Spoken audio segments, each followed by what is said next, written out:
exactly why the Trump administration has sent me to this court thousands of miles away from my family. I just hope that the urgency that you deem fit for me are afforded to the hundreds of others who have been here for months. Now, look, this is a really important caveat here because, as we know, there is another case, the federal case that's playing out in a New Jersey court. Right now, basically, the ball is in their court. Sent me to this court. We don't expect thousands of miles away from my family here. I just hope that the urgency that here today gave his immigration legal team. Somebody said Japanese Americans that got deported in World War II was also okay. You're getting permabanned because that's not what I said. You're drawing a connection to two things that aren't related in order to argue based off of an emotional, like kind of what you think is an emotional mandate. Yeah, that's just not how it works. It's a bad faith argument. They're manipulating your words. Yeah, there's no reason even to respond. About 2 weeks, a little less than 2 weeks, to file any motion for additional relief, to decide whether or not they want to appeal that decision. So that's still going to process and that's still going to play out. But now, really, eyes are on that New Jersey court and see what they rule as far as relief. And Armando, this is a first of its kind here, anyway, and there is a precedent that could be set here because other universities have reported other students being detained in a similar fashion. So I'm wondering, we're going to hear from Khalil's attorneys. We're waiting for that news conference. I know you'll be covering that for us. But in the meantime, I'm wondering what kind of effect this has. Do you think, now that the Trump administration has this legal victory on these grounds, keeping in mind Khalil is a green card holder and a legal permanent U.S. resident, will they try to do this to other people that they deem are, not okay to be in this country on those grounds? I hope so. I hope so. That's what yes, that is the best case scenario. Absolutely. As they should, yes. 100. Why wouldn't they? I don't know. Yeah, it's not even a question. Like, yes, if somebody is coming to this country to cause political unrest, I want them deported, period. If they're not a citizen, I want them deported. And the reason why is because we have enough of our own problems. You are a guest in this country. You are not a citizen. You have no right to be here, and you can leave. Like, I would feel the exact same way if somebody went to Britain and they were protesting and they weren't a citizen and Britain told them to leave. I would feel the same way if somebody went to China. Well, we know what would happen there. I would feel the same way if somebody went to Brazil and they went to Brazil and they started complaining. You go over there for college and now you're complaining and causing trouble. This is common sense for any normal person. The only reason why people are against this is because they agree with his cause. That's it. Because the U.S. is funding the killing of Palestinians. Yeah, I think that's really bad. And so that's a problem that I think Americans need to solve, and we need to approach that as Americans. I don't want to import in foreign people to tell us what our problems are and what we need to care about. And also, by the way, you're using like an emotional appeal again. It's like, well, because this really bad thing is happening, this gives me the get out of jail free card, a blank check to do whatever I want. No, that's not the way it works. The fact is that there are like hundreds of atrocities all over the world that happen all the time. And so why is it that this one is going to just give you the ability to just simply ignore the law? That's not how it works. And think about how many other countries have problems like that too. No blank checks, no loopholes. Yeah, exactly. Sure, and look, it's very clear that the Trump administration wanted to make an example out of him. This was the very first high-profile case of an international student being targeted by the Trump administration over his alleged actions during demonstrations. Now, it's really important here because his legal team did push back on a lot of those claims. There was a lot of information that was filed actually just 2 minutes before the hearing happened. You got to remember, the legal team representing Mahmoud Khalil only had about 48 hours, a little less than 48 hours, to review all the evidence that was being presented against their client and then form a proper rebuttal. Throughout the entire hearing, they said that they wanted a continuance. The judge actually denied that request. Now, because it's not complicated. That's the reason why. Like, the law is pretty much plain English. Like, there's not really a lot of complications to this. Like, there's no reason to do a runaround for this. What's considered political unrest? Because in a certain way, this could be considered taking away the person's right to free speech. I'm not interested, and I don't particularly care about maintaining a non-citizen's right to free speech to come into the country and cause political unrest. I just simply don't care. I think that at least like ideologically, I think that the Constitution should apply to American citizens.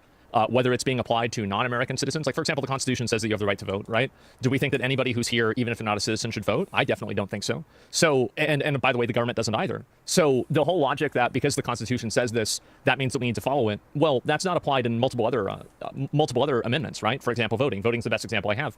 And so, no, I'm just not interested in that at all. Free speech advocate, by the way? Yeah, for Americans. Absolutely. And also, what do you... I've never been like I'm not just simply this is something that I've heard before. Am I a free speech, like a, what do you call it? What's the word for it? Free speech absolutist? Have I ever said that about myself? A green card doesn't make you a citizen. What's the point of it then? So you can be a resident in the country. And you can work in the country? Okay. Of course. Right, scared? Yeah, of course. Because I've never said this before. I've never had this opinion. That's not it. People are really struggling with day one logic. Yeah. Well, this is the thing is that, again, which is done by protesting. This is somebody arguing. Do you actually believe this is a priority to deal with right now? Yes, I do. I do. I absolutely do. I'm glad this guy's getting deported, and I hope they do it to more people. Absolutely. And if like this is another example, right? Is that the strongest argument that this person has is using something that I didn't say against me. So yeah, this has nothing to do with free speech. Yeah, I know. Due process is important. Sorry, you can't just deport without due process. Well, the due process has already been applied. That was the judge's ruling. Spoke about the other students, the other cases that we've been covering. Absolutely, this can definitely have ramifications there, because if this judge is finding that the only thing that they had to do is have this memo, this two-page brief written by Secretary Rubio asserting that their presence affects foreign policy or their political priorities somehow, well, then that can also be applied to other students now. Yeah, Armando, I know we're waiting for Khalil's attorneys to speak. I also know what it's like to run out of court and report like you did today, so thank you for getting us the latest information. Yeah, no, I know how that is. And you have, obviously, there are some people that are arguing, why don't you try talking to a real lawyer then? You seem so sure. Well, so did his lawyers. But you know who else is a lawyer? A judge. A judge is an elite lawyer. And guess what? A judge decided that he's gone. So I don't need to do that because it's already been done. That's why he's gone. Yeah, the court already ruled on it. It's that simple. Yeah, this is a huge W. I'm very glad to see this guy get removed, and I think they should do it to everybody else. All of the other people that were participating in these protests where they were taking over buildings and stuff, even if you were just tangentially involved and you're not an American citizen, get the fuck out.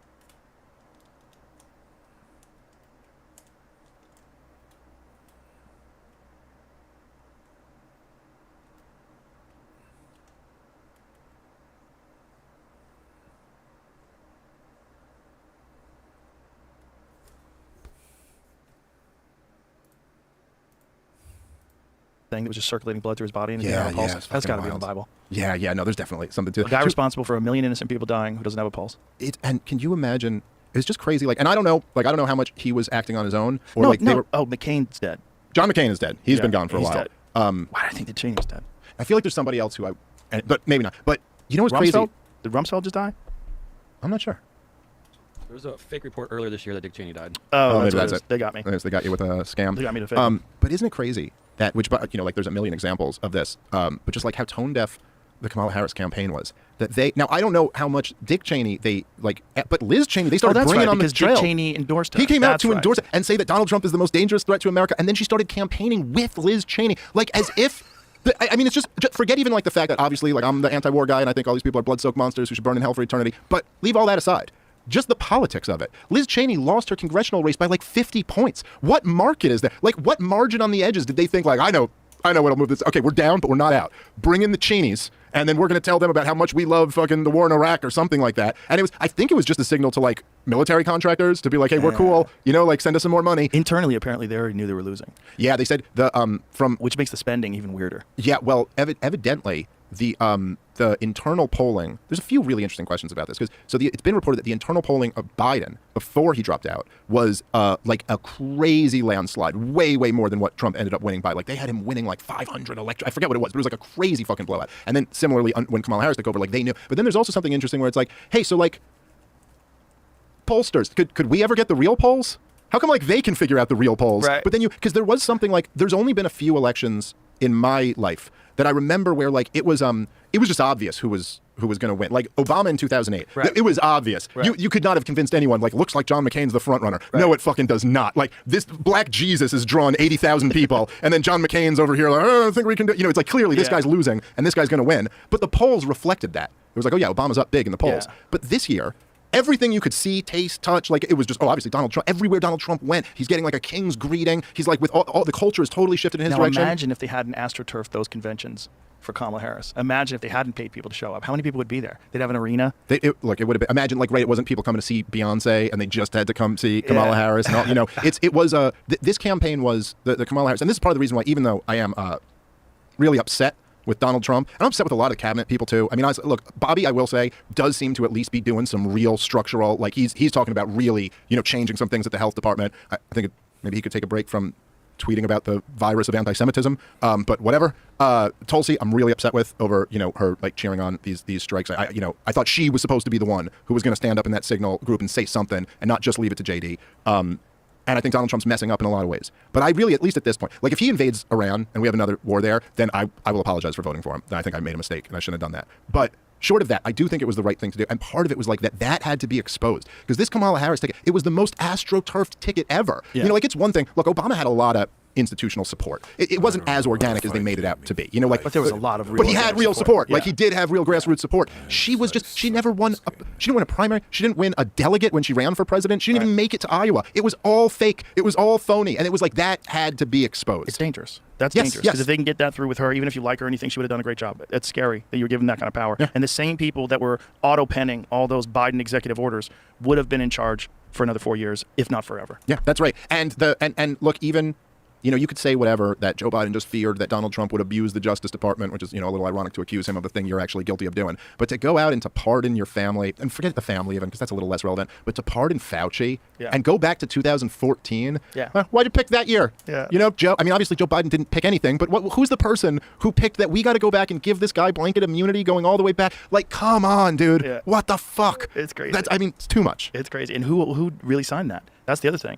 The thing about using auto pen for writing all those pardons, does that count? Is there a legal battle about that? Well, Because if you can't remember, if Mike Johnson testifies that he brought up the natural gas deal, and he's like, why'd you go? And he's like, I didn't. Yeah. And he's like, no, you did. And then he asks to be alone with Mike Johnson. So he always has handlers with him. And then when he's alone with him, then Biden tells him, I didn't sign that. Yeah. And then you realize it's the same signature. Well, when you're the level of senile that Joe Biden was, it's like it leads to the question. We're like, so how easy was it for everybody to manipulate you? Also, because you could just tell him he did or didn't do something, and he may not. You know, like he doesn't remember. Well, like we don't know. You know, like there was this one thing. Look, like one of the things on October 7th, and I try almost to avoid this topic sometimes because I don't want it to come off like I'm downplaying the horrors of October 7th. Like Hamas invaded Israel. They did some really fucked up shit. They indiscriminately killed a bunch of civilians, and they had grenades and rifles, and it was horrible. And they took a bunch of hostages, and it's, you know, everyone knows. Really.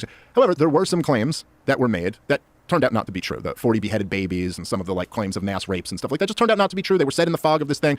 Whatever, I'll give the benefit of the doubt of like, you know, maybe it was, you know, I think they were kind of abused by some politicians in order to get you to turn your brain off and be very emotional and not pay attention to what this response is going to be.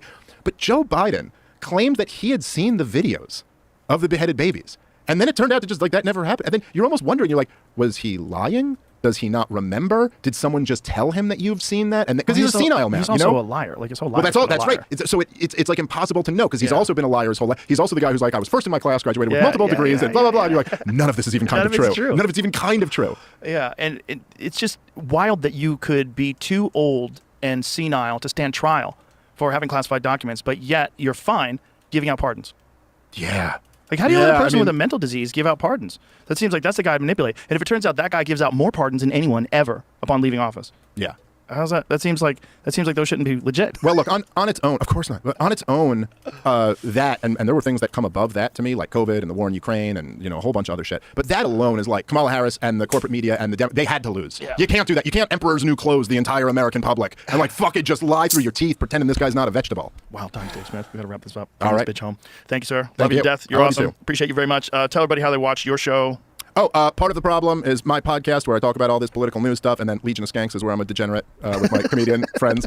Check both of those out. Skankfest is in New Orleans this year. If anyone wants to go, that's going to be a lot of fun. I believe it's September of this year. And then, comicdavesmith.com if you want to come see me on the road. Beautiful. All right. Bye, everybody.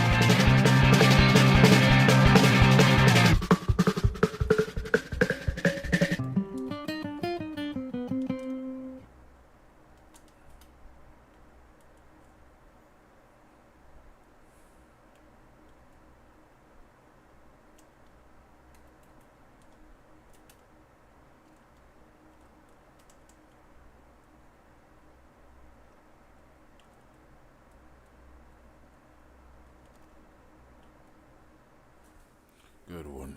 I was too desperate. Man, I feel like an absolute chud. Like an absolute fucking idiot.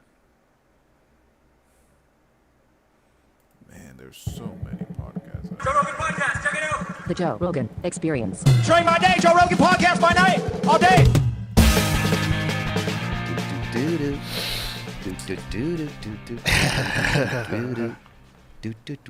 You know who wrote that?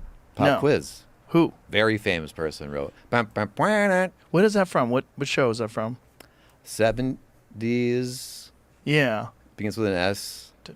Stanford and Son. Yes. Who wrote And it? You're not going to believe it. Quincy Jones. Really? Yes. And if you hear the whole song, it's a really good song. I used to love that show. Sanford and Son was fucking great. Funny. It was funny, ridiculous. Red Fox was the man. He was so funny on that. I actually didn't like that theme song. Here we go. When I first heard it. That was back when sitcoms were sitcoms. Oh, that one was like I felt like way better. Like Three's Company sucks if you watch that now. But that was like the #1 sitcom. Sanford and Son is still good. Yeah. You know what's underrated that I really never gave a chance? Wait, I want to guess. Big Bang Theory. Oh, fuck. Fuck, I fucked it up. Sorry. I would have said Big Bang Theory. It's a good show. I used to shit on it because I saw clips with, you know how you do retakes? Where they're not laughing? No laughs? Yeah. But that's, you know what that is? That's like retakes. When you work on a sitcom, sometimes you have to do pickups. And yeah, I actually don't know, but yes. Oh, you do pickups, and nobody knows pickups. anymore. Nobody does it anymore. Yeah. Miss Pat is like the only person I know with a sitcom. I couldn't name crazy? one sitcom. Think about all the comics we know.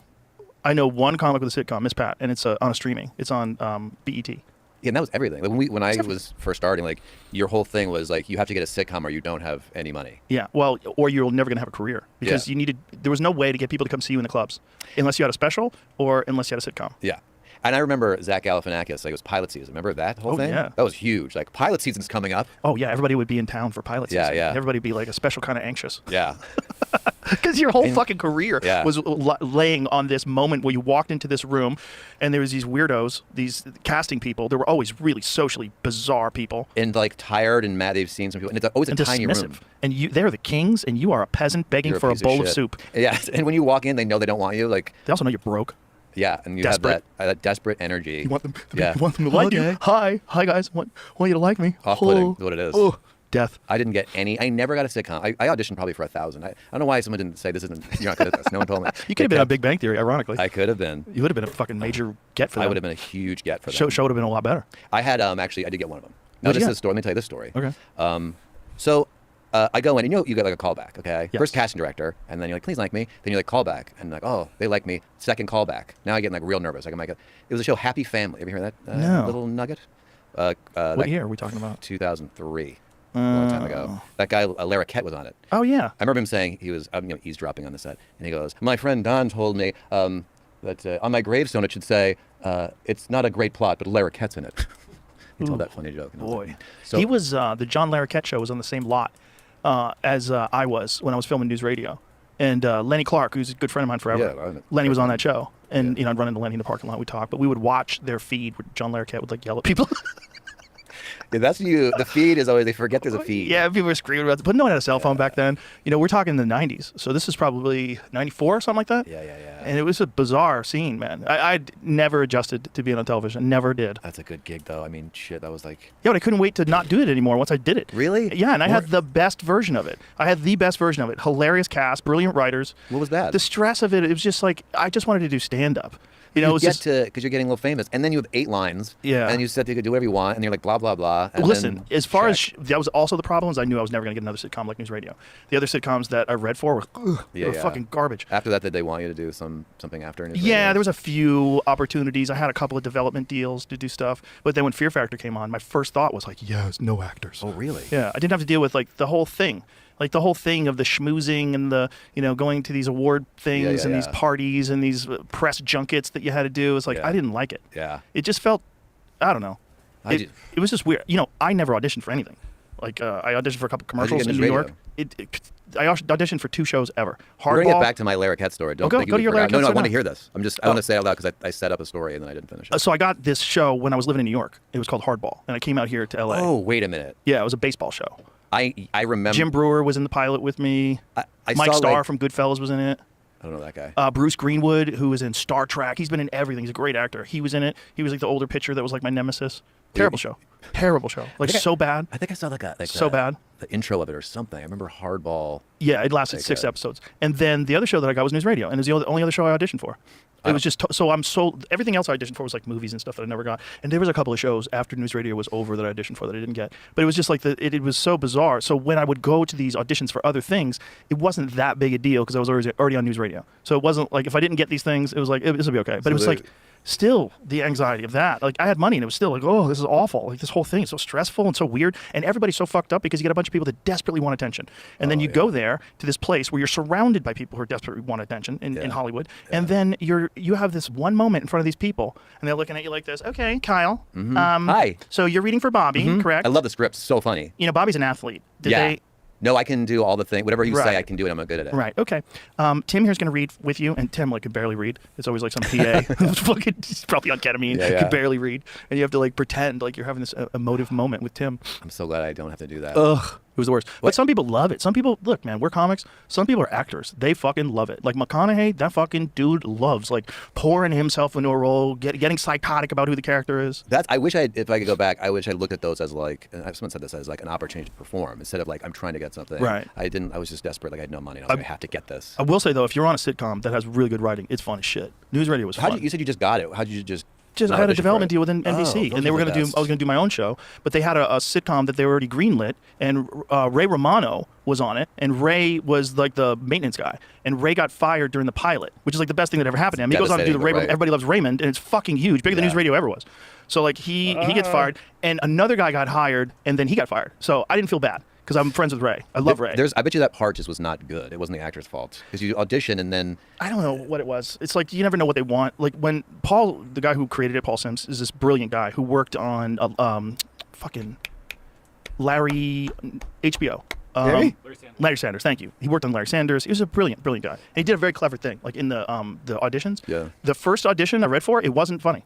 Like on purpose. They wanted to cut out all the people who were hamming it up. Right. I was like, oh my God, this writing is nothing. So I'm like, I don't know what this is. So like, you know, the NBC asked me to go in and read for it. I memorized the stuff and I was like, I don't even know what I'm saying. This doesn't make sense. So I go in and I do it. It's like real flat. And I say, thank you. And all of a sudden I have a callback.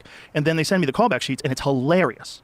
And I was like, oh, whoa. They wanted to see if you could turn something. Because that was a thing that everybody hated, was the hammy sitcom actor. Come on, Bobby. Yeah. What are you doing? You're good at that. That's really good. I've seen a lot of those guys. So they wanted to avoid that. And so then, you know, they had a callback and it was just like me and two other guys. And these two other guys looked like they just got back from Vietnam. They were sweating. They were fucking pale in the face. That makes you confident, right? When you see someone nervous, confident. You're like, oh, okay. Super confident. I looked at these guys like, oh, they can't handle pressure. And I sat back on the couch and put my feet up on the coffee table like a dickhead. Yeah, you did? Yeah, while I was waiting. We were in the waiting room. Oh, I was looking at these guys. I was looking at these guys panicking and I was like, oh, it's just us? Yeah. I got this. I had just like a sketch show, one of the rare things I got. And the guy, I was so out of my mind nervous, and I could hear in the door this guy not doing good, panicking, and I just got calm, and I was like, oh, I got this. Nice? Yeah. Oh, so good. And the show got canceled. Well, they all get canceled. Yeah, like 90% of them don't, maybe even more, right? Most of them never make it to a second season, and definitely most of them never make it to syndication. They go a few episodes, and then they get canned. Like, I was on, go ahead. No, I'm just saying, if the production company's not making money, the network's not making money, it's not getting ratings. I was in a situation, it was Cedric the Entertainer Presents, it was a sketch show, and it was like, I was so I remember excited. that. Yeah, I joined mid-season. What year is this? 2003. And big year for me. So I get there mid-season, like, we need a white guy to like pick on. You know, I was the token white guy. And Louis C.K. was a writer. It was like a great freaking show. And he got into like a fight with the Fox. Here's where I knew things were downhill. Now, I didn't sell my car. I had and I'd pull up to like the good spots, and it was like Lamborghini, you know, and it wasn't just a shitty car from like the early 80s. It was like I had like 4 accidents. It was just a chunk. And I just was like, so broke in a tiny apartment. I'm like, let me just see if I can. But it seemed like this was a hit show. It was doing well. Okay. Oh, no. So then it's like, first night it was like, hey, there's a Fox party tomorrow. And I was like, oh, cool. I made it in Hollywood. So I go to this thing and I'm like, where's Cedric? And they're like, oh, he got into a big fight with the head of Fox. He told him he was a douchebag. Some fight. And I'm like, that doesn't sound like a good idea. Oh. So I'm like, it'll be fine. So then we were about to go on right after American Idol, which was like the biggest show in the world. Ooh. So we're like, get ready for the rocket ship. And then this guy put Wanda Sykes' show, took Cedric off the air for like 6 weeks to put Wanda Sykes, not off the air, but like, moved it the spot. So Wanda's show was after, and then Wanda's got amazing, views, so it gave them an excuse to cancel Cedric, even though Cedric was a hit, it was like a FU. Cedric seems like a nice guy. Yeah, he was very cool, nice to me. So what happened? He did get on the phone during my audition though, at one point. I was in the middle of auditioning, he was like, yeah, and it was kind of a casual call. It was clearly like not an emergency. But I just like powered through. But he was very cool, good guy, but. There's a different, like, culture of stardom versus people that want to be on a show. Like you're not the equal. What do you mean? Like if you're auditioning for a show and the guy who has the show is in the room, there's this weird, what is that number one on the call sheet? There's a documentary about black actors. And it's not black actors, it's just actors, period, in general. Like I experienced that a lot in the news radio days with guys who are big movie stars and they would like big time you in the weirdest way. Like you couldn't just say hi to them, you couldn't hang out with them. There's a few guys that just like They were just really gross. And then there was guys like John Ritter, who was like the fucking nicest guy in the world to everybody. Right. The nicest guy in the world. Stories about John nicest Ritter. guy in the world. Camera people, joking around with the makeup lady, fun. Heart attack. Right. Died. Young, man. I know. Fucking young, before the vaccine. Young. No, he took it. He was the first guy. He was such a sweetheart on the set. Such a nice really guy. Nice. I had that Cedric show was also, I had like an episode where it was like my episode, you know, where it was like I had like 3 sketches I wrote that was going to be, you know, it was my big coming out, and I literally came out, right, and I was like, what's going on, you guys?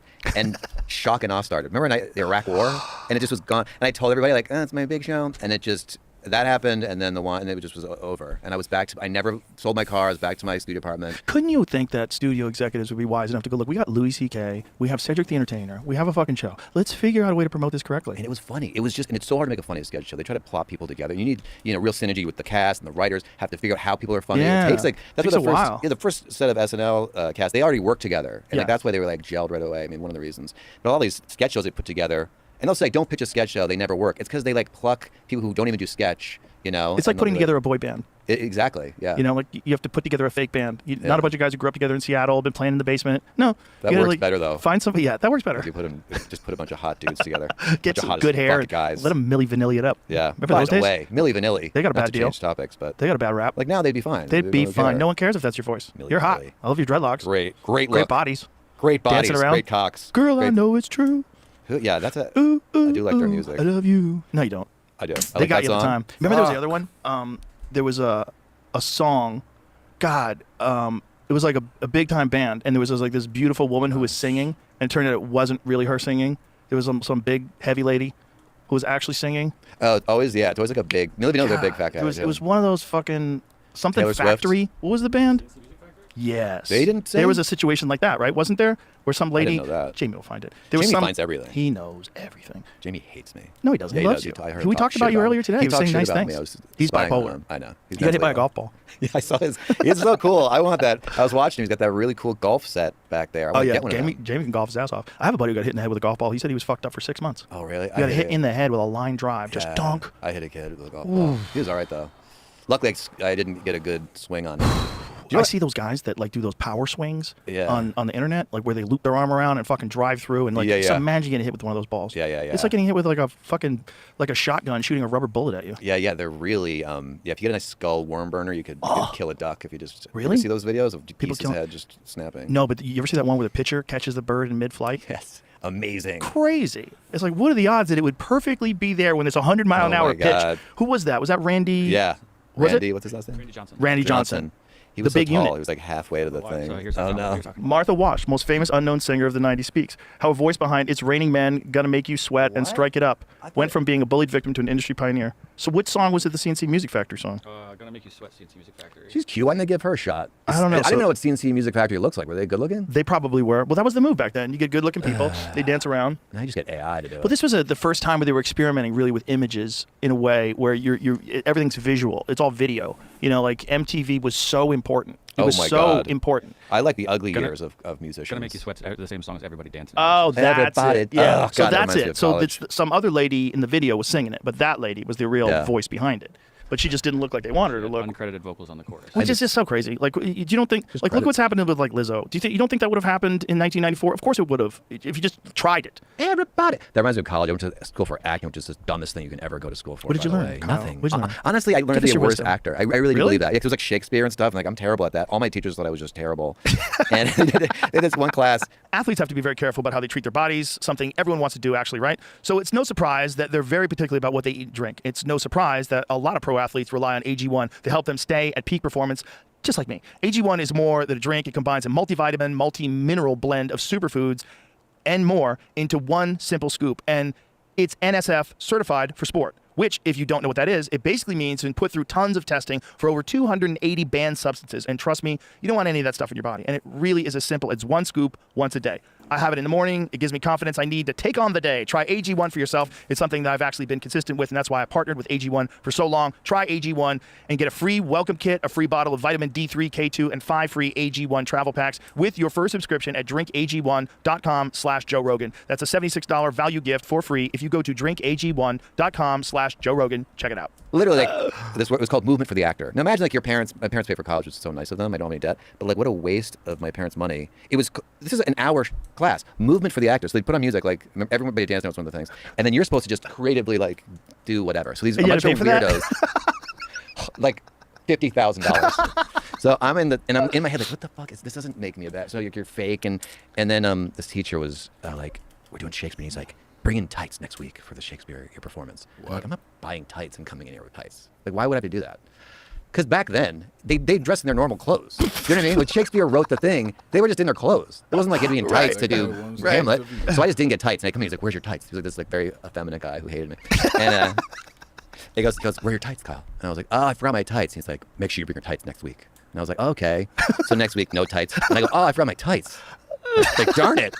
I wish I brought my tights. Oh, yeah, I was like, oh, that's probably your best actor. Brought my tights, yeah. I was really good at acting. I wanted to bring my tights. So he goes, get mine. They're in the back. You know, there was like these green tights. This guy wanted his balls. I had to like, put them on, and I looked like Kermit the Frog because my legs are like the size of a 12-year-old Korean girl.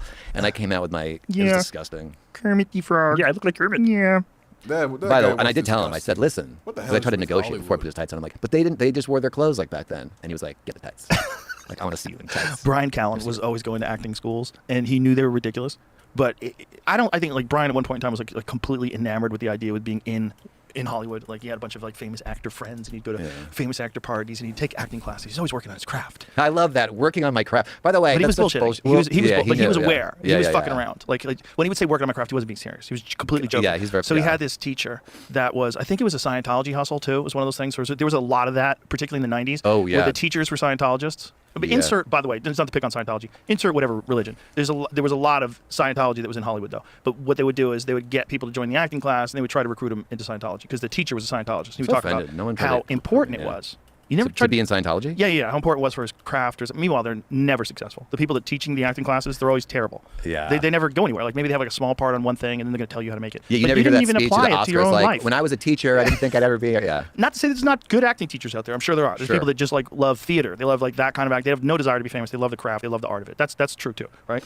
But anyway, this guy, he was really into show tunes, and he would do a big show, at, the end of the class or whatever, the end of the quarter, whatever it was. He had this big show at this local theater, and Brian's like, you have to come and watch a guy with the tiniest feet you've ever seen in your life. He had these little, I couldn't take my eyes off his feet because he had loafers on, and they were like that big. And this guy would sing like so passionately these show tunes from like musicals. Like there's no context. You didn't see the musical. Like a medley, like a medley review of show tunes. I love that. Sounds like a great show. Well, you came there to see his feet. That was like the why you. No, went Brian was like fascinated by how small his feet were. And then I couldn't stop because we were high, so I couldn't stop looking that's at his not feet. that small. That no, they were tiny. They were like that seems like 5. That's like they were little tiny feet. I dated this girl once, and she was like, "I have a shoe show. I'm a shoe model, right?" And I'm like, "Oh, shoe show. Okay." A shoe model?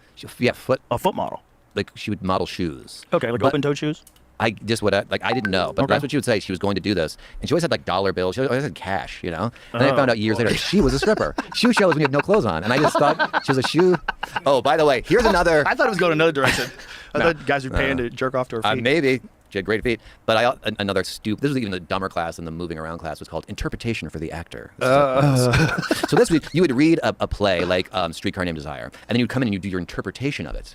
So the weirder you were, the better grade you got. Okay. Oh, boy. So one guy comes in, he did Streetcar, and there was a big mirror, because it was also a dance room, and he took a lipstick and he wrote "whore" within lipstick. This is, if you know what Streetcar Named, yeah. So then he pulled his pants down, started fucking the mirror, and then he turned to us and he goes, "Fuck you," and he left, and then everyone started clapping, and I was like, I gotta get the fuck out of here. Listen to what so I'm like, so I got like a D on my whatever I did. So I'm like, I'm gonna be fucking weird. I didn't read any of it. That's I'm like, I have trouble reading. I don't know how to read. I just never learned. So I have Glass Menagerie is my book. Didn't read it. Whatever. I just went in there. I got an egg. Okay, and I took one of my mother's Waterford crystal glasses and a string, and I took the string and I was just like, nobody sails the seas if they don't find their way. Then I clipped the string and the glass fell and broke. Then I went outside, you could see, and I buried an egg. It makes no fucking sense. And then the guy said, "What grade do you think you should get?" And I said, "An A," and he gave me an A. And that was my college work. He's brilliant. By the way, I'm working on my craft. By the way, Are you really working? Like, when you work, Meryl Streep was an amazing actress when she was 20, and she's amazing now. Are you working 4 hours a day getting better at acting? No, you're not. You're not training. There's a little bit you can kind of learn, but you're done after a little bit. If you're not Daniel Day-Lewis already, Fucking love that guy. Yeah, if you're not that guy already, you're probably never going to be able to do that. Yeah, they talk like they're like working their piano skills all day in 4 days. Like, you're crap. You know, the problem, what we did is we were like, not me at all, but when they were like, oh, let's make some more money, we'll have an award show and then we'll make money. That's why there's the Oscars. Is they're famous. But the actors thought, we're doing something really great. The Oscars are like the Olympics for actors. Yeah. You and know? it's, I mean, the Olympics, at least you're like, I don't know, doing something you can quantify. But like Right. a 9-year-old, Right. a 9-year-old won an Oscar. Like how, like there's not like a 9-year-old like best surgeon. It's like, it's a thing you can do or kind of can't do. There's a little bit of learning, but certainly not movement for the actor. Or, It's not brain surgery. No. It's not working on your craft. It's not even like. It's not painting. It's not even like when you crunch a ball and you throw it into a basket. Like the skill is like. Well, it's one of the few.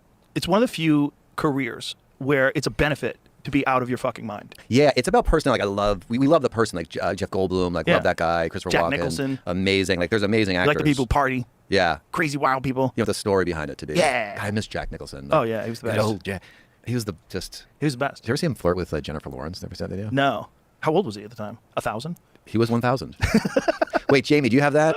I don't mean to run the show, but it's a good schooling on like he's so cool, and this girl's way too young for him, but it reminds.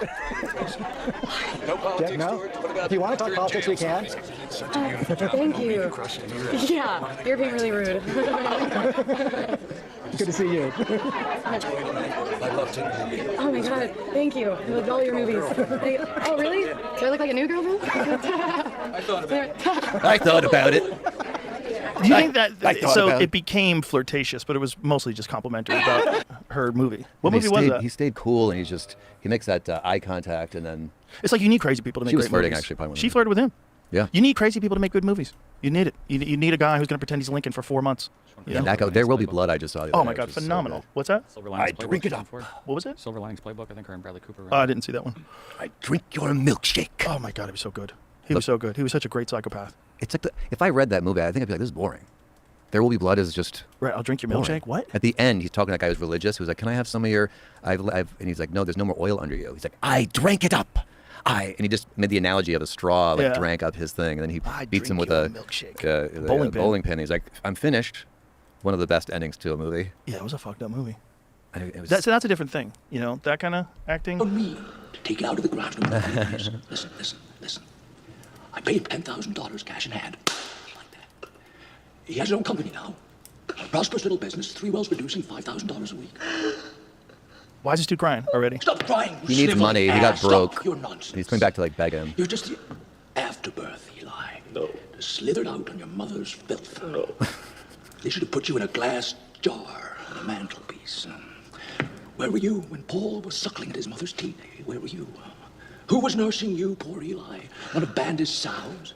That land has been had. Nothing you can do about it. It's gone. Had. If you would just take this lease, Daniel. Drainage, Eli, you boy. Drain dry. I'm so sorry. Got to the part where he kills him. If you have a milkshake. Is it in I there? have a milkshake. No, they got it I out. have a straw. There it is. That's the straw. See? Watch it. My straw reaches across the room and starts to drink your milkshake. I drink your milkshake. I drink it up. Don't bully me, Daniel. So good. Choices, Still they was say loyal. in school. It's the choices you make in your performance. Yeah, it's also you got to be out of your fucking mind. You got to be able to become that guy. I know, but and then- most people can't do that. Most people can't lie that good. Yeah, he becomes those people where. Becomes But to them. live with that guy would be probably a Fuck, nightmare during good that one, movie. dude. Oh, it would be a nightmare. Yeah. Well, he's licking Imagine that his guy's your plate. roommate. Who ate my cheese? My Cheerios. I All day ate them long, up. he's a murderous psychopath. And what if he slips into character too much? What if he lights your house on fire just to stay in character? At least he does back it up. You know what I mean? Like he hasn't done anything too crazy. Well, there's a lot of people that do that. Like they play a brawler and they start fights with people on the streets. You know, like people get crazy with film roles, with who they become. Yeah, who's that guy? But that's how who's you go to great Batman? movies. Who's that It was guy? just Christian Bale? Jared Oh, Leto remember? was sending people stuff, I think, as What's the that? Joker. Jared Leto was doing weird shit as the Joker. Oh, yeah, I don't like, yeah. I don't like when they go too far with it. Might Like, have been rumors too, but yeah, the Batman guy. Remember that whole thing where he was screaming at the guy for getting in the way of his lighting or something? Remember No, that this guy whole- was moving around in the background. It was distracting. And he's like, aren't you a fucking professional? Remember that? Yeah. Because he was in like some heavy scene. Yeah, but he was, That does happen, man, where people don't pay attention and they're on their phone and they're fucking off in the background and you I have something know, they're but writing in that- eye line. The thing that I found interesting about that was his accent didn't because he kept an American accent when he was screaming. So interesting. I found that quite interesting. Yes, indeed. Yes. That guy's another fucking amazing actor. Another amazing actor. What was that Psycho movie? American Psycho. So good. Insane. But the craziest thing he ever did was when he almost died, making that Machinist movie. Got down to like 120 pounds. Oh, he played a guy. He played a guy with narcotics. It's a terrible movie. Not terrible. I never it's heard of it. It's not very good. But I mean, to have a guy who's like a leading man and almost die for a movie that no one saw. Ask yourself this: who has access to your medical history? In theory, it's just you and your doctor. But in reality, hundreds of shady companies called data brokers are keeping tabs on every symptom you Google, every treatment you research, and every pre-existing condition they think you might have. That's valuable intel for advertisers and insurance companies who will take any excuse to raise your premiums. But there's a way to get your privacy back, and that is with ExpressVPN. With ExpressVPN, 100% of your online activity is rerouted through secure encrypted servers. This makes it impossible for third parties to invade your privacy. ExpressVPN also hides your IP address, which is the number used to identify you on the internet. Without your IP address, data brokers can't use it to track and sell your activity. Plus, ExpressVPN is easy to use. It just takes one click, and it works on all your devices: phones, tablets, desktops, even TVs. And on up to 8 devices at the same time. This is why ExpressVPN is the #1 rated VPN by the experts at CNET and The Verge. And the best part, podcast listeners can get 4 extra months of ExpressVPN for free at expressvpn.com/Rogan or by tapping the banner. And if you're watching on YouTube, you can get your 4 free months by scanning the QR code on screen or by clicking the link in the description. I got a movie. It was like the only.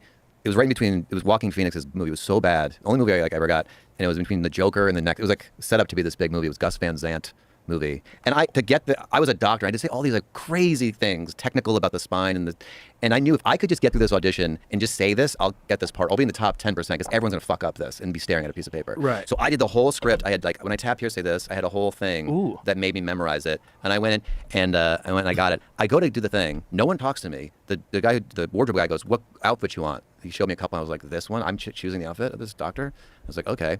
And then never saw Gus Van Sant. And then I get there and they go, just when they say action, go in there and then do your scene. There was no blocking or anything. And I'm like, okay. And I've never done a movie before. And I'm like, this is how, I don't think this is how you do it. So they're like, act, and they go, go. So I go in there and I'm like, see Qualum and this whole thing. And Gus Van Sant comes up after me. He goes, have we met before? I auditioned like 3 times for him and I got the part. And I'm like, yeah. And he goes, you're talking over Joaquin. And I go, oh, don't talk over Joaquin. I couldn't hear Joaquin Phoenix at all because he was just like, doing his lines like that, you know?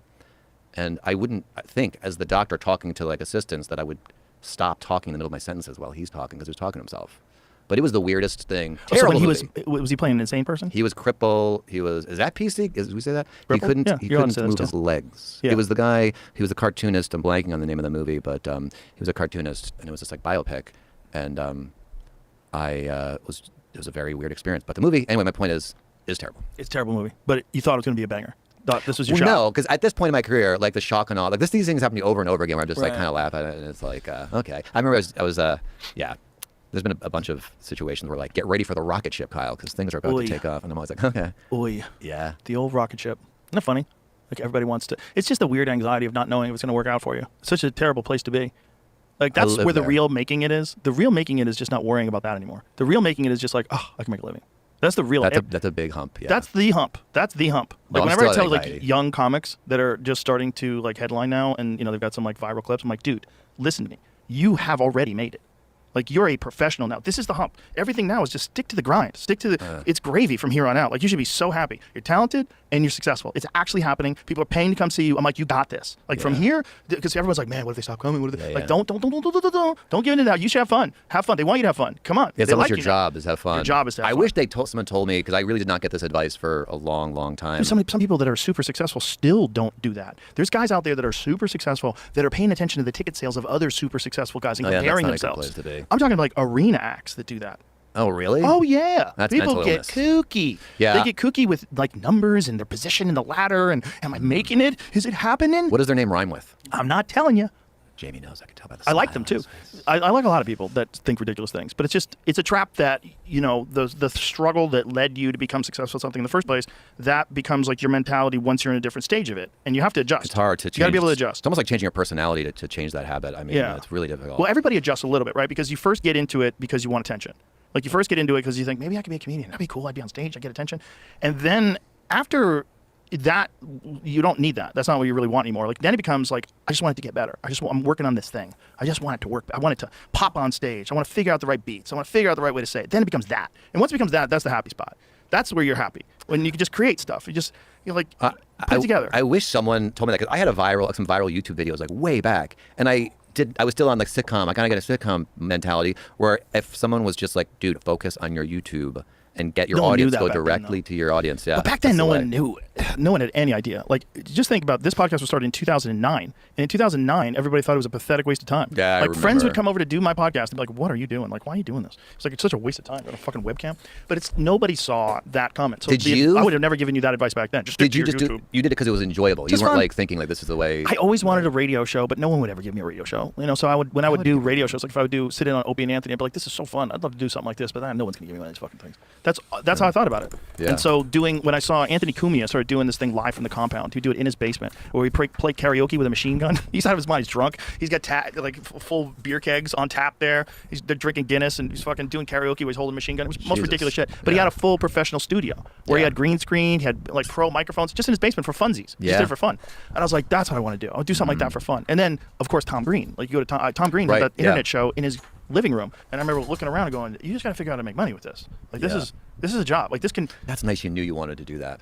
Wow, it just seemed like fun. That's the whole. Like I always loved the opportunity to talk to interesting people or funny people, or I'm a questioner. I like to ask questions. Like how did you know that? Why'd you do that? You found the right thing. Yeah, it's just like the opportunity to talk to cool people seems like what a great thing that would be, because it's always fun to talk to cool people. Like if I was ever on those shows and I like ran into someone who was interesting, I was like, wait, how'd you start this? Like, what do you?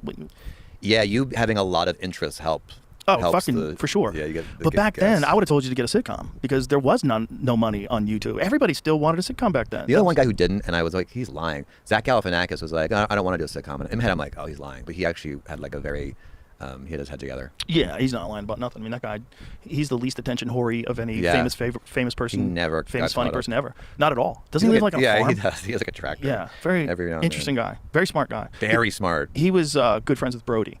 And he was one of the first people to alert me when Brody was off the meds. Like there was a time when Brody was off his meds. Do you remember that? Mm-hmm. People that don't know, we're talking about our late great friend Brody Stevens, who was like that. So funny. He was so funny. And Brody Stevens is like one of the best examples of like it's not what's written on paper. Yeah, you would. Yeah, right. If you got his act on paper, you're like, this is not going to work. Right, you'd be like, this is nonsense. This doesn't make any sense at all. Meanwhile, everyone's lining up in the back of the room to see him say these things. So yeah, I think it's like that Andy Kaufman of our like little time period there, where it was like Andy Kaufman was a brilliant actor and a brilliant comedic actor. He was great on Taxi, but I don't think he ever killed on stage like Brody did.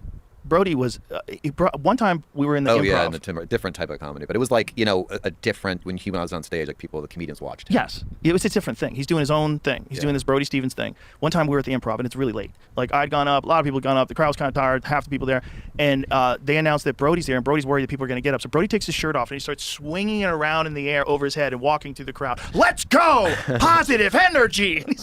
And he gets on stage and he pulls drumsticks out of his back pocket, starts beating the chairs, and he starts talking shit. And he just changed the energy of the whole room. Changed the energy of the whole room. I don't think there's anybody like since him. I can't think of somebody who's like replaced it. Someone will replace that, but they're gonna do it in their own way. You gotta go like you have Brody's on stage. You have to go watch. Yeah, and part Holtzman's of the fun, like that now. Holtzman? No, I don't know him. Brian Holtzman? You don't know Brian Holtzman? No. Oh my God, I stay dude. in my house a lot. Oh my God. You let him stay at your house? You don't even know? No, I stay at my house. You've never saw Holtzman at the Comedy Store? No. That's crazy. You know what? I might have and just didn't know his name. Well, he would always come late at night, and unfortunately, there would be like 15 people left in the crowd, and Holtzman would go on these wild rants. He's like one of the funniest guys of all time. He's like a complete total comics comic. Oh yeah, I don't know him well. But Holtzman's at our club now all the time, all the time. But now he has a crowd. Now people know about him, so they come to see him. You cannot go there. If you can't tolerate literally everything, don't go. What, That's very dirty? It's not dirty. It's just he's out of his fucking mind. And it's kind of in character, but you're not really sure. I like that. So, like Mitzi Shore wouldn't let him on stage for 2 weeks after 9/11.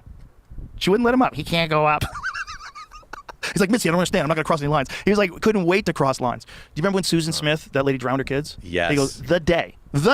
He's on stage. Ladies and gentlemen, I heard those are bad kids. I heard they sat that close to the TV. They didn't put away their blocks. They always spilt their fucking milk. Those kids are not going to be missed. And you're like, what? Does the audience do? Hollywood, Comedy Store, Sunset, Tuesday night or whatever it was. 1 a.m. They went nuts. Everybody went nuts. Yeah. But that was Holtzman. Holtzman got these late spots. So he would say the wildest, most insane shit, but also have a really good point half the time. Like it was comedy wrapped up in a point, and then every now and then he'd let you in on it. Like that it was just, he's just fucking around and go right back to it. Yeah. And you know, it's a little dance he's doing with the crowd, and you got to know what the dance is. But if you know what the dance is, like comics love him. Like whenever he's on stage, we sit in the balcony and watch Holtzman at the Mothership. It sounds like that other guy who's older and blanking on his name. Don Barris? Nope. He's like, why do you people do inherit this tower? Oh, Lewis Black? No. Jesus, who are you talking about? He's at the store. Eddie Pepitone? I'm having Eddie Pepitone. Eddie Pepitone. Eddie's Love great. that guy. Oh yeah, he's great too. Very similar in a lot of ways, like just insane energy and has a point, but is also saying completely wacky. Yeah, it's I love like these, like how He's a long sweetheart of a guy careers too. can be. Like, Pepitone. Yeah, he is. I think he started late. I think Eddie started Oh, a did little he? late. I think so. I At least I wasn't aware of him until later. It's good we have long career. Like imagine I was thinking about the sports guys. You know, like you're a baseball player, and that's your identity, and then you're 30, and you're like, It's over. You can go a long You can go to way. maybe 40. Like, look, Tom Brady still playing football. What was he, like 42 when he retired? Still, that's Insane. youngish to have. Young as fuck if you're a comic. If your identity is I'm a sports player, I'm like a sports player. That's how much I know. I just revealed what a good big sports guy I am. Sports player. You know, you're a sports player. Yeah, an athlete makes a ton of money for a very short amount of time. That's why they all go broke. Or not all of them, but a large amount of them go bankrupt. It's also just like, you think about your identity when you're a kid, and you probably get all that, identity as an athletic person, then you become like a professional, and it must be difficult to just, you have to really never hook into that. Like that's my identity. It's also like if you're a really hot woman, I think it's hard when, you got to not have that be your identity. Can't be your whole thing because one day it's going to go away. Yeah. But if you're an athlete, it goes away even quicker than being a hot lady. Like there's hot ladies that are in their 50s. They're still hot. They maintain their looks. Some hot ladies in the 50s. They work out. They take care of their skin. But there's no like super athletes that are in their 50s. Like they don't exist. What about? Not at a professional level. Hold on, let me think. Go ahead. It's not possible. I know athletes. There's Give me one a guy. second here. There's one guy I can tell you that did it into his 50s. Bernard Hopkins. He played golf. No, he was a boxer, world champion boxer in their 50s multiple did? division world champion boxer. Was beating world champions at 50 years old. Did Tyson? Was he going full on? I don't know. I'm not Mike Tyson. You don't know? But I would say by the tone of my voice, you could sense a little bit of skepticism. Yeah. Anybody who's a combat sports athlete looked at that and said, I'm happy Mike Tyson made money. It seemed like he held back a little bit, but maybe there was an agreement. I wasn't there. That would be. I'm not Jamie one knows. for wild speculation. No, I don't you're know not. if you know. No, you don't get Gordie involved Howe in was playing anything. until he was 69 years old and 276 days. Who's One that? extra game. Gordie Howe. Gordie Howe, great. Hockey? He was 69. Yeah, I mean he wasn't in the NHL at that point, but he played a professional hockey game at that age. Yeah. That's insane. Hey Joe, can I have a cigar? I want to Sure. look manly. Yeah, I need let's smoke something to look manly. Let me get some freshies out of the humidor. You look very manly. I mean, I thank you, but I sometimes I look in the mirror and I'm like, that guy looks cool.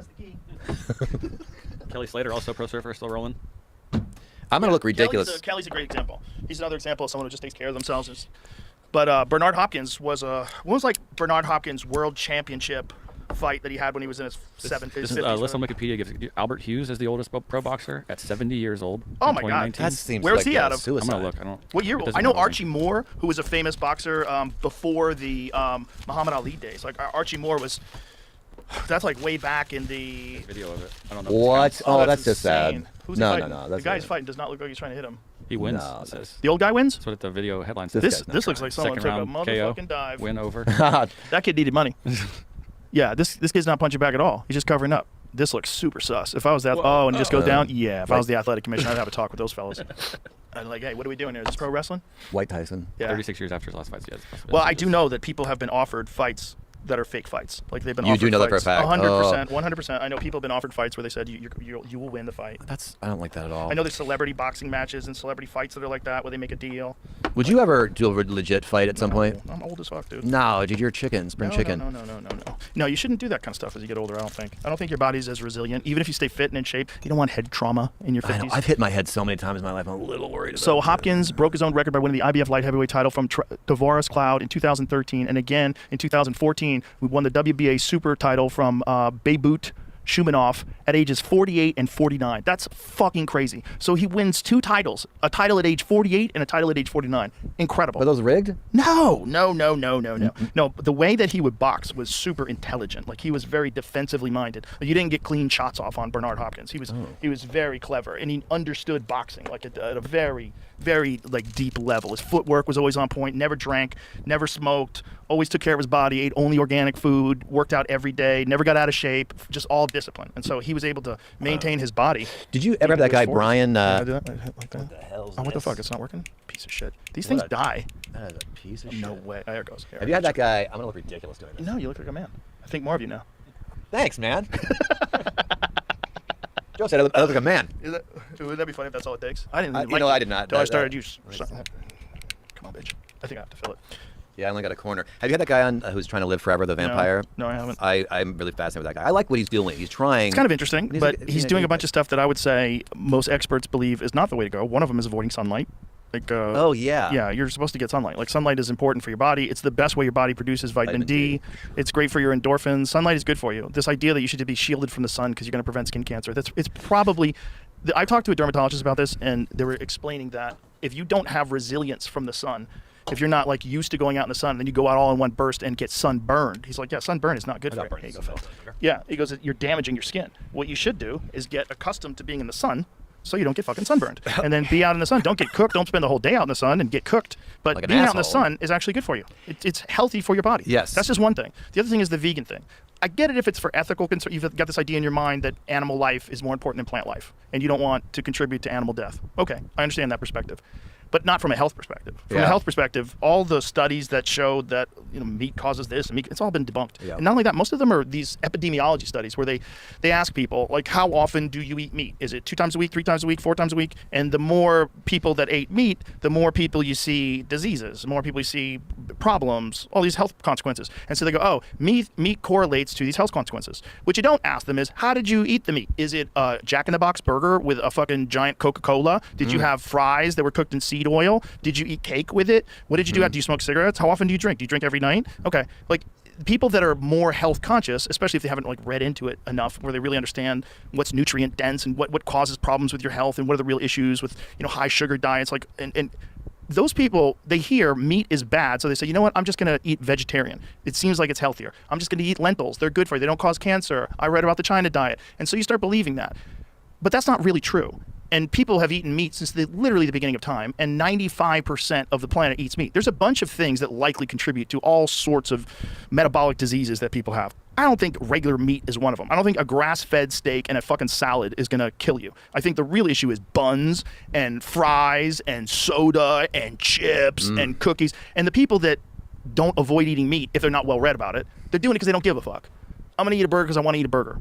So you get a lot of that. So in the people that avoid meat, you get like a healthy user bias, because these are people that, even if it's not correct, like I know people that truly believe that you can become a better athlete on a vegan diet. I'm like, okay, but there's no pros who have ever done that. No pros have ever gone vegan and been, especially at an explosive sport. There's only like a few people out there. Like there's a guy named Martin Bacole. Do you know who he is? Of course, Martin Bacole from the Cincinnati Red Dogs. No, you're making it up. Martin Bacole is one of the best heavyweight boxers in the world. He's this fucking enormous guy. I think I don't remember what part of Africa he's from. He might be Congolese. He's a monster. And he's a vegetarian. Fucking people up. Kind of crazy. Yeah. Like one of the best heavyweight boxers alive. Huge guy, and he's a vegetarian. It's an aberration, though. Vegetarian, you can still eat eggs. Eggs are probably as good as anything. If you want to eat like one protein and, simple, easy to digest, has everything, eggs are pretty fucking solid. I eat eggs like every day. I actually tried to not eat meat for a little while, a few years ago now. You need like a nutritionist with you to really make sure you cover that. Yeah, you got to get all your vitamins correctly, and then you got to make sure you're not taking too many vitamins, and which ones are water soluble, which ones are fat soluble. I just caught myself in the camera here. I look ridiculous smoking this cigar. Hey, look like a man. Like I said, Thanks, Joe. I like you more this way. Great. Hide those things from people. You shouldn't be able to look at yourself. It's bad for you. I love it. I love that. Oh, yeah. Joe just turned the camera off. It's just like reading the comments. Don't do it. By the way, these youngins, these young kids. Let me give you a lecture. Young boys. So at one point, what about John Larroquette? You ever gonna get to that? We'll get to it. Let's not rush that story. Let the podcast breathe for a second, and then we'll. So these young kids now, I noticed this. Women will do this. They'll be like, people say, "I light up the room." One woman told me this. Who ever says? People say, "I light up the room." That actually lights up the room. That's what sometimes people say. I'm funny, but I've noticed like these young people, they tell you compliments they got, and I'm like, why is this? Because for our area, it's like, you never say like, "I'm great." People think I'm great. You never would say that. But now, this is my theory. I don't know if this is true. They've grown up on Facebook where people say, "You look so pretty," and then everyone sees the compliment. And now when they go out in the world and they get a compliment, then they're like, "Oh, I let people know my compliment." Everyone sees the compliments. That's exactly. That's my theory. That's a very good theory. I think that's write dead a on. book about it. You should. Make sure you do the audio yourself. I have no merch. Yeah, I'm definitely. You don't have any merch? No merch. You should have Caitlyn Jenner merch. Yeah, baby. Yeah, baby.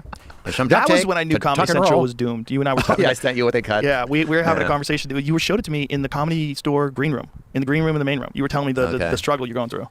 It was so stressful, that whole thing. Well, you had this show that you were doing on your own that was amazing, and it's one of those things like South Park, right? Where South Park really worked And in 2009, everybody thought it was a pathetic waste of time. Yeah, I like friends would remember. come over to do my podcast and be like, "What are you doing? Like, why are you doing this?" It's like it's such a waste of time on a fucking webcam. But it's nobody saw that comment. So Did you? I would have never given you that advice back then. Just Did you stick to just your do? YouTube. You did it because it was enjoyable. Just you weren't fun. like thinking like this is the way. I always wanted a radio show, but no one would ever give me a radio show. You know, so I would when I would do radio shows, like if I would sit in on Opie and Anthony, I'd be like, "This is so fun. I'd love to do something like this," but no one's gonna give me one of these fucking things. That's how I thought about it. Yeah. And so when I saw Anthony Cumia started doing this thing live from the compound, he would do it in his basement, where he play karaoke with a machine gun. He's out of his mind. He's drunk. He's got full beer kegs on tap there. They're drinking Guinness and he's fucking doing karaoke where he's holding a machine gun. It was most ridiculous shit. But he had a full professional studio where he had green screen, he had like pro microphones just in his basement for funsies. He just did it for fun. And I was like, that's what I want to do. I'll do something like that for fun. And then, of course, Tom Green. Like you go to Tom Green had that internet show in his living room. And I remember looking around and going, you just got to figure out how to make money with this. Like this is a job. Like this can. That's nice. You knew you wanted to do that. Wow, it just seemed like fun. That's the whole. Like I always loved the opportunity to talk to interesting people or funny people, or I'm a questioner. I like to ask questions. Like how did you know that? Why'd you do that? Yeah, you found the right thing. Yeah, it's just like the opportunity to talk to cool people seems like what a great thing that would be because it's always fun to talk to cool people. Like if I was ever on those shows and I like ran into someone who was interesting, I was like, wait, how'd you start this? Like what do you? Yeah, you having a lot of interests helped. Oh, fucking for sure. Yeah, you get. But back then, I would have told you to get a sitcom because there was no money on YouTube. Everybody still wanted a sitcom back then. The only one guy who didn't, and I was like, he's lying. Zach Galifianakis was like, I don't want to do a sitcom. And in my head, I'm like, oh, he's lying. But he actually had like a very, he had his head together. Yeah, he's not lying about nothing. I mean, that guy, he's the least attention whore of any famous person. He never famous got funny caught person up. ever. Not at all. Doesn't he live like on a farm? Yeah, he does. He has like a tractor. Yeah, very interesting guy. Very smart guy. Very smart. He was good friends with Brody. And he was one of the first people to alert me when Brody was off the meds. Like there was a time when Brody was off his meds. Do you remember that? Mm-hmm. People that don't know, we're talking about our late great friend Brody Stevens, who was like that. So funny. He was so funny. And Brody Stevens is like one of the best examples of like it's not what's written on paper. Yeah, you would. Yeah, right. If you got his act on paper, you're like, this is not going to work. Right, you'd be like, this is nonsense. This doesn't make any sense at all. Meanwhile, everyone's lining up in the back of the room to see him say these things. So yeah, I think it's like that Andy Kaufman of our like little time period there, where it was like Andy Kaufman was a brilliant actor and a brilliant comedic actor. He was great on Taxi, but I don't think he ever killed on stage like Brody did. Brody was one time we were in the improv. Yeah, in the different type of comedy, but it was like a different when he was on stage, like the comedians watched. Yes, it was a different thing. He's doing his own thing. He's doing this Brody Stevens thing. One time we were at the improv and it's really late. Like I'd gone up, a lot of people had gone up. The crowd was kind of tired. Half the people there. And they announced that Brody's there, and Brody's worried that people are going to get up. So Brody takes his shirt off, and he starts swinging it around in the air over his head and walking through the crowd. Let's go! Positive energy!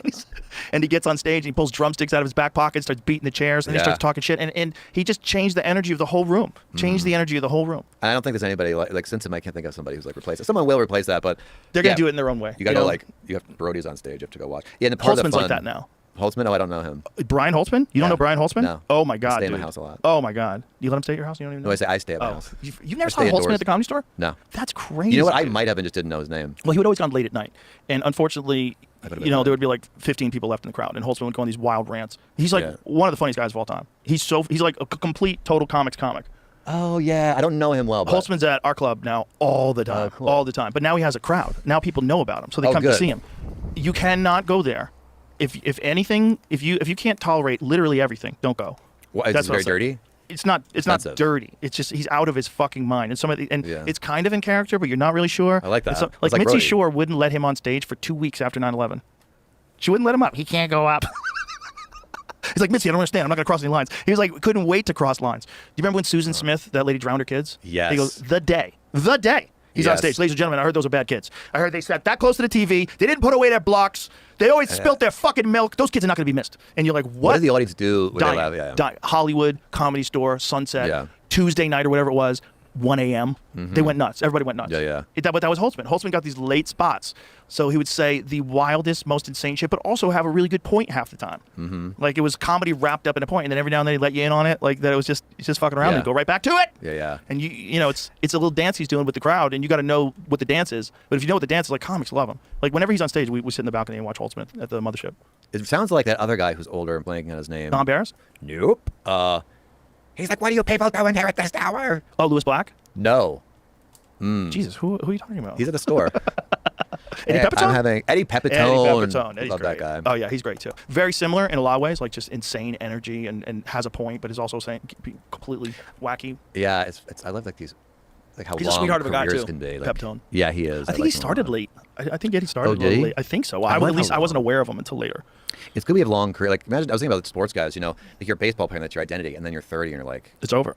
You Yeah, can go a long you can go to way. maybe 40. Like, look, Tom Brady still playing football. What was he, like 42 when he retired? still that's Insane. youngish to have. Young as fuck if you're a comic. If your identity is I'm a sports player, I'm like a sports player. That's how much I know. I just revealed what a good big sports guy I am. A sports player. You know, are you a sports player? Yeah, an athlete makes a ton of money for a very short amount of time. That's why they all go broke. Or not all of them, but a large amount of them go bankrupt. It's also just like you think about your identity when you're a kid, and you probably get all that identity as an athletic person, then you become like a professional, and it must be difficult to just you have to really never hook into that. Like that's my identity. It's also like if you're a really hot woman, I think it's hard when you got to not have that be your identity. It can't be your whole thing because one day it's going to go away. Yeah. But if you're an athlete, it goes away even quicker than being a hot lady. Like there's hot ladies that are in their 50s. They're still hot. They maintain their looks. Hot ladies in the 50s. They work out. They take care of their skin. But there's no like super athletes that are in their 50s. Like they don't exist. What about? Not at a professional level. Hold on, let me think. Go ahead. It's not possible. I know athletes. There's Give me one a guy. second here. There's one guy I can tell you that did it into his 50s. Bernard Hopkins. He played golf. No, he was a boxer, world champion a boxer in their 50s was multiple good? division world champion boxer. Was beating world champions at 50 years old. Did Tyson? Was he going full on? I don't know. I'm not Mike Tyson. You don't know? But I would say by the tone of my voice, you could sense a little bit of skepticism. Yeah. Anybody who's a combat sports athlete looked at that and said, I'm happy Mike Tyson made money. It seemed like he held back a little bit, but maybe there was an agreement. I wasn't there. That would be. I'm not Jamie one knows. for wild speculation. I No, don't you're know if you not. know. No, you don't get Gordie involved Howe in was anything. playing until he was 69 years old in 276 days. Who is one that? extra game. Gordie Howe. Gordie Howe, great Soccer, hockey? He was 69. Yeah, I mean he wasn't in the NHL at that point, but he played a professional hockey game at that age. Yeah. That's insane. Hey Joe, can I have a cigar? I want to Sure. look manly. Yeah, I smoke some need cigar. something to look manly. Let me get some 'cause freshies out of the I don't have humidor. You look very manly. I mean, I thank you, but I sometimes I look in the mirror and I'm like, that guy looks a little. Kelly Slater, also pro surfer, still rolling. I'm gonna look ridiculous. Kelly's a great example. He's another example of someone who just takes care of themselves. But Bernard Hopkins was Bernard Hopkins' world championship fight that he had when he was in his This is a list on Wikipedia gives Albert Hughes as the oldest pro boxer at 70 years old. Oh in my God. 2019. That seems Where's like he out of? suicide. I'm gonna look. I don't. What year? it doesn't I know have a Archie link. Moore, who was a famous boxer before the Muhammad Ali days. Like Archie Moore was. That's like way back in the Video of it. I don't know. What? Oh, that's just insane. sad. Who's he No, fighting? no. The That's guy he's fighting does not look like he's trying to hit him. He wins. No, it says. The old guy wins. That's what the video headline says. This guy's not looks like someone Second took a round motherfucking KO. dive. Win over. That kid needed money. Yeah, this kid's not punching back at all. He's just covering up. This looks super sus. If I was that, and he just goes down. Yeah, if I was the athletic commission, I'd have a talk with those fellas. I'd like, hey, what are we doing here? Is this pro wrestling? White Tyson. Yeah. 36 years after his last fight. Yeah, Well, I do know that people have been offered fights that are fake fights. Like they've been You offered do know that for a fights. fact? 100%. 100%. I know people have been offered fights where they said you will win the fight. I don't like that at all. I know there's celebrity boxing matches and celebrity fights that are like that where they make a deal. Would you ever do a legit fight at some point? I'm old as fuck, dude. No, dude, you're chicken, spring chicken. No. No, you shouldn't do that kind of stuff as you get older, I don't think. I don't think your body's as resilient. Even if you stay fit and in shape, you don't want head trauma in your 50s. I know. I've hit my head so many times in my life. I'm a little worried about So it. Hopkins broke his own record by winning the IBF light heavyweight title from Tavares Cloud in 2013, and again in 2014 we won the WBA super title from Beibut Shumanov at ages 48 and 49. That's fucking crazy. So he wins 2 titles, a title at age 48 and a title at age 49. Incredible. Are those rigged? No. No, the way that he would box was super intelligent. Like he was very defensively minded. Like, you didn't get clean shots off on Bernard Hopkins. He was very clever and he understood boxing like at a very, very like deep level. His footwork was always on point. Never drank, never smoked. Always took care of his body. Ate only organic food. Worked out every day. Never got out of shape. Just all discipline. And so he was able to maintain his body. Did you ever have that guy Brian? What the hell? What the fuck? It's not working. Piece of shit. These things die. That is a piece of shit. No way. There it goes. Here, Have you had that guy? I'm gonna look ridiculous doing this. No, you look like a man. I think more of you now. Thanks, man. Joe said I look like a man. Would that be funny if that's all it takes? I didn't. You know, I did not. Until I started use. Come on, bitch. I think I have to fill it. Yeah, I only got a corner. Have you had that guy on who's trying to live forever, the vampire? No, I haven't. I'm really fascinated with that guy. I like what he's doing. He's trying. It's kind of interesting, but he's doing a bunch of stuff that I would say most experts believe is not the way to go. One of them is avoiding sunlight. Like, oh, yeah. Yeah, you're supposed to get sunlight. Like, sunlight is important for your body. It's the best way your body produces vitamin D. It's great for your endorphins. Sunlight is good for you. This idea that you should be shielded from the sun because you're going to prevent skin cancer, it's probably... I've talked to a dermatologist about this, and they were explaining that if you don't have resilience from the sun, if you're not like used to going out in the sun, then you go out all in one burst and get sunburned. He's like, yeah, sunburn is not good for you. Here you go, Phil. Yeah, he goes, you're damaging your skin. What you should do is get accustomed to being in the sun so you don't get fucking sunburned. And then be out in the sun. Don't get cooked. Don't spend the whole day out in the sun and get cooked. But Like an being out in the asshole. sun is actually good for you. It's healthy for your body. Yes. That's just one thing. The other thing is the vegan thing. I get it if it's for ethical concern. You've got this idea in your mind that animal life is more important than plant life, and you don't want to contribute to animal death. Okay, I understand that perspective. But not from a health perspective. From a health perspective, all the studies that showed that meat causes this, and meat, it's all been debunked. Yeah. And not only that, most of them are these epidemiology studies where they ask people, like, how often do you eat meat? Is it 2 times a week, 3 times a week, 4 times a week? And the more people that ate meat, the more people you see diseases, the more people you see problems, all these health consequences. And so they go, oh, meat correlates to these health consequences. What you don't ask them is, how did you eat the meat? Is it a Jack in the Box burger with a fucking giant Coca-Cola? Did you have fries that were cooked in seed oil? Did you eat cake with it? What did you do? Do you smoke cigarettes? How often do you drink? Do you drink every night? Okay. Like, people that are more health conscious, especially if they haven't like read into it enough where they really understand what's nutrient dense and what causes problems with your health and what are the real issues with high sugar diets, like and those people, they hear meat is bad, so they say, you know what, I'm just going to eat vegetarian. It seems like it's healthier. I'm just going to eat lentils. They're good for you. They don't cause cancer. I read about the China diet. And so you start believing that. But that's not really true. And people have eaten meat since literally the beginning of time, and 95% of the planet eats meat. There's a bunch of things that likely contribute to all sorts of metabolic diseases that people have. I don't think regular meat is one of them. I don't think a grass-fed steak and a fucking salad is going to kill you. I think the real issue is buns and fries and soda and chips and cookies. And the people that don't avoid eating meat, if they're not well read about it, they're doing it because they don't give a fuck. I'm going to eat a burger because I want to eat a burger.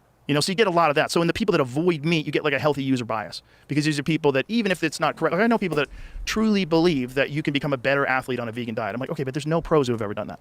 No pros have ever gone vegan and been, especially at an explosive sport. There's only like a few people out there. Like there's a guy named Martin Bacole. Do you know who he is? Of course, Martin Bacole from the Cincinnati Red Dogs. No, you're making it up. Martin Bacole is one of the best heavyweight boxers in the world. He's this fucking enormous guy. I think I don't remember what part of Africa he's from. He might be Congolese. He's a monster. And he's a vegetarian. Vegetarian. Fucking people up. It's kind of crazy. Yeah. Like one of the best heavyweight boxers alive. Huge guy. And he's a vegetarian. It's an aberration, though. And vegetarian, you can still eat eggs. Eggs are probably as good as anything.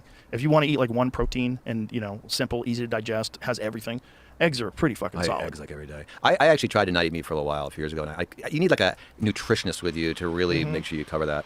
Yeah, you got to get all your vitamins correctly. And then you got to make sure you're not taking too many vitamins, and which ones are water soluble, which ones are fat soluble. I just caught myself in the camera here. I look ridiculous smoking the cigar. Oh, you look like a man. Like I said, Thanks, I Joe. like you more this way. Great. You gotta hide those things from people. You shouldn't be able to look at yourself. It's bad for you. I love it. I love that. Oh, yeah. Joe just turned the camera off. It's just like reading the comments. Don't do it. By the way, these youngins, these young kids, let me go lecture. Young boys. Yeah, I was so at one point What where about John Larroquette? You ever gonna get to that? we'll get to it. Let's not rush that story. Let the podcast breathe for a second, and then we'll. So these young kids now, I noticed this. Women will do this. They'll be like, people say, "I light up the room." One woman told me this. Who ever says people say I light up the room that actually lights up the room? That's what sometimes people say I'm funny. But I've noticed like the young people they tell you compliments they got. And I'm like, why is this? Because for our area, it's like you never say like I'm great. People think I'm great. You never would say that. But now this is my theory. I don't know if this is true. They've grown up on Facebook where people say you look so pretty, and then everyone sees the compliment. And now when they go out in the world and they get a compliment, then they're like, oh, I let people know my compliment. Everyone sees the compliments. That's probably exactly That's my theory. That's a very good theory. I think that's Write dead a on. book about it. You should. Make sure you do the audio yourself. I have no merch. Yeah, I'm definitely audio. You don't have any merch? No merch. You should have Caitlyn Jenner merch. Yeah, baby. Yeah, baby. That was when I knew Comedy Central was doomed. You and I were talking. Yeah, I sent you what they cut. Yeah, we were having a conversation. You showed it to me in the Comedy Store green room, in the green room in the main room. You were telling me the struggle you're going through. It was so stressful, that whole thing. Well, you had this show that you were doing on your own that was amazing.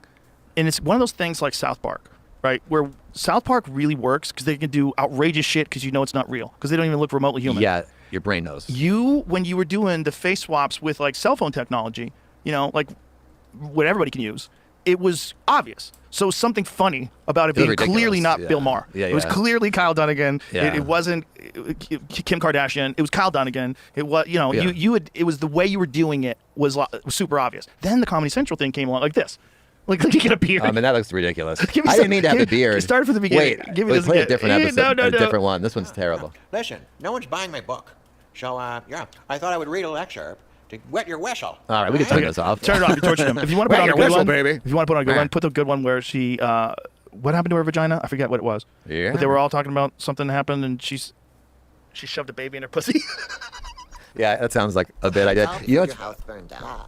Oh, it was awful, girls. For a minute there, I thought I was going to suffer the same fate as my nutsack. Oh, jeez. Yeah, baby. I want to apologize to the trans community. Yeah, did you save all of your clothes? Yeah. The first thing I did when I saw the flames was grab my Fendi clutch and my Alexander McQueen stiletto pumps. Yeah. Yeah. Now, then I ran back into the flames to get my Louis Vuitton alligator duffel, a bag so beautiful it demands attention. Yeah. My size 17 Jimmy Choos and my dog Checkers. But there was only enough time to save 2 of those things, girls. Oh, no. The fake Sophie's choice.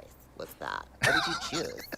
This is what I do with my time? Checkers is fucking dead. Yeah, Checkers is got dead. my old balls Yeah, and stick baby. to play with up in heaven, Oh, baby. baby. Oh. That's what I'm doing with my time. That's an old one.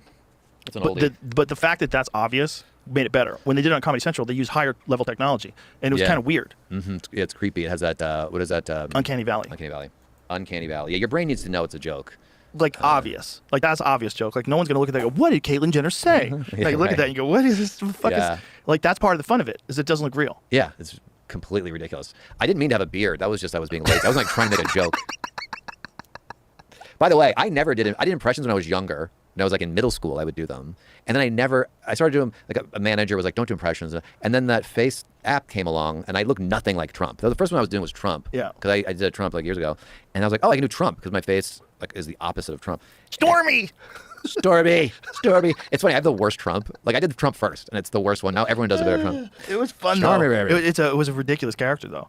But it's like that's how I knew Comedy Central was doomed. I'm like, if you guys are fucking this up, like this show, he's giving it to you on a silver platter. Just get out of the way. All you had to do is get out of the way. You were working with Metzger, right? Yeah, Like, not at that moment. Yeah. Eventually. Yeah, eventually. Yeah. They're like, all you had to do is get out of the way.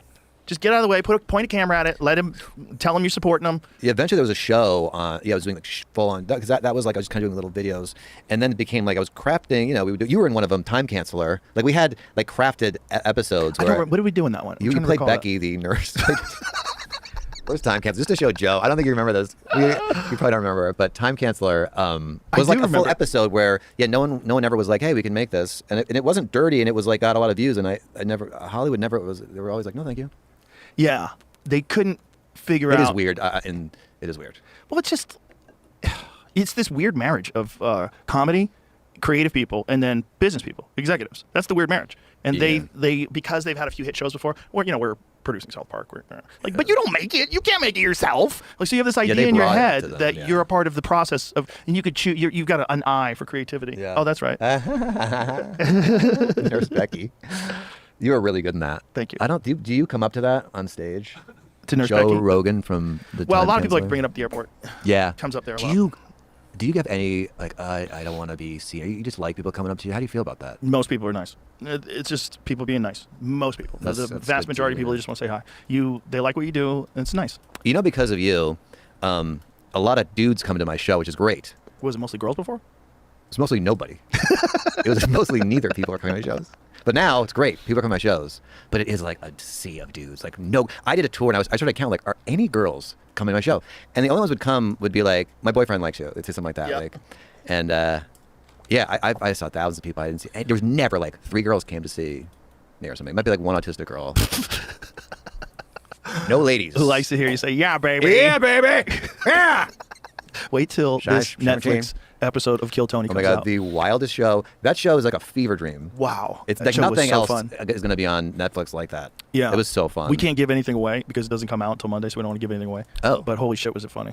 I love Tony's like, I like when the comedians do well because it's so much pressure. Can you imagine the Yeah. pressure of these Oh, comedians? God. It's like could change their. And there's nothing. You know, when you're young, you don't even know how to make it in show business. And there's just like one show that you can. This was a direct link, so it's like. Well, it must be also so much works. pressure. Like Yeah. there's guys that have gone from Yep. that show that have real careers now. Yep. Guys like Cam Patterson, William Montgomery, these guys are Yeah. going on the road. They're selling out all over the place. Oh yeah, people love them. David Lucas. I mean, it's kind of incredible. The fan base is rabid. Yeah, he's made a lot of like careers. They're I- selling out arenas this weekend in Nashville. I know they have like the comedy baton right now. The funny thing is when someone doesn't do well and it's like dead silent, it just makes me laugh. And Tony will go, "Holy shit!" Tony's the worst. It's He's so funny. mean. He's like, "Holy shit!" He's so good at roasting. Oh my God, He's like the best at it. There's no one close. He's the best Yeah. roaster ever. Yeah, he's I mean, unbelievably on that quick. Tom Brady roast, he was a fucking savage. Holy shit. Yeah. That Tom Brady roast was so important in comedy because it was the most watched thing ever in Netflix, and it was the most unwoke thing that's ever been on television. Yeah. So it was like, it broke the dam. And Nikki Glaser was really funny. Yeah, everyone did really funny. Jeff Ross was great on it. Schultz killed on it. It was great. Schultz. Having something like that was a big moment, you know, like something that's just funny. Like, fuck all these stupid rules. We're talking shit. This is just talking shit. Everybody loves it. I think it seems like Let it go. It's done. It seems like everything. Well, it's not done with some people. They're triple masking right now as they're listening to this. I can't believe this. They're not listening to this. They got a tie-dye mask on the outside. They're kicking the Tesla on their way to the garage. I know a comedian who still goes on stage with a mask and has it the whole time and comes in the whole time. I won't say puts it on when he's talking comes into in the microphone. with it, comes in. Maybe he takes it off. No, yeah, I think he takes it off for the thing. People were doing comedy through masks. That's very funny. That's one of the dumbest fucking things of all time. You know what? Maybe he has like an immune disease. I don't know. Maybe it doesn't. Stay home. It doesn't matter. It's not helping you. You're breathing into this fucking cloth that's an inch from your face, and bacteria is going to accumulate there and moisture, and it's probably going to be worse for you. Don't you hate it when you're doing stand-up and like you accidentally like mouth hit like that? I think all the people. There's been 15 comedians before you, and comedians are disgusting. Let's be honest, we're all a disgusting group of people, and you're just like, oh, okay, I gotta just wait for this disease. Wait for what? Yeah, if someone's got a cold, we all have a cold. That's one thing. You're Yeah, sharing the microphone with somebody who has the flu. I know a girl who brings her own microphone. Swear to God, the stand. Really? Yeah. Doesn't Eliza do that too? I don't know. How's she doing? Haven't heard. I think she just released a special. You ever see her movie? That's like weird because it's like some of it's funny, then all of a sudden it's serious, and you're like, no. It goes back and forth from mixed genres. They call it. You know what she's on that I love? Righteous Gemstones. Righteous Gemstones. Yeah. You know who else? Edie Patterson. I love her. I was in the Groundlings with her. We would do sketches. Edie is like the daughter or something. But she's so funny. She's just weird and funny. It's a weird show. It's a funny show, man. Like I can't believe nobody told me to watch it. Maybe they There's didn't. too many shows. I have a thing where I'm like, can you just not tell me another good show? Too many I'm not caught up. The Baldwins, you watching that? No. Was it a sitcom? It's a reality show about Alec Baldwin and his terrible wife. Why would you watch? She's an awful, because I watch what women watch. That's what I Does she fake the accent? I'll watch it if she fakes the accent. Yeah, she fakes. She's a. Does she? She is. She doesn't understand the words? Yeah. What is? How do you say in English? Cucumber. And he goes along with. But do you have that? Her shushing him at like a red carpet. Isn't it just awful? Yeah, I'm talking. You're not talking. I'm talking. You're not talking when I'm talking. Alec Baldwin can get like a really sweet, beautiful woman. He's Alec Baldwin. What happened? He would yell. They would run away. He would yell? I mean, he would yell. He would yell at them. They'd run away. Who knows? Who knows what these two are like? They both look like they're out of their fucking minds. And I'm sure it's edited, but he comes off way better than her. Maybe he's doing that on purpose. Maybe that's a clever move.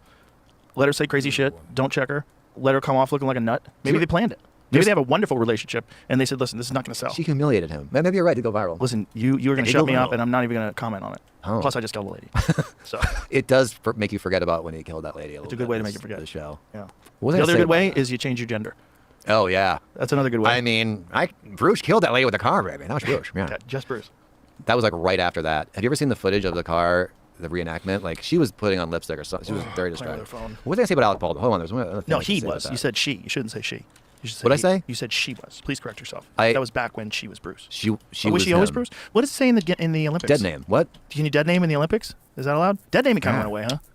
Yeah. That didn't work. People are like, wait, you can't kick people out of the social square for life because they won't accept this bizarre new thing you're doing. There it is. Bruce Jenner. Still says Bruce. Wow, look how jacked he was. Oh yeah. Back then it was he. There's that nut shot. You can see the nut shot. Yeah. Nah. Did he have the? I think I have no information. Yes, but I think so. You're holding back. Do you work for the government? Yeah, I know a guy. I'll tell Trump to release the files. So terrifically. A terrific guy. Are we getting new files, Jamie? Does anything happen? What happened with Oliver Stone apparently testified about the JFK assassination. What does he know? How does he know? He knows everything about it. How does he know? He's literally a warehouse of information on the JFK assassination. Before the podcast, during the podcast, after the podcast, he wouldn't stop talking about it. Is it Terrence Howard information? No, it's Oliver Stone. He's a brilliant guy. Oliver Stone can give you, he could sit down and break down from recall. And how old is Oliver Stone? Like, complete recall of dates, times, who was involved, who they worked for before this happened, who Kennedy had fired, why they were on the Warren Commission report, what the Warren Commission report's objectives were, who was influencing it, who saw the gunshots in the grass, how did they die in mysterious circumstances. He rattle it all off the top of his head. And he's like, he tells Congress to reinvestigate the 1963 assassination, starting at the scene of the crime. Like, I'm telling you, man, the movie he did is, great movie, Kevin Costner, wonderful movie. But talking to him about it is where you really freak out. Like, this guy has been studying the JFK assassination forever. And he thinks it was a CIA or a hit? No one knows. And until you get all these files, no one's going to know. And even once you get all these files, what is it going to how you're still going to connect dots. And it's not like there's a page 24, Mike did it. Mike. Right. Yeah, Mike was in the grassy knoll. I told him, shoot that Irish cocksucker, he's going to rob us. No, there's none of that. You're going to get certain details that weren't available before for national security reasons or for whatever. But if they had made some sort of a declaration that Kennedy was a problem that needed to be removed, that would be like as close to a smoking gun as you can get. But they could probably get away with saying things like that in 1963. You know, especially like people that worked at they were doing nutty shit in '63, like really nutty shit. Like that's the same year as Operation Northwoods, right? That's the same year. Operation Northwoods was this crazy idea that was drummed up. It was a false flag idea that was drummed up and literally signed by the Joint Chiefs of Staff. Like they gave this a green light, and then vetoed by Kennedy. And what they were going to do is they're going to have a bunch of false flag attacks. Like they were going to blow up a jetliner, and they were going to blame it on Cuba, and they were going to arm Cuban friendlies and bomb Guantanamo Bay. They were going to literally kill American citizens. And the idea was do this false flag, blame it on Cuba, then we have to go to war with Cuba. And Kennedy was like, what the fuck are you doing? No. And then there was the other one, which was the Bay of Pigs. So they informed Kennedy about the Bay of Pigs. Apparently they informed him about it like late in the process. And he denied them air support. So the whole plan of invading Cuba, the Bay of Pigs, was dependent upon air support. They didn't get air support because Kennedy said no to it. So all these people died that didn't have to die. All these American soldiers died that didn't have to die. And my friend Evan Hafer from Black Rifle Coffee, he had a very good point. He said, like, if you wanted to look at someone who had a bone to pick, who was like a hardened killer, like those guys who got stranded at that beach, those would be the kind of guys that would want to kill Kennedy. Like there's probably a lot of people that wanted to kill Kennedy. You know, there's probably the mob wanted to kill him because the mob got him in. You know, the whole thing that happened with Illinois, like him winning Illinois, right, yeah, I heard about that. Very shaky stuff, right? Very shaky election. So the mob got him in, and then his brother starts going after the mob. Yeah. They're like, hey, fuckface, like what kind of deal is this? And then he's trying to get rid of the CIA. He wants to get rid of all these, like he gives that speech about privacy, about having these private groups and having secrecy and secret societies. Have you ever seen that speech about secret societies? That Kennedy made? Yeah. No. It's really creepy. He's talking about how secret societies are repugnant, and that he's essentially calling out the shadow government. He's calling out all these people that are involved in these organizations, literally from like Yale, like the Skull and Bones that they're all in. All these creepy frat boys join the Skull and Bones, and then one day they wind up ruling the world. Like it's kind of Harry Potter-ish. It's bizarrely, on the nose as far as what it is. But he was calling that stuff out in the 60s as well, and then they kill him. And then you don't hear a peep about any of that stuff anymore. And we will get to the John Larroquette story, just anybody listening. Let's we listen will to Kennedy get to it. talk about secret societies. I want to see that, yeah. Secret societies. There are secret societies. It's a very creepy speech when you think about the fact that they killed him less than a year later, I believe. What about the back and the left? This is what I heard. I don't know any information. But in Oliver Stone, he was like back and to the left. Back and, but someone's saying, no, your head would do that because it like, from the shot from the back, your head would like recoil back. I don't know anything. Well, we can look at that too. Let's hear it. The speech that killed him about secret society. The very word secrecy is repugnant in a free and open society. And we are, as a people, inherently and historically opposed to secret societies, to secret oaths, and to secret proceedings. We decided long ago that the dangers of excessive and unwarranted concealment of pertinent facts far outweighed the dangers which are cited to justify it. Even today, there is little value in opposing the threat of a closed society by imitating its arbitrary restrictions. Even today, there is little value in ensuring the survival of our nation if our traditions do not survive with it. And there is very grave danger that an announced need for increased security will be seized upon by those anxious to expand its meaning to the very limits of official censorship and concealment. That I do not intend to permit to the extent that it's in my control. And no official of my administration, whether his rank is high or low, civilian or military, should interpret my words here tonight as an excuse to censor the news, to stifle dissent, to cover up our mistakes, or to withhold from the press and the public the facts they deserve to know. For we are opposed around the world by a monolithic and ruthless conspiracy that relies primarily on covert means for expanding its sphere of influence, on infiltration instead of invasion, on subversion instead of elections, on intimidation instead of free choice, on guerrillas by night instead of armies by day. It is a system which has conscripted vast human and material resources into the building of a tightly knit, highly efficient machine that combines military, diplomatic, intelligence, economic, scientific, and political operations. Its preparations are concealed, not published. Its mistakes are buried, not headlined. Its dissenters are silenced, not praised. No expenditure is questioned, no rumor is printed, no secret is revealed.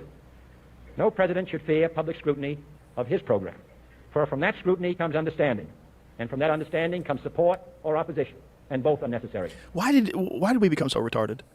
Like, listen to how genius what he's saying is, and how eloquently he's describing the problem. People don't talk like that anymore.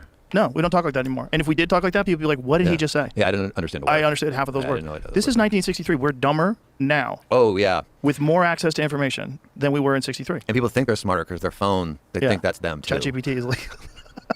Oh, I tried Grok, too, and it was really cool. I kind of felt like, I don't know, you could just see liking your AI friend. Well, that's the problem with people. Grok is saying some wild shit to folks. Oh, I know they have the different kind of stuff. Well, if you ask Grok, if you were like purely evil and you wanted to destroy society, how would you do it? And Grok essentially describes everything that's happening in society. Yeah, it's like Idiocracy. You know that movie? Idiocracy. Yeah. Idiocracy. Yeah, it's happening. I definitely feel like Idiocracy was very charitable in terms of like their version of the future in comparison to what we're experiencing. Yes, because they didn't figure in cell phone addiction. Yeah, you know what makes me laugh is when you look at like a 70s movie about the future and like what they got right and wrong. Yeah. First of all, we don't do the FaceTime as much as they thought we were going to just do that all the time. We're like, no, we don't want that. Another funny thing is like the back of TVs. They're like, TVs are never going to get rid of the back. They're going to have flying cars. But where do you put the stuff? Like, it's always going to be a big box. Yeah. Yeah. And they're like, oh, there's no more racism in the future. And you have flying cars. Where's the flying cars? Yeah, no flying cars, no No racism. There's no black people. No. Watch the Jetsons. They don't have a single black person. True. Yeah. That was our show. Need George Jetson. And then we'd be flying around your flying car. What year was that supposed to be? Did they say? Like, That's this a good is question. 2012. Let's take a guess. What is it? Oh, wait. Sorry. Oh, you already fucked it up. My cigar keeps going out. Is that a sign of manlyhood? Came out 2006. Elliptic. I shouldn't be like doing this at all. 2006? What? No. That's when it came out. That's when the movie was released. No, I mean like when no, not Idiocracy. The Jetsons. Oh. What year is the Jetsons supposed to be? Idiocracy was supposed to be 2020 what?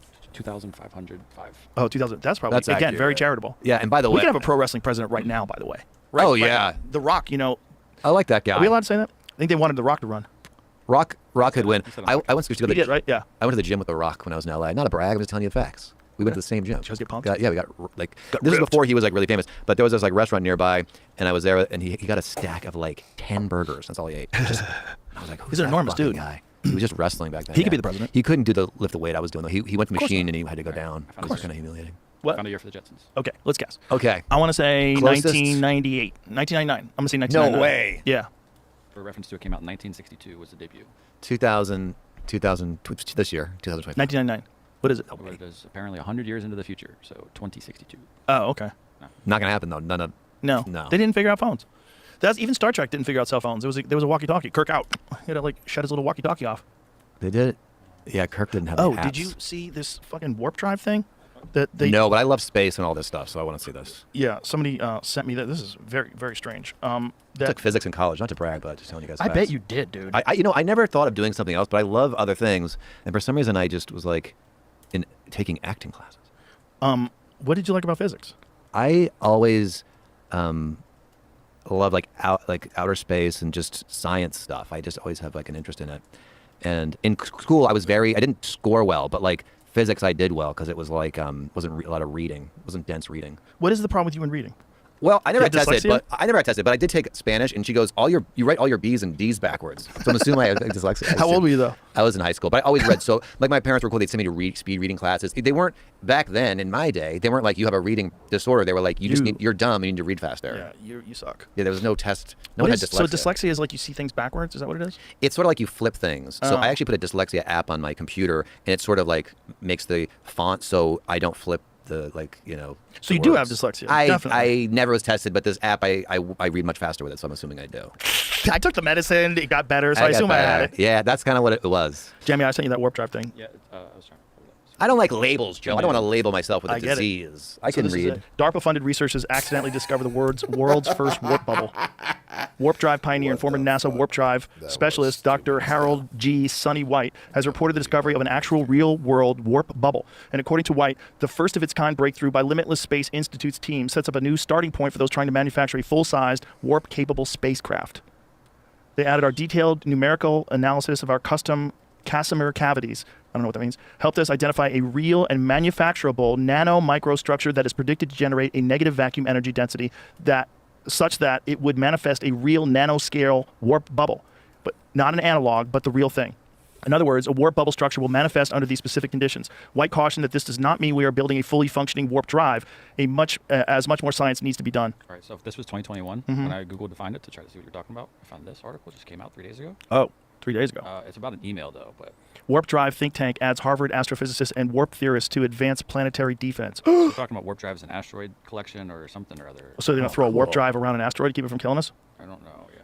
could have profound effects on planetary defense, advanced propulsion, and warp drive detection. Maybe that's where our Wow, asteroids are that's coming cool. from. Someone like shot an asteroid, like like something's coming at their car, they whacked it out of the window, and it hit your car. Yeah. You know what I mean? That's what's happening. We got the little tennis racket, asteroid and they belt. Smack that bird, and it went into your window. Yeah, yeah. That's You know what I'm saying? that's what's happening in outer space. Basically. I wonder if that's what's happening. I wonder if like they see an asteroid coming, they just throw a warp bubble at it, and it just appears somewhere else. Not my problem. That'd be cool. It just shows up. Jupiter saves us from all our little Yeah. strikes. Yeah. We do have like a perfect setup, but then. Okay, so this is no coincidence. We are working on something historic. When pushed for a timeline and list of goals for the team's newest project, Martyr? How do you think you say that? M-A-R-T-I-R-E? Martyr. It said, yes, they exist, but we can't disclose those details at this time. He said, seemingly boundless passion, practically coming through in print. You'll understand why once I'm able to show you. It's rad. Applied Physics is currently hiring. Okay. I won't tell you what it is. But, Great. So Save this us. is what I've been thinking a lot of these fucking UAP things are. Yes, I want to know what you think. That's what I think. I think some of it has got to be ours. And I think if I had some shit that I didn't want the general public to know that I had, and I wanted to protect it from like espionage, didn't want enemies to find out about it, I would say it's not mine. I'd say it's coming from outer space. It's not of this world. Yeah. Hey guys, There was not of this an world. article saying they're in a race to build the world's first working warp drive. Jesus. Warp theorists say we've entered an exotic propulsion space race to build the world's first working warp drive. All this is happening while AI is becoming sentient. Did you hear that? AI passed the Turing test? Was this recently? Yeah, it was an article from yesterday. AI passes Turing test for the first time. Yeah, it learns like exponential. People think it's happening so fast. You know what the Turing test is? Yeah, to see if it can be passed as a human. Yeah, if it passes as a human to everyone. I don't think I could pass the Turing test. Terrifying study reveals AI robots have passed Turing tests and now are indistinguishable from humans, scientists say. Yeah. Bro, we're so fucked. It is a. I think the good things is it'll probably cure loneliness a little bit. Like old people can go robot friend. That's good. 100%, but it's going to be real weird, and it could be complete population collapse. No bullshit. Because of the jobs they replace. The jobs they replace, people having no desire to take care of kids or have kids when you can give a robot girlfriend. Yeah, robot girlfriend would be cool. You know, also I think it'd be You thought about? You're like, yeah, we're all gonna die. Robot girlfriend would be cool, like a nut inside this robot. Yeah, they're gonna probably like sell like their vaginas separately. They It's get gonna be the actual cash. A robot girlfriend that you have to keep alive with cum. It's the only way to keep her alive. I got the one. You got to fill her up every day, or she just gets narcolepsy, falls asleep. What about meaning? That's a problem I think. To have robots be better at everything, even already just songs. Like I write music just for fun, but like it's a talent that doesn't matter anymore. You know, like not that it doesn't matter. Like they write very good songs already. AI, and then have you ever seen art? one of those photos of the entire Milky Way galaxy and there's a little dot of the Earth? It says, you are here. Yes, it's very disturbing. And Now cool. imagine meaning. Yeah. The blue dot. It's all us. It's all subjective. Like meaning is meaning to us because we think we're super important. But if we get surpassed by a superior life form that we actually create, meaning. What does meaning mean anymore? It doesn't mean anything anymore if you don't have emotions. If you're the superior life form and emotions don't exist anymore because you don't have a human reward system that's built in through thousands and thousands of years of evolution. You need a job just to not have a job and an identity. Yeah, the sun that's needs the problem. meaning. That's why it went supernova. It needed meaning. Totally, And it just couldn't help it. It just like, yeah, see me. The sun needed to be seen. I felt so unseen as the sun that I had to blow out a solar flare and kill everyone's satellites. Yeah. Its meaning is our thing. And we decide that meaning is important. But objectively for the universe, it's clearly not. The universe, no. But we are a tiny little fucking spot in the universe. I know. So like, what does meaning mean?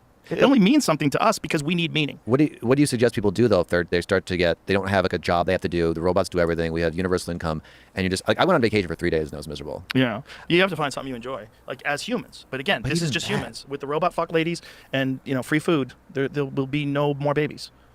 The robot fuck ladies will take care of you. The robot fuck ladies will. They're gonna be a real problem. But they're gonna be a real problem. It's gonna be like that. Just look at how many incels just stay at home now and play video games. Like the number of men who never have sex and the number of men who have no girlfriends, it's like higher than it's ever been. Yeah, and then if you like fall in love with your robot girlfriend, then she's going to be really nice to you. A robot brothel legal or no? Ooh, that's gross. Or you can pay, that's what you pay for. You pay for a fresh silicone. mold every time or something. Legal though? Ew. Definitely legal. Ew. It's like it's legal to fuck your car, I think. It might be. If it's in the garage. Yeah, not out in public. You can't fuck your car in You've seen public. that guy who like fell in love with his car? That video. That's not real. No. It's the real thing. Are you sure? He, and he let him film him, and he kept it together while the cameras were on him, for real? Yeah. You ever think maybe they just set that up because it's stupid? Well, if he's a good actor as Daniel Day-Lewis maybe, but this was very when he tells his dad, and it's That he's people in love with fall his in love car? like weird shit. It's just like a fetish thing. Bro, Yeah, this guy. is fake. This is so fake. He loves This is it. TLC. I love that. That's This is like car. those people that eat toilet paper. Yeah. Yeah. Yeah, he loves it. Nah, I don't believe it. Okay. Unless he's got like a real brain injury. That's good. You get hit by a line drive when he was follow 6. up on this, but I don't remember what it was. Objectophilia. Oh boy. Say it's a disease, Joe. These people have diseases. I think that's a problem, having too many names for stuff like narcolepsy. You know, I agree with you. Narcolepsy, we need a name for. Just figure it out. The people that were saying like dyslexia, figure it out. Figure it out. Stop falling asleep. Stop reading backwards. Figure it out. I did feel dumb though. I wish I had that name. So I have a disease. Yeah. Everybody wants to ADHD. That's a weird one. Some people say that's not a real thing. If I would grew up earlier, I would have been diagnosed as like on some kind of spectrum. I used to fly a kite till I peed my pants. That's just like a good move. Tongue out, like nice way to meet the ladies. Oh yeah. Pissing your pants in a fucking I can't read balsa wood structure in my flying pants. in the air behind you. Yeah, I just loved it. That's a very Asperger, I think it is. Well, look, if you want things that are extraordinary, you need people that are on the spectrum. Like that's a fact. That's one thing we should take vaccines for. There's a lot of fascinating people have come out of that spectrum. A little lead paint here, a little fucking pesticide there. Touch it all. Next thing you know, you got some inflammation and some really good math. We grew up like we're near the same age, I think. Where I think the worst food, like when we were developing, the 70s food was just 80s. Just the biggest. I remember just having like that macaroni and cheese microwaved on this like plastic tray. Oh yeah, it's just all chemicals. And chemicals, that was my lunch. Microplastics, peanut butter and fluff. You ever eat that? Oh, that was like lunch. Yeah, I'm gonna have a marshmallow for lunch. Fluffernutter sandwich on Wonder Bread, which is also sugar. That, we had garbage. I used to go play. I played golf like obsessively for a while, and I would walk 18 holes. I'd have a Snickers and a Sprite. I'd walk into the 18 holes. I did this day after day. I was like big into routine stuff. That was when I was growing, so I may have been taller. Had carrot. You just ate Snickers and Sprite. By the way, this was like a country club. It's not like we didn't grow up like rich, but like my dad, like for like 3 years, we had this country club, and the food was free. Like you had to spend like $1,000 a month or whatever on food, and no one else was going. My dad worked really hard, and I was the only one going. And instead of getting a lobster every day, right, we had Snickers. It was like 13-year-old Kyle. Damn. Yeah. At least you got peanuts in the Snickers. Get a little bit of protein. Which isn't even a nut; it's a legume. I wish Snickers were good for you. They're fucking delicious. It's a great snack to take when you're hiking. I found one in my car. Lord Sandwich was a very conversant gambler. What's a conversant gambler? I was very, he gambled a lot, wouldn't leave the table. Story goes, did not take the time to have a meal during his long hours playing at the cards table. Consequently, he would ask his servants to bring him slices of meat between 2 slices of bread, a habit known amongst his gambling friends. Wow, so he just wanted to eat quick. Hence the sandwich. Wow. No one thought of that? Oh. I guess, yeah. Just because he's a gambling, so he's a degenerate. Gambling. I want to promote my crypto coin real quick. What is That's it? my merch. Yeah, baby coin. It's the Hawk 3. Yeah, baby coin. Yeah, baby coin. Skyrocketing. Yeah. You ever thought about making a coin? It's 0. Wow. Anybody can do it now. Oh, Joe Rogan coin. That'd be good. Good way to rip people off. Yeah. We thought about doing it, but we're like, what does it do? What can you buy with it? No, How does it work? It's total gambling. Kurt Metzger said it best. He's like, it's just fucking gamblers. They're gambling addicts. Oh, yeah. Addicts. The total. That's what the crypto coin thing is. It's a bunch of gambling addicts. And they're all gambling on these meme coins. Yeah. And they're making money. Some of them are making money. And there's shifty deals and pump and dumps. Yeah, it's really shady. But it's kind of legal. It's weird. The whole thing's weird. It is a little bit of like, if you fall for this, well, you shouldn't have money kind Right. of thing, too. Like, all right, did you really? How's that Trump coin doing? Ooh. Not good?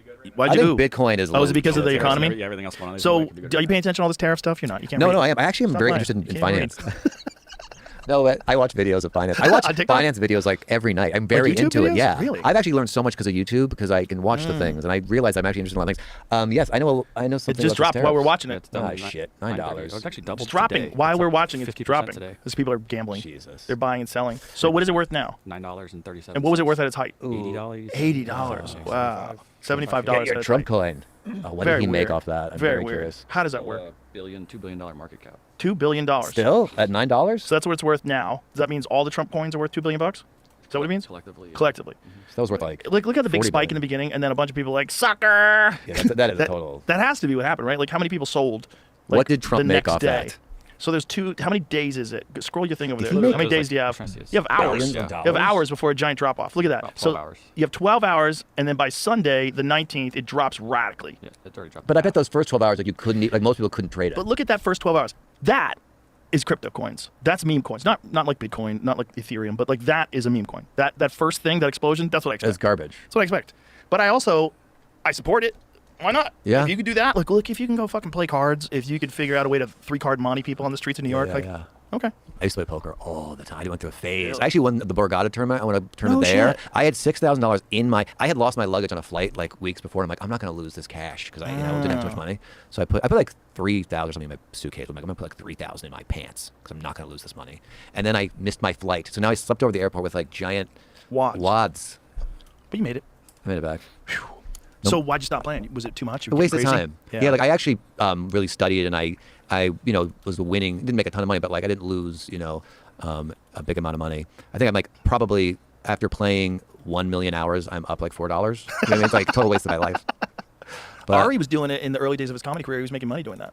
Yeah, That's how he'd make a living. He'd play in tournaments. Yeah, you can, especially in like Vegas, like with people come into, you know, they're just having fun. You can just be very disciplined and just. He would go to those card casinos that were out in California, like Bellflower. Like I know Bicycle you're talking Club. about Bicycle Casino, Commerce. Yeah. Yeah. They're like, hey, Kyle's back. Oh yeah. You were there a lot, huh? But I stopped. It's a waste of time.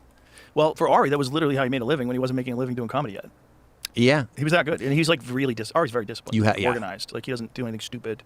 Texas Hold'em is all like just gotta fold, you know, Yeah. and just really be really disciplined. People just start fucking around and get drunk, and you just. Yeah, you have to understand how many cards there are. If you have there's different guys. You see the cards that are on the table. You have to do calculations. There's the math of it, and just once you know that, it's like, and then it becomes second nature. You know, kind of right away. And then there's ESP. There's read people's minds, knowing they're bullshit. Yeah. I went up to Vegas once, and I was depressed. I never get depressed. I'm like, but I had a situation that was like, I'm gonna go just take $5,000. I just drove to Vegas like a lunatic by myself, and I just went by yourself. Yeah. What time did you leave the house? No idea. I don't remember. Daytime or nighttime though? That's important because it takes 4 hours. Oh, to get it there. was like 5 p.m.-ish. It was like later. Oh. I was actually about to do a live show on my YouTube channel, and I was under so much stress. You know, there was like editing and writing, and then it's just like all me, and I just was like gonna, all these characters. I just was like really stressed out, and I didn't think the show was good, and I'm like just didn't do it, and I just went. This is on top of the pandemic. I was so isolated, and then it was too much alone, kind of thing. And for a lot of people, I think. Yeah, I think that kind of fucked me up a little bit. It cracked quite a few people. Yeah, especially the most vulnerable amongst us. A lot of comedians that are like very kind of socially awkward already. You isolate them. Yeah, you're especially staring at me pretty hard. LA. Yeah. No. I'm not thinking about you at all. But there's some of us that just like kind of never came back from it. I haven't had a steady girlfriend since. Wow. I think maybe I got weird or something. Did you? Do you feel like? I don't. I think I'm very normal, but I must be. Maybe after the show, weird. the calls will start coming No, in. they won't. Yeah, baby. Yeah, baby. You got bros watching. After the Netflix thing, they might, but they want to. No, I don't think I'm recognizable. I don't want to say what you did. I don't think That was, by the way, we can say this. Like, what I had was ridiculous. Yes. And it was like I wanted to take it off. Don't say anymore because we don't want to give anything away. Okay. Because it comes out. It comes out on Monday. What time is this? When does this come out? This comes out tomorrow. Okay. Yeah, so we can't do that. Ooh, this is good actually. People listen to it. Like, I gotta see that. Hang in there. Ooh. Yeah. That really is going to be like nothing. Game else changer. On that channel. Game changer. Yeah. No, it's phenomenal. And the show it's so real. The show is so real. It's like seeing people kill, seeing people bomb, seeing people have great moments. It was It's the best thing for comedy because it gives comics like there's a real career path now. If you could bang out a solid minute on Kill Tony, you get into the ecosystem. It's also such a high wire act because you like in doing a character. If you do SNL, it's like sure very nerve wracking. But this is like SNL, but you have no script. Right. You gotta go like I gotta try to make things funny. And when you're dressed up like a thing. Can't give away. Don't give away. I won't say. Yeah. But you're like everything you say they think is gonna be. You gotta it's gotta be a joke. But it was really cool because right before we went on, I'm trying to say. I think I said this. You can't say shit. No. But like the Tony will get mad. But I think this. We said the crowd didn't know. No, they didn't know it was going to be on Netflix. The crowd didn't know it was going to be. And it was so exciting when they found out. Yeah. It was a good-goon. When they found out really it was cool. the first ever show on Netflix, they went nuts. The eruption in the room was amazing. It was really very. It's pretty badass. Cool. So fun. It's and having that show at this club every week. It's incredible. It's so good for comedy. Yeah, you it worked out. Like I remember when you were going to go to Austin, and I'm like, this Joe guy doesn't know what he's doing. I was telling people that this Joe guy doesn't know what the hell he's doing, and I was wrong. Thank you for your vote of support. I didn't think I knew what I was doing. I was like, I'd bet against me. I'd be like, good luck doing that. But it was like all these things it's almost like the universe wanted it to be made because it couldn't have been made with just me. It's just like if it was just me and some money, that you can't make that club. You need all these pieces. It's like you have to hit every green light, and you can never bank on it. You have to have a pandemic. It has to get shut down. You have to live in a ridiculous place like LA where they won't let the Comedy Store open for a fucking year and a half, so people are unemployed. I can snatch those people up. I just happen to get a big pile of money from Spotify. Yeah. I moved to this new city. A bunch of other guys start moving to this new city, and then all of a sudden we have like 15, 16 top comics living in the city. Like, okay. This is why it can work. Like a bunch of things Ron White had already be here. He kind of lured me here because before the pandemic he moved here and he was telling me how great it was. I fucking love it. I fucking love Austin. I was like, really, Texas? I don't know. And I was like, I don't know if I can live there. Yeah. But then when the shit hit the fan and we started doing shows in Texas and putting it on Instagram, then all these guys were like, fuck that, I'm moving to Texas. And the next thing you know, Segura's here, Christina Pazitsky's here, Tim Dillon's here. It's just like Shane Gillis moved. It's like it came. Duncan moved here. It just came in this wave. Brian Simpson was here early on, way before the club. We were doing shows at the Vulcan, and we were all talking about making a club. But the fucking actually do it is the weirdest thing. Like when you go there, it's like it's part of this weird illusion that you're living in. Some weird, fucking bizarre hallucination you're having. It's like a leap, like a field of dreams. Yeah. But you built it, and then they came. Yeah. Yeah. So Austin is now like a comedy town. It's a huge comedy town. It's a huge live performance town already, right? Because there's so much great music here. There's a lot of vomit too. A lot of puke. A lot of homeless people. A lot of great drugs. That's what I hear.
Oh boy.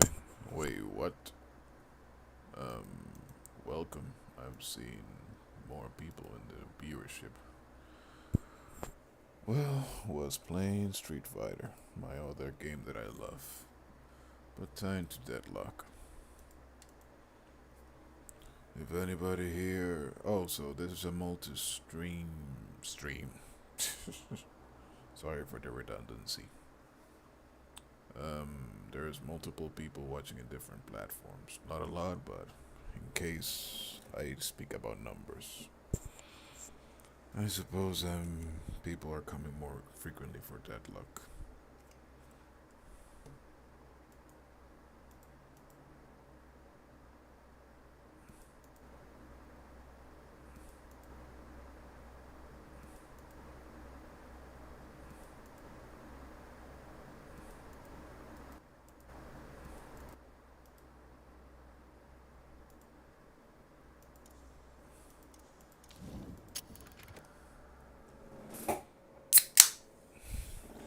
Oh boy. Let's enjoy our time. Oh boy. Let's enjoy our time.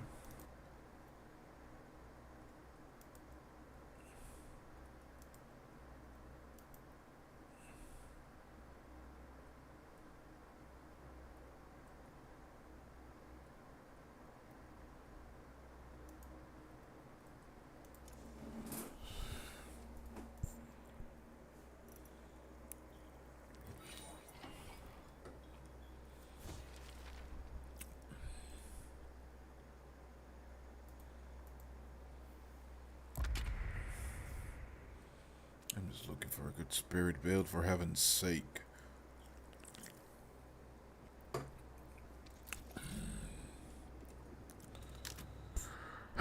Good luck, have fun and enjoy.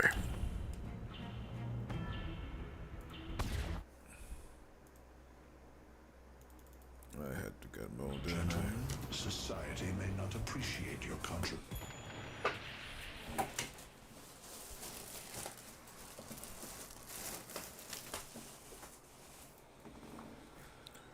All good, Calvin.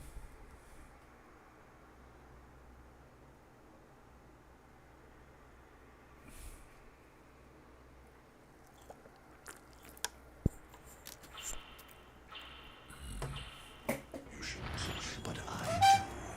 Complete the ritual, and New York will know your worth.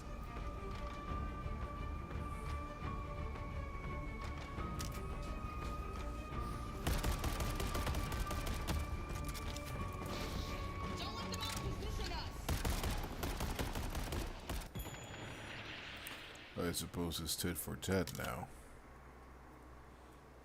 Also, McGinnis, I cannot move too forward right now. They have Bebop, aka that he's going to blow my ass if I go too forward. So I will play a little bit back.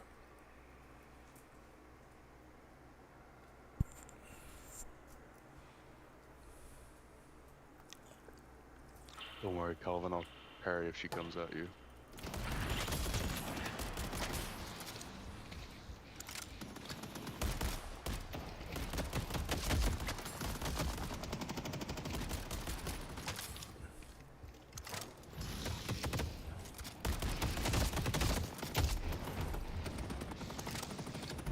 We're not dying today!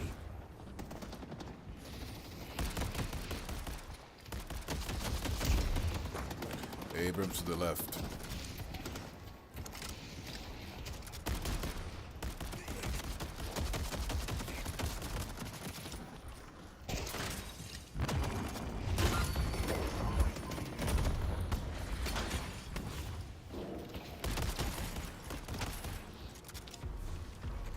Come back if you need anything else. Going to shop!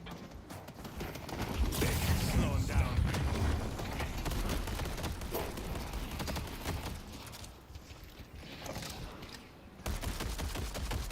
I need help with Abrams. We don't let down anyone.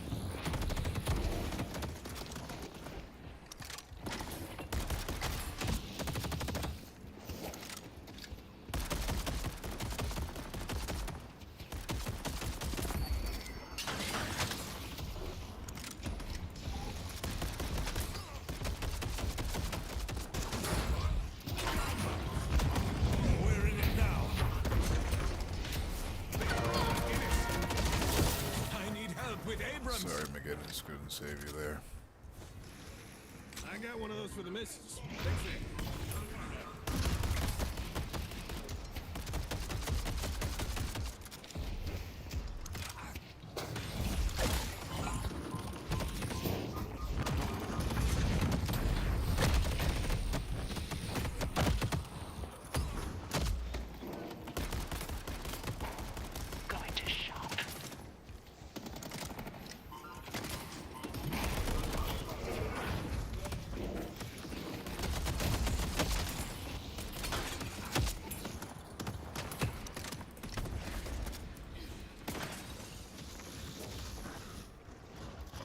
Buy a mug to go with your gun?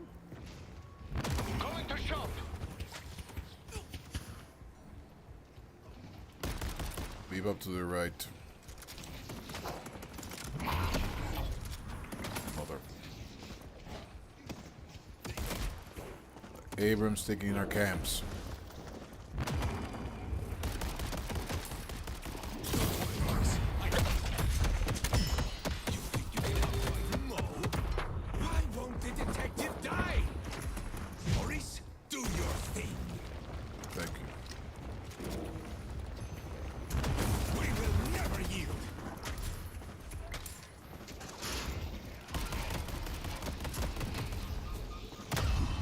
I hate Bebop.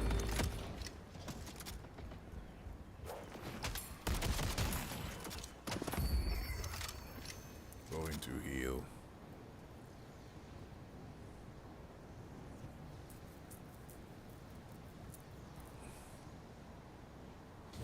Headed to Broadway. Time to get digging.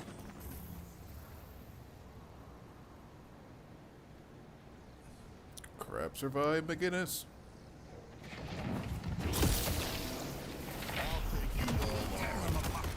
He's low.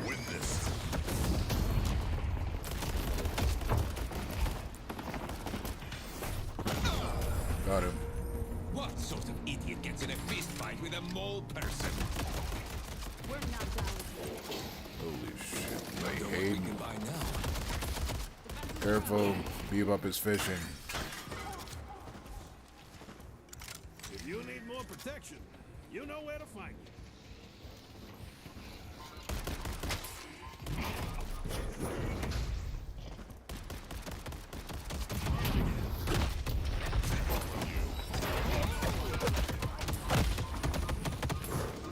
I'm dead.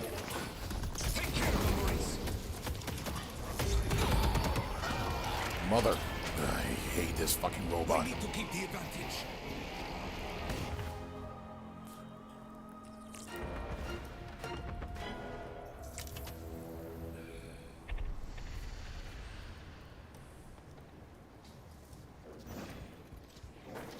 Who needs to be patched up? Starts up.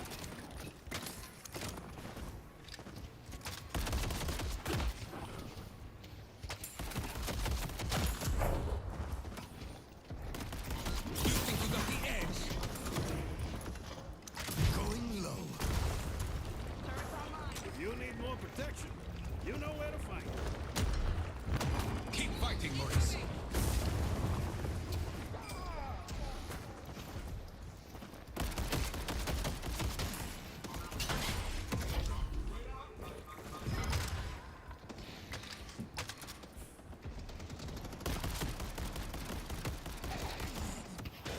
Careful, he's fishing.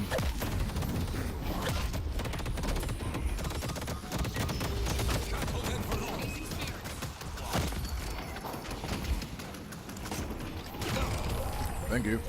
Great job, Mo.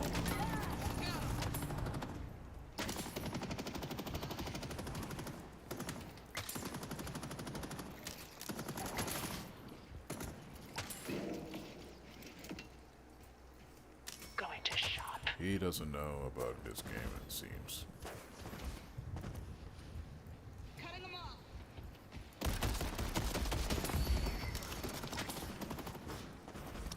Need more firepower.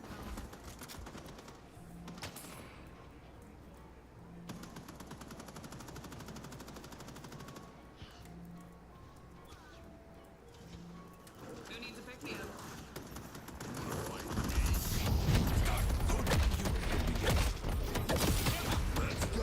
Deadlock. I was speaking to him. Sorry, my goodness, I lost because of that. That was my fault for speaking with that.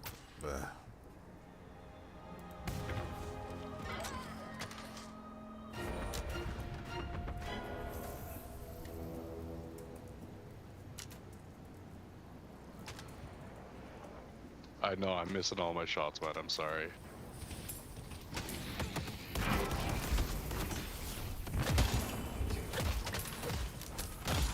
It's my first game on today.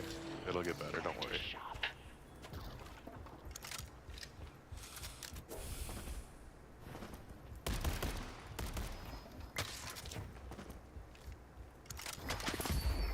Bring your enemies low. We don't back down from anyone. Abrams is missing. Bebop is missing.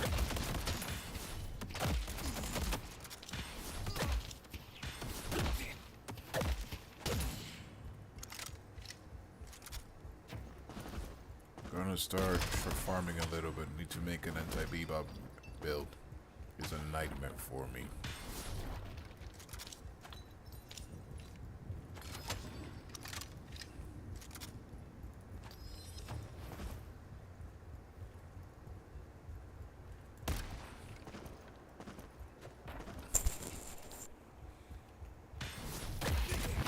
Oh, we're in it now.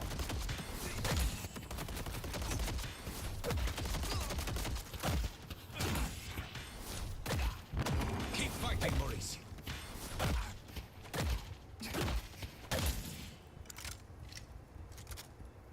Frozen shelters on cooldown. We will never yield.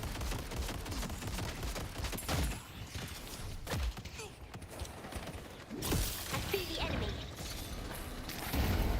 Get them, Maurice. Maurice, it is a pleasure watching you work. Thank you. He's so low. Let's go, Mo.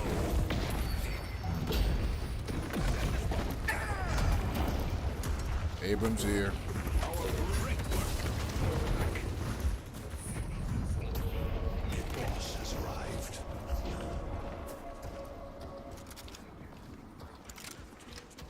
We'll continue to farm. Fucking Bebop's here.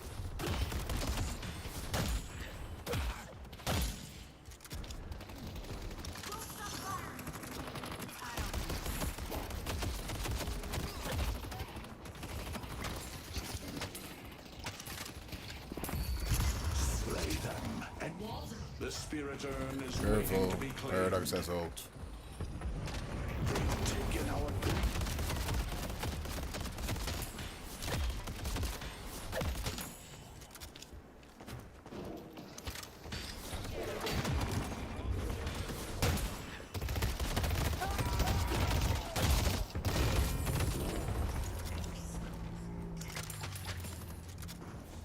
No, I don't go selling these to just anyone.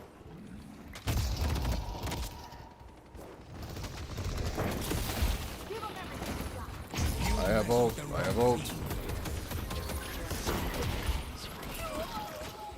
Nice. Haze is coming for them. Reach buffs active. Haze is gun in this side. Fucking Bebop got it.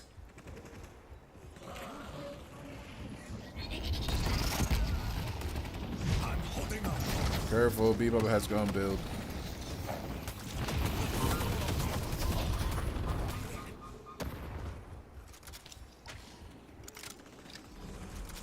Abrams incoming.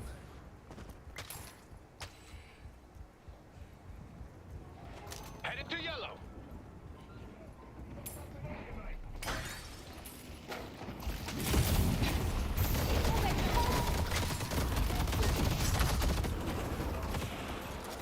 Retreat, retreat. Get out of there, Kelvin, if you can.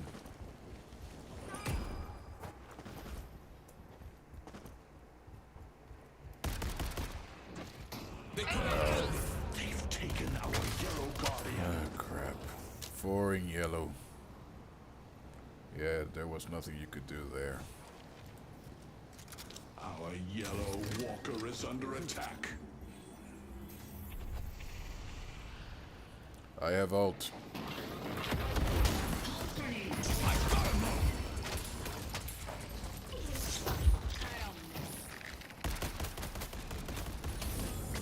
Nice.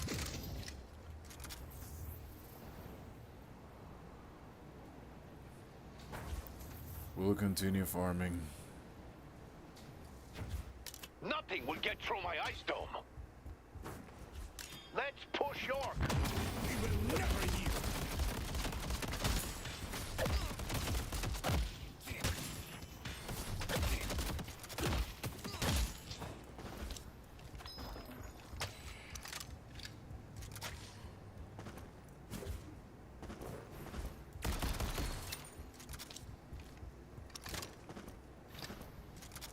McGinnis, here I come. Let's dig.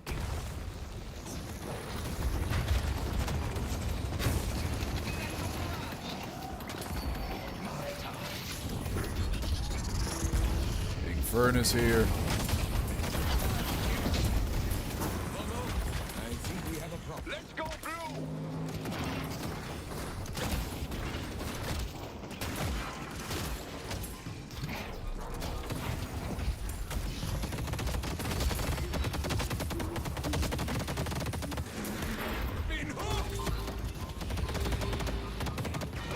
I hate Bebop. I'm just getting started. Shit. Infernus, thank you.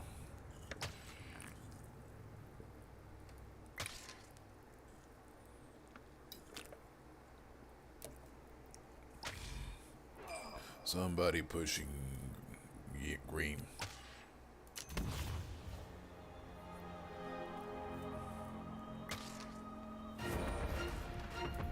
Going green.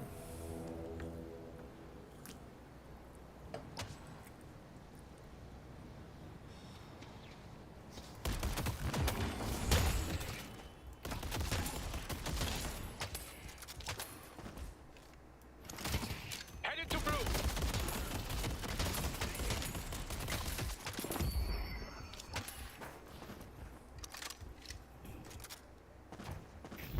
Keep fighting, Maurice. Breach Our buff's blue active. walker is under attack.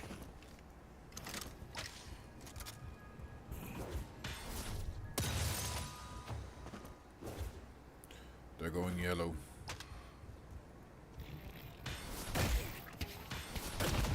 Momo! I see Mirage.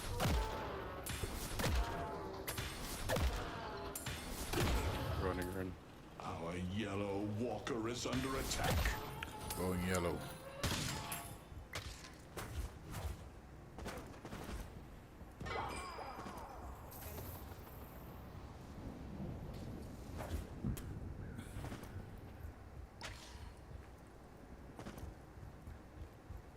The urn has been dropped.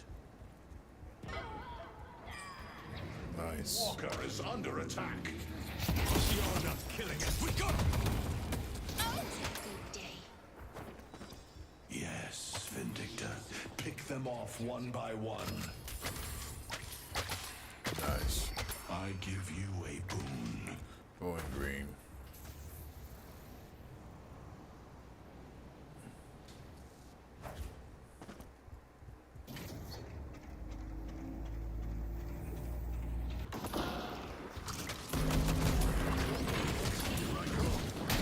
Time to shine, Maurice. The more of them, the better. Abrams escaped. He has fleet foot, aka he has to cancel. So he can move fast now. Headed to yellow. Headed to blue.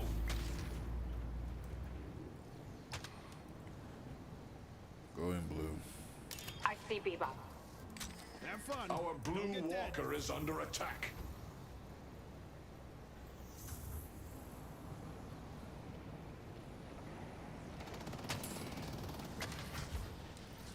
And they run away.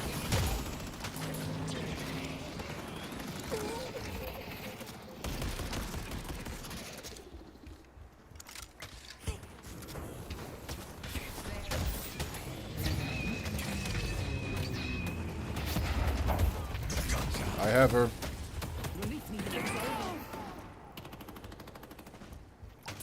Somebody going. Ah, Abrams going green. Abrams running away again. Green Walker is under attack.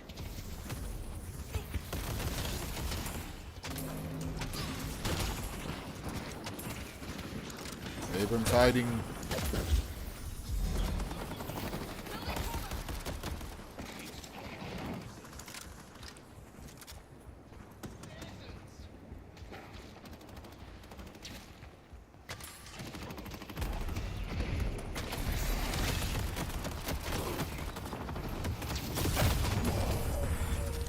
Glad we put a stop to that. Thanks. Let's see if we can get green. Frozen shelter's almost ready.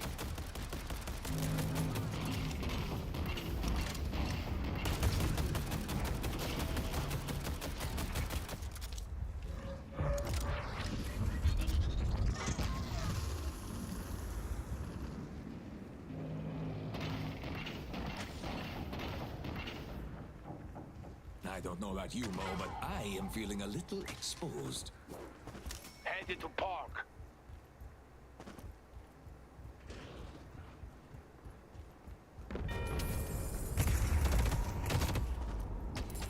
Headed to yellow. Nice.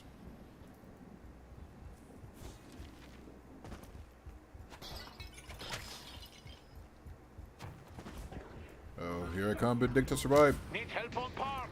Nope, I'm dead.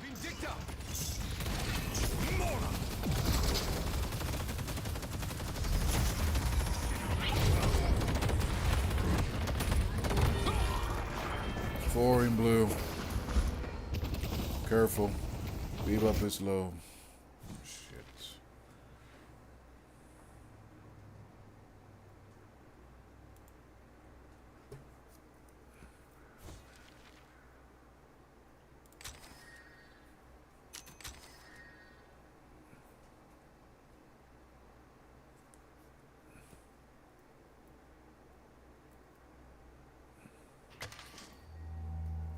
Bridge buffs active. Take them before them.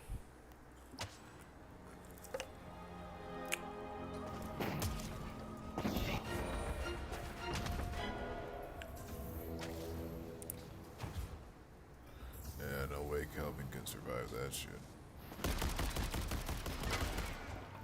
Yep. Hit the dirt! The spirit urn is waiting to be claimed.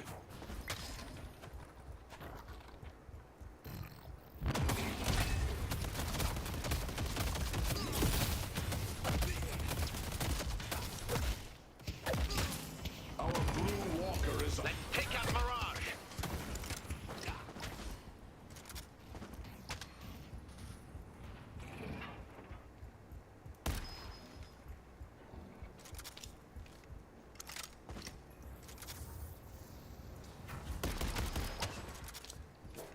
Pull back.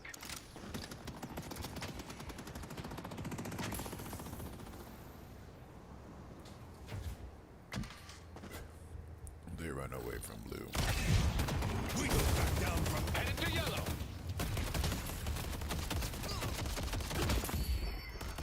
I see Abrams. Bebop in yellow. The two of us can take down anyone. Our yellow walker is under attack.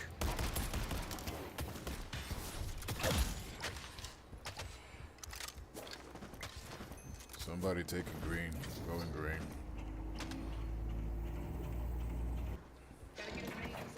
Run, Wraith.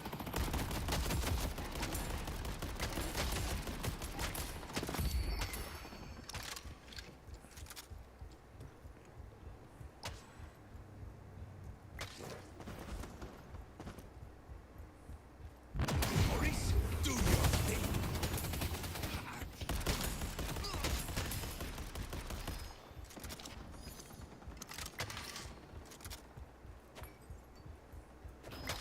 Need help on blue. move! Going blue. Our blue walker is under attack. They've taken our blue walker.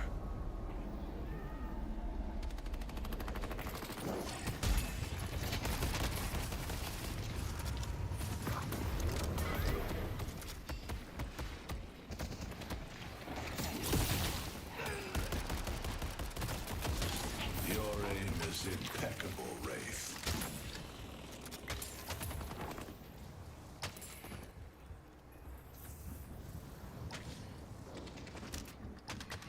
Far be from me to let this go to waste.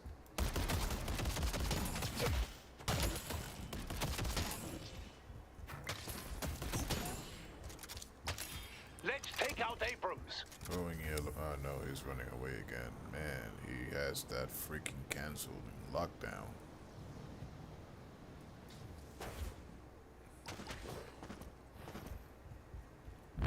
Keep the pressure up, Morris.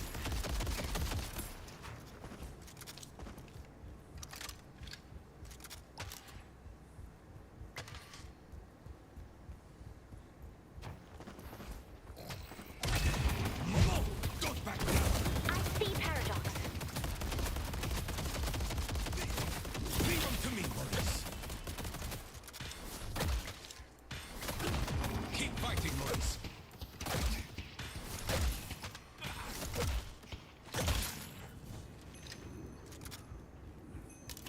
York needs help.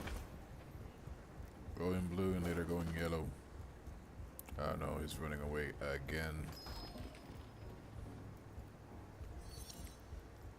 Uh-oh. Need help on yellow. Helping green. Your time to shine.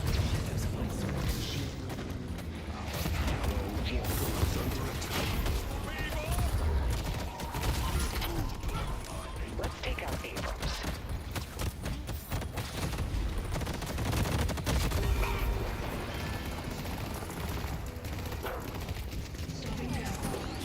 Green, we cannot stop them.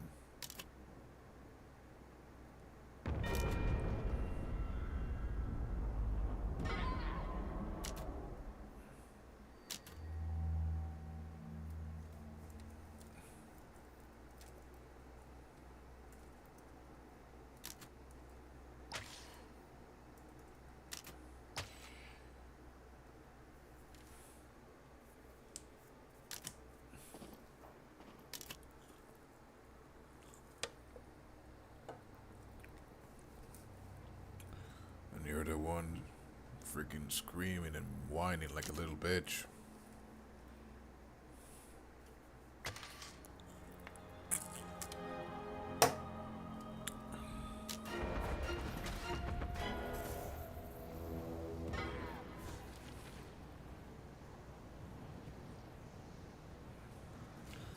Everybody's coming yellow, it seems. Headed to yellow.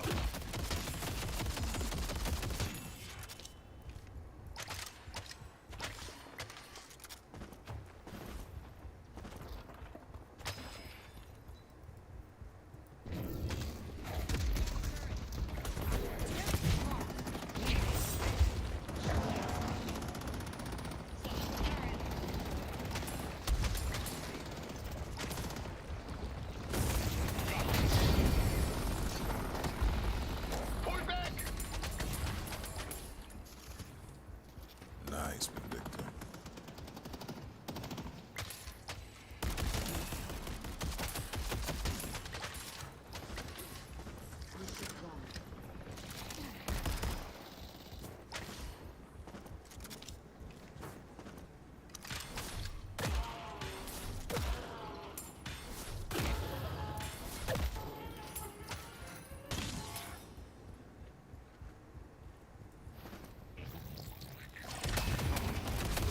Headed to York.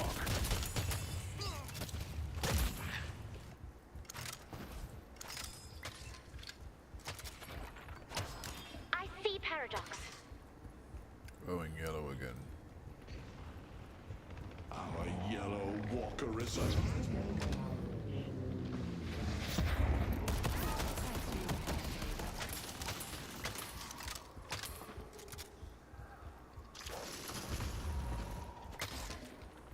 police finds you, you are done for.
Nice.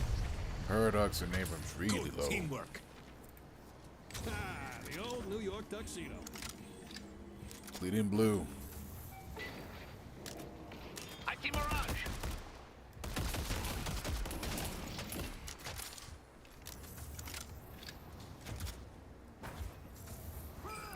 Oh, please Thank kill you. this guy. Spirit jar is here. Oh, we're in it now. Has been dropped.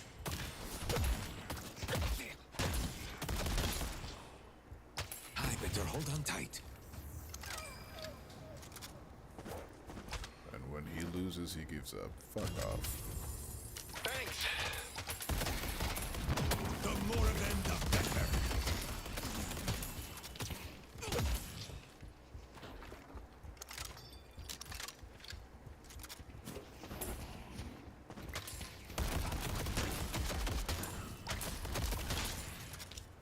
No point in saving any more souls.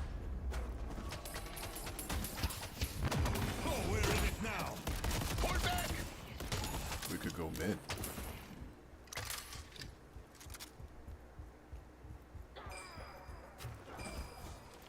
Keep it up, Kelvin. Nice. Rage buff's active. They're in mid. Now, this isn't as flashy as some of the glyphs I sell, but when it comes to raw power, you can't do much better.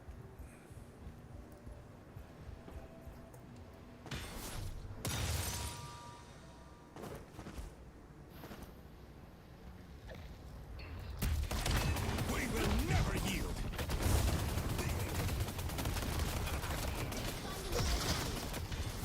The spirit urn is waiting to be claimed. Abrams is missing. The rejuvenator is descending.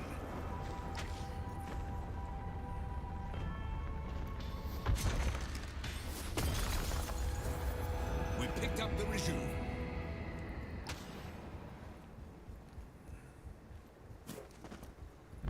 Tear 'em apart.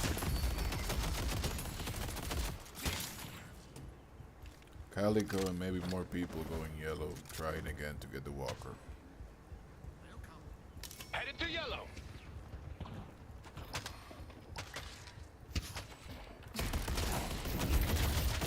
We have you now.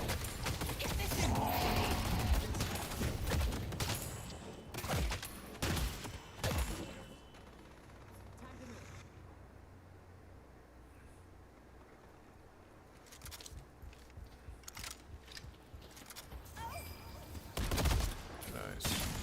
If you think this is impressive, wait until I get going. It's 2 on Calvin.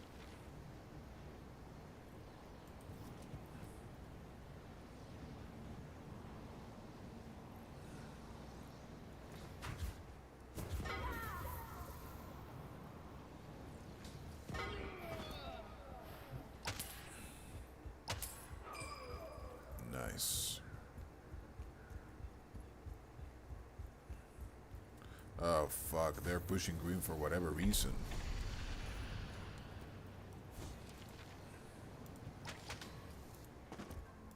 It's brutal out there, huh? Headed to green. They're already moved. They were just creating a distraction. Is waiting to be claimed. Headed to York.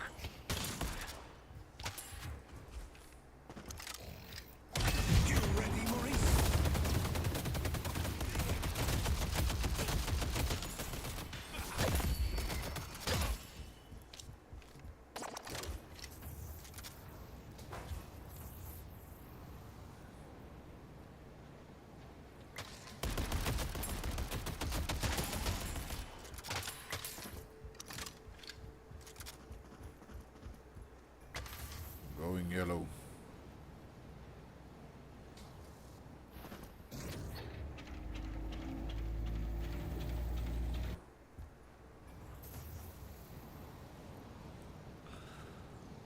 You won't have the rejuvenator for much longer.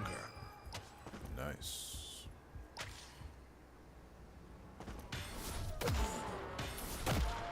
Mirage is here.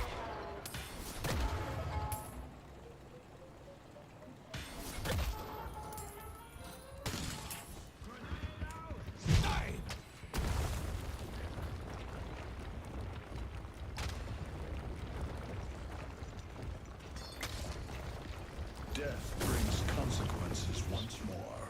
Someone go to yellow. Crap. Headed to yellow. Okay, if you're going, I'm staying. Paradox here. Get them, boys. Great work. Your support has been invaluable, McGinnis.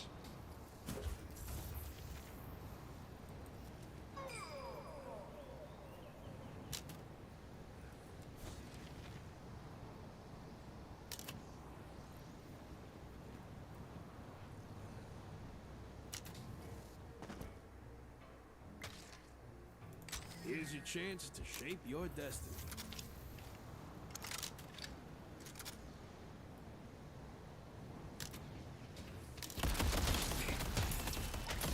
I see people. They're all in blue. McGinnis push yellow.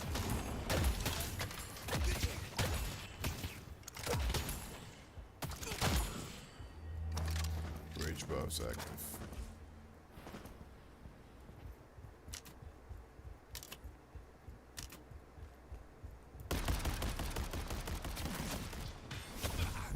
Keep fighting, Maurice.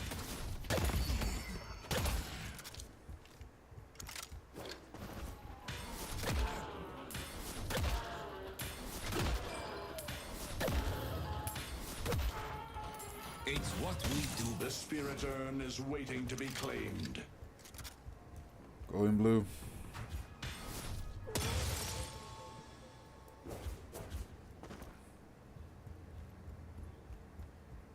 Abrams is missing.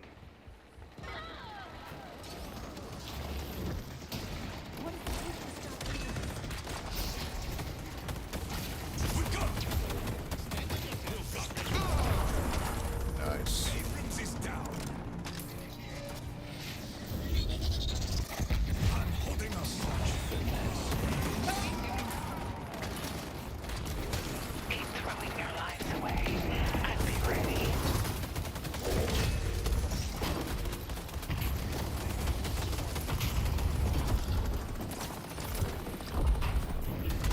Momo, don't back down.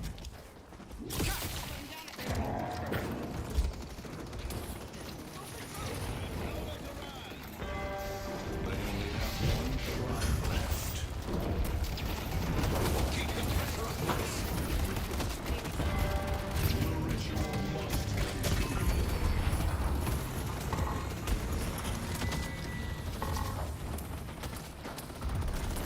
Pull back.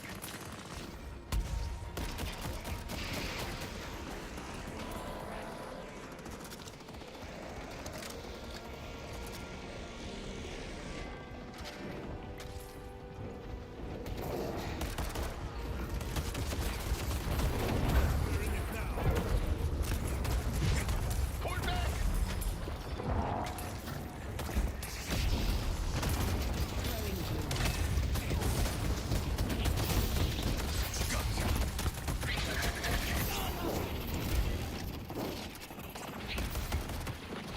Time to fight, Dirty. Your time to shine, Maurice. Burn it down.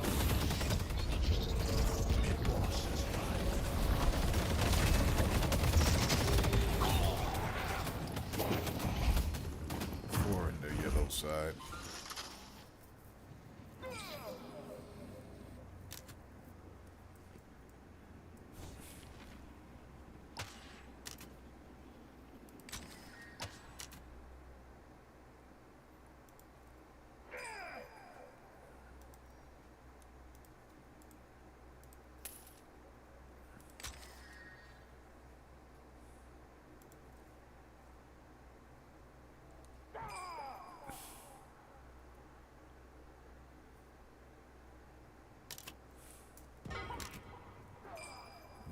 Nice.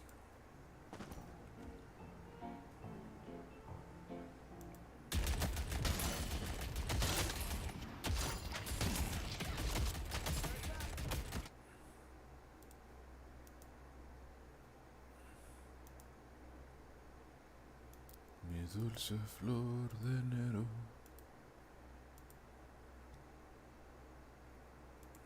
Why does everyone know John Wick? John Cassian. No matter where John goes, he always seems to know people and they know him. But why is this the case? John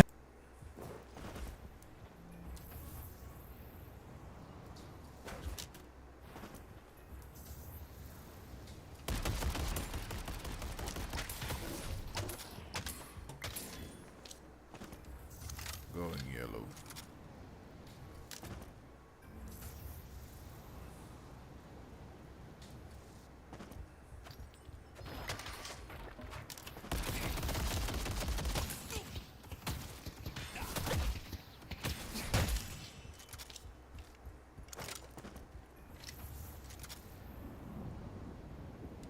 Two on yellow.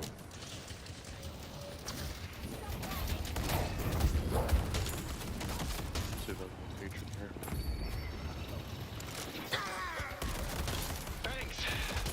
Brain is impeccable, Wraith. Holy shit, nice Vindicta. Oh, bridge buff.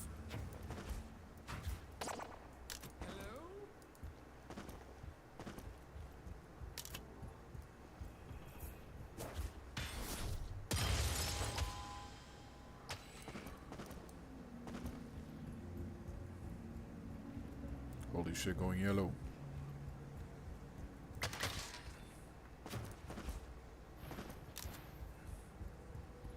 The spirit urn is waiting to be claimed. Careful, everybody has ult on their side, except Infernus.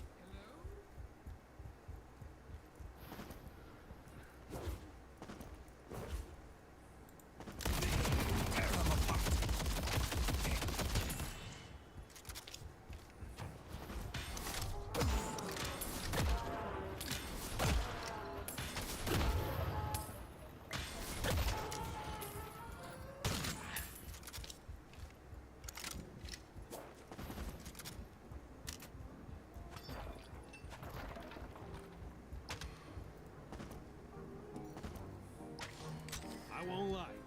I don't know what that does, but my kid says all the mystics are buying it.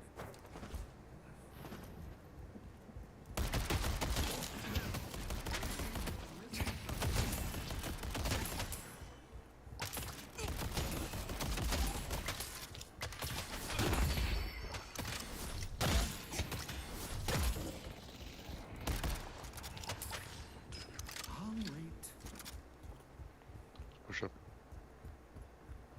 Oh, never mind. There's 4 here. Going blue.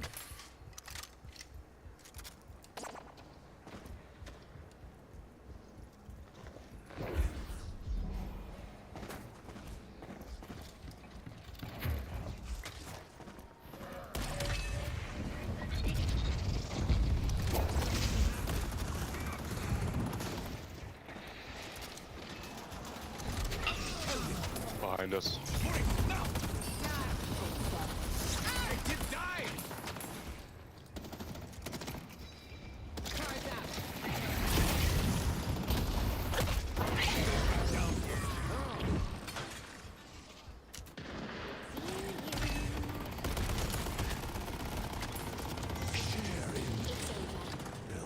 Without your efforts, they would not die so easily.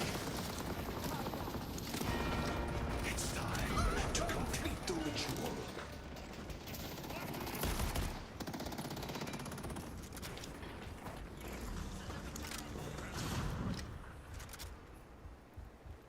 Be careful, Maurice. It's just us out here.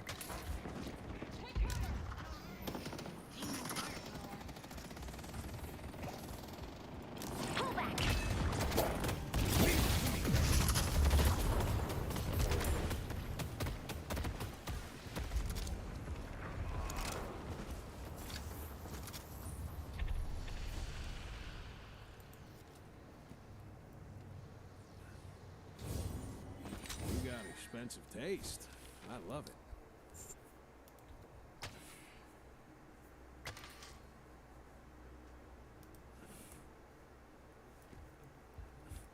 Somebody going yellow.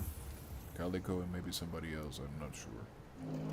Our yellow walker is under attack.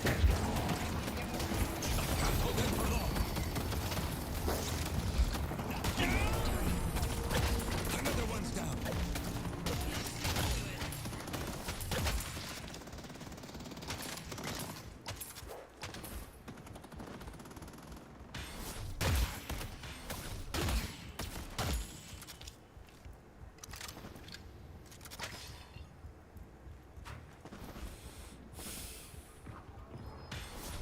Bebop where I am.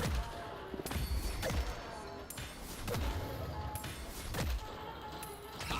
They're not hitting us.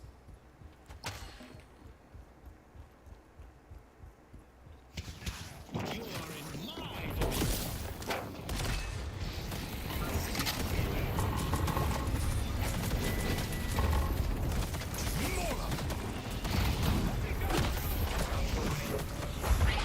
I'm dead.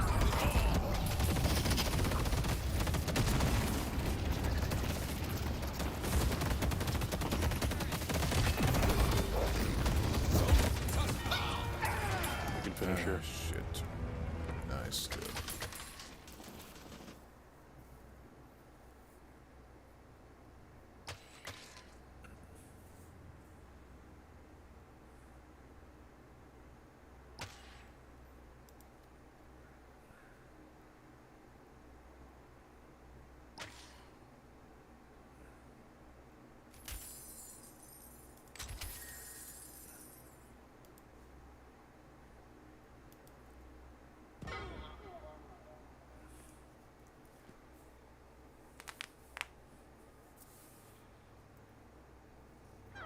Somebody going green and I don't know who. But I think if you kill Paradox and Mirage, or maybe only one of them, you can get you can win the game, I think.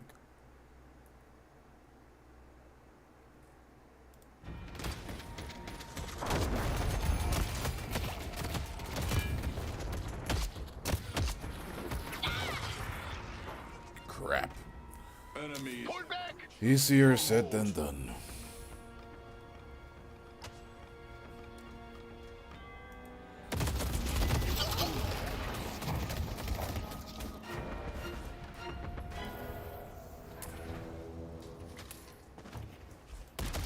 Yellow needs help. Morris. York needs help.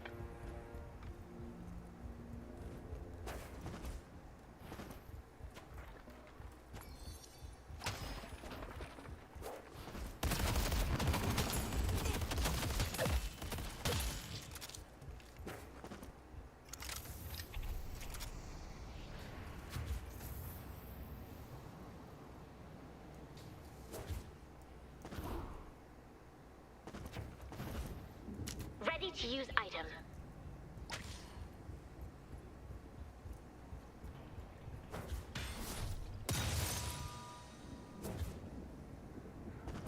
Going green. Furnace. Our yellow walker is under attack. They've taken our yellow walker. Shit. Didn't thought they were going to be so fast. Just straight push down blue. The more of them, the better. I see. The detective is here.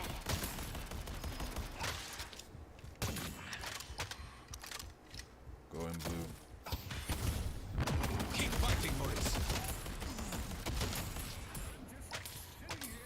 Waiting to be appreciated. Nice. Abrams is lurking over here. Let's take out Infernus.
They took out Vindicta.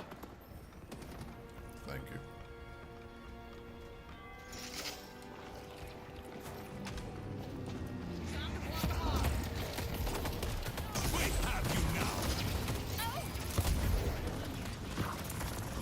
Feel free to give up anytime.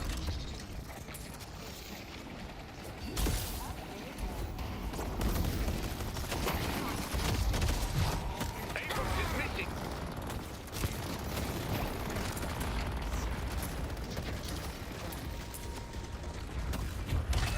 Just hit it and hit it hard.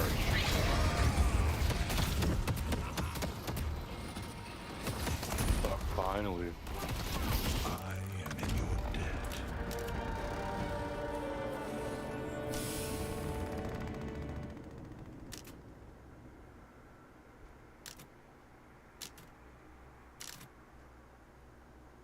You can kiss my ass, you can kiss my ass, you can kiss my ass, you can kiss my ass, and you can kiss it good.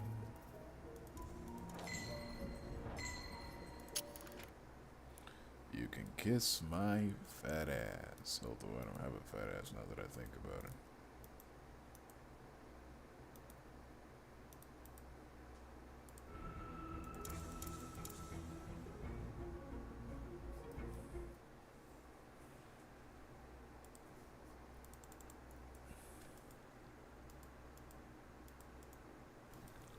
I wouldn't know. And yeah, it's When are you moving here? You know you hate the cold of winter. I do, and I think this is a more inviting environment for a guy like you, anyway. I know I have family back east, but I They don't can move. I don't think they love me. I'm finding out I don't think they love me anyway. So What happened? They just told me they didn't love me Outright? anymore. Yeah. Wow. Which I respect. What So did you say first? Huh? Did you say I don't love you first? No, I was like I love you guys, and then they just kind of shook their heads. So Time no to one move. visits me. Take a hint. Huh? Take a hint. Time to move. I know. I think it would my career would be better out here for sure. For sure. You'll be around more like-minded people, and you get to understand the journey of Brian Holtzman. I need to read up on him. You need to watch him.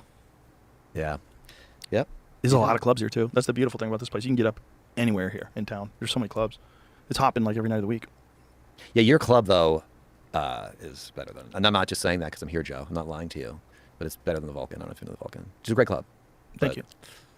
Tough call. Tough call. They probably get runoff from people. who Yeah, can't they have get a lot into of your great club. shows there. They have great shows there all the time. A lot of the guys from the club do shows over there. They do it all the time. Yeah. It's like that, and then Brian Redband's room, the Sunset, which is right down the street. That's only like 4 or 5 doors down, and that place is packed all the time. That place is killer. That format on Kill Tony is just Perfect. So great. It's perfect. He's got it dialed in. It's like a finely oiled machine. It's like you or anybody who does things for he's been doing it for years. Yeah. And knows the rhythm of it. Like imagine like how people come up with concept of a show, and you would never come up with this. You would never go, this is going to work right away. This Kill Tony format. Well, it needed like.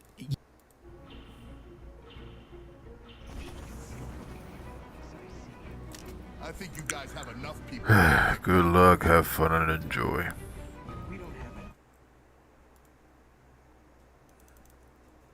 Die. The god of gluttony.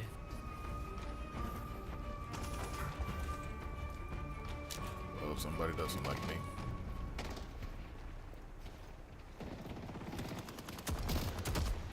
Oh, come on, Blue's Clues. Let's kill this guy.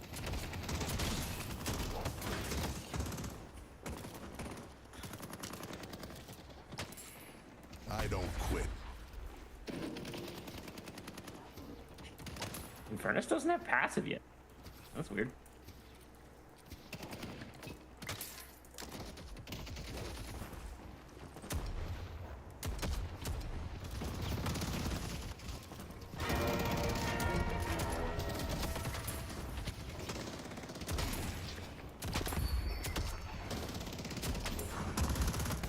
Needs a shot. No, I need to. What are you looking for? Guns? Trinkets? Civic?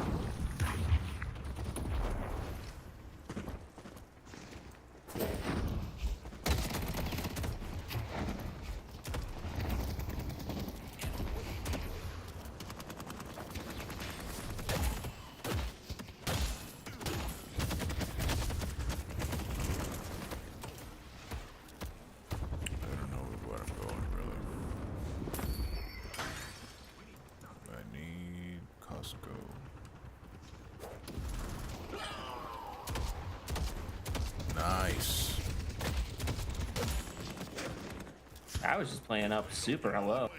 That's on them.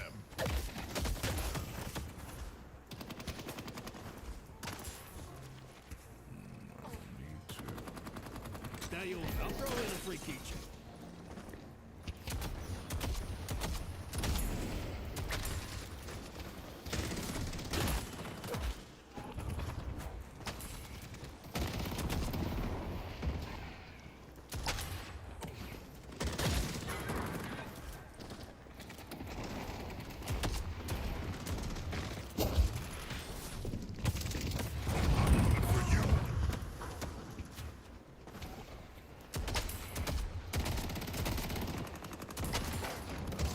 This book is gonna give them more than they bargained for.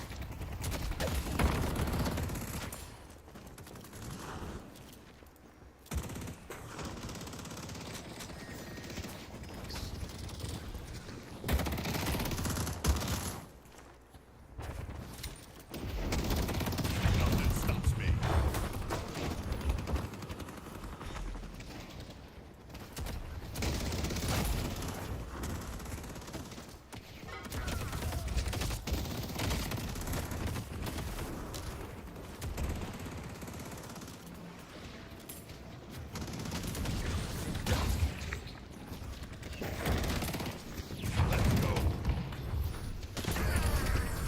Ah. Not stopping me. That was lucky there. Nice. He wanted me. Oh, very much, but he didn't see me from behind.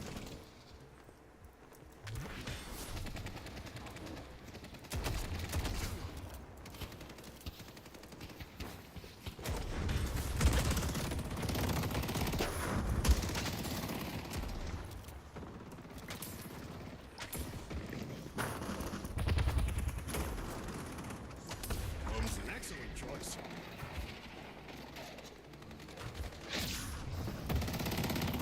Can't stop me.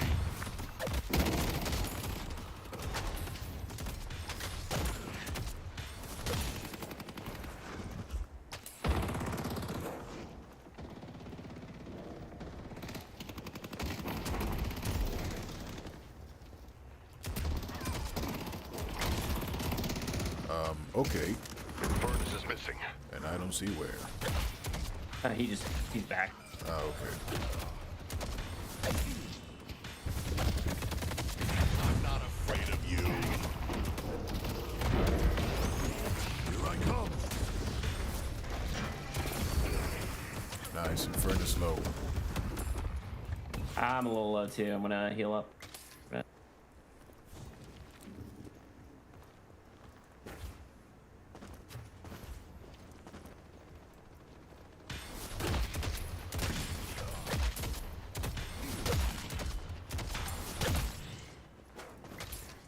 You'll be the last one standing.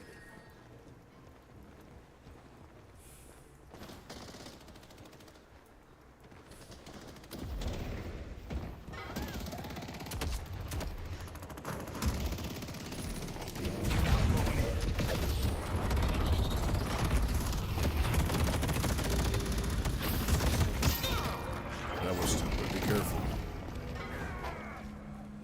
I'm back off. Yeah, don't risk it. That was stupid of me. It was a bit aggressive. Just a smidge.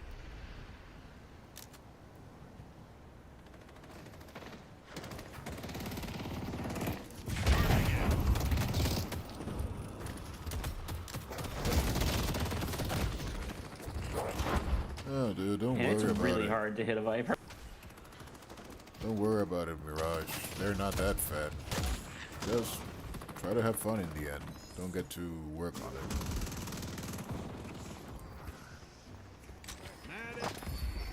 This plays very though.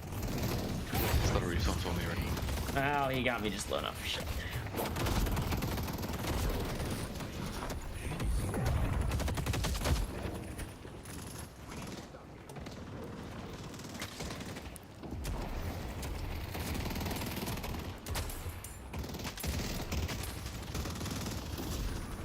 Stay strong, buddy. I can't really ult with the Viper has ult.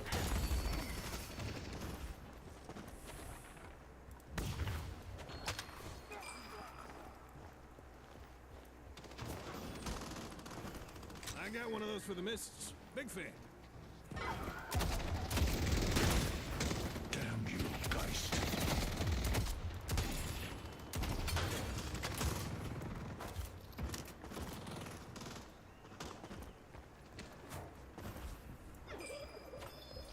Nice.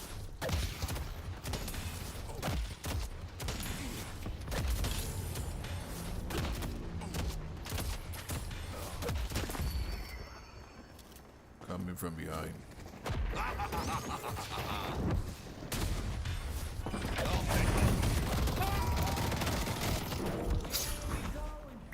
Thanks for having my back. Good old. Thank you.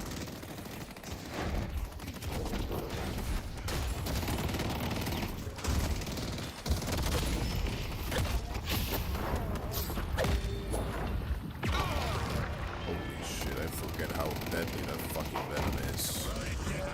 Run!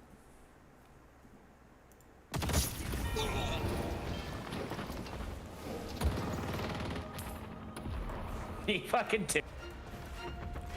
What did he do? It does so much damage, dude. Did he teabag you or something? Nah. Ah, okay.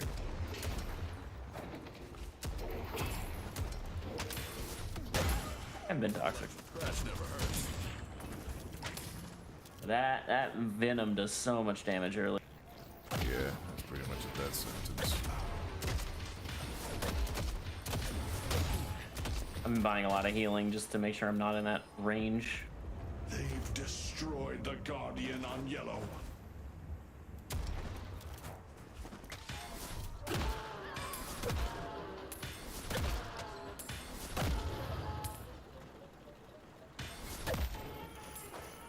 Coming from behind.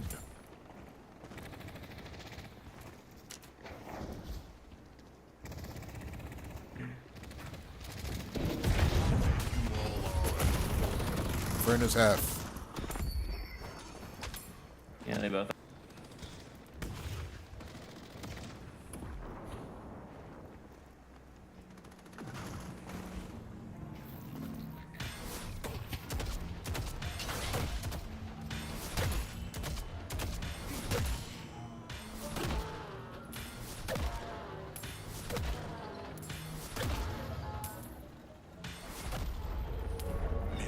Coming from behind again.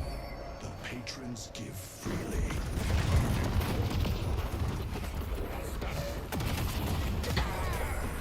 Oh, you made him waste his ult too. Let's go. Good job, Bebop. Wait, what? An ambush. Oh, Bebop is in her lane right now. He had a great hook on the furnace. Kill it, kill it, kill it, kill it, kill it. For the love of heaven, kill it. Maybe now people will start taking. It's so fast! Oh, for fuck's sake. That thing is making sure to make a name for itself. It's fucking slippery. It is definitely a snake. Going green.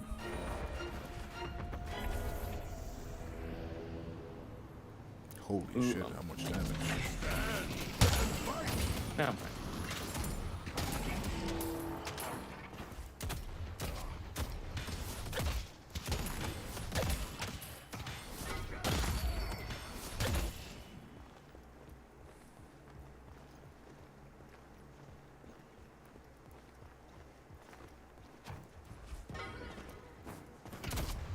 I didn't see Lash at all. That was stupid of me.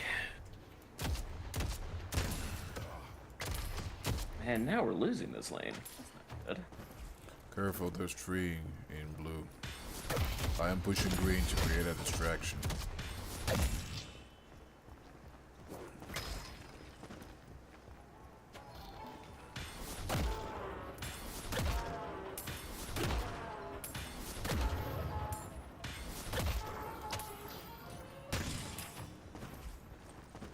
Let's see what this book can do.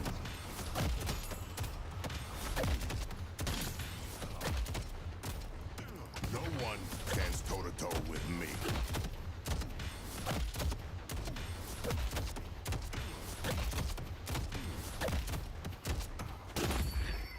Let the ley lines course through you.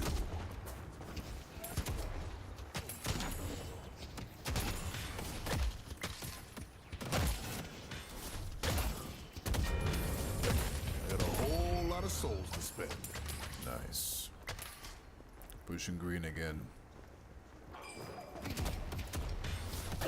Cut them down, Shiv.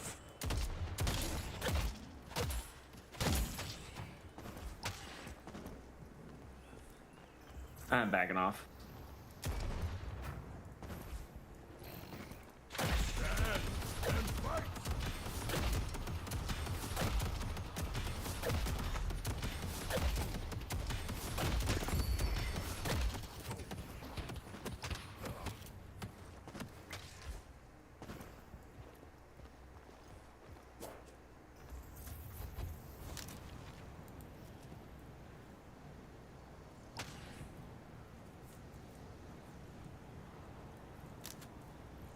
Bought that off a Knickerbocker that was about to get his legs broken.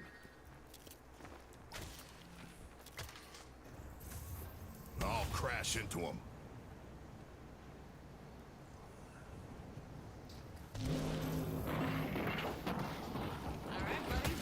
Careful, guys, says ult.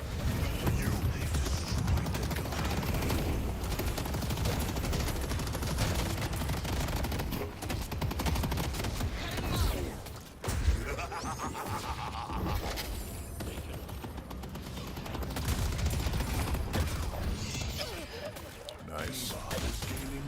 Blue. They're on blue. We gotta get Mother. them Yeah, I cannot arrive in time.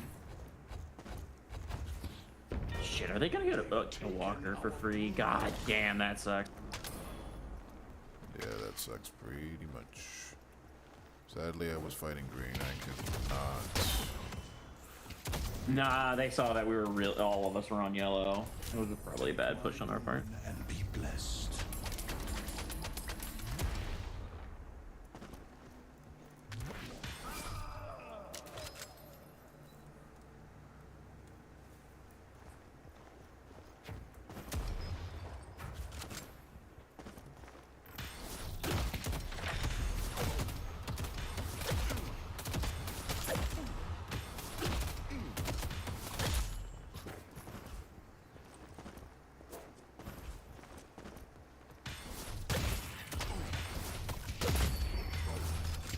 Breach buffs active.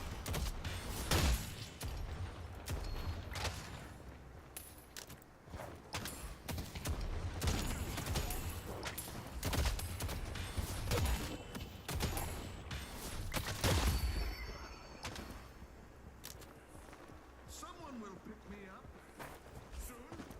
Anytime, really. The spirit urn is waiting to be claimed. Damn, this one girl likes shit talk. He's having fun. It doesn't seem to be toxic, so I'm fine with it. Yeah, I'm not angry. You just like talking. The last game I had an Abrams, it was so toxic that I felt bad to be an Abrams main. Yeah, I play a lot of Haze, so there are a lot of toxic Haze mains around. Stay safe out Nice. Mo and Krillington on the green lane. I'm about to come up from behind him. It's gonna be legendary. Going back to... Oh crap, did they run already? Must have. I don't know. He was off my map. Cowards, come back and face us like men.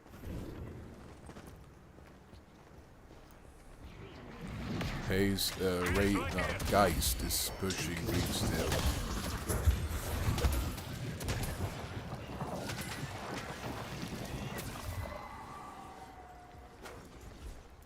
Guy's running away, she has ult.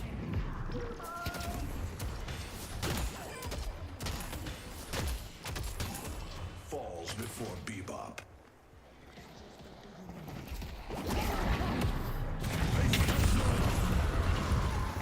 Mother. Ah, crap.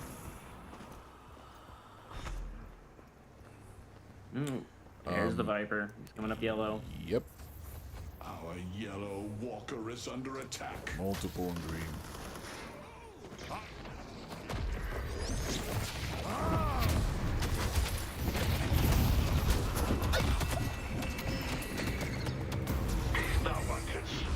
Oh god, I hate Vipers. They're so fast. You make a good team. They have so much stamina. Our yellow walker is under attack.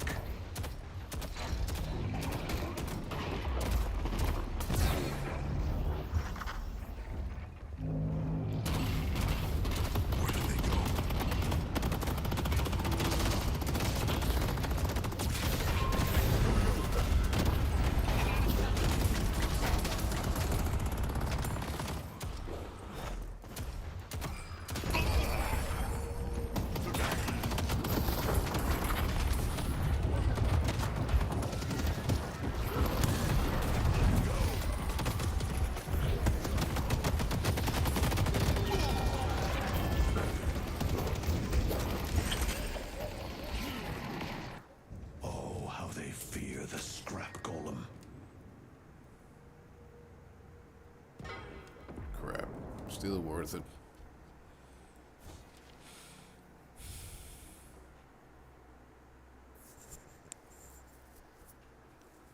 There.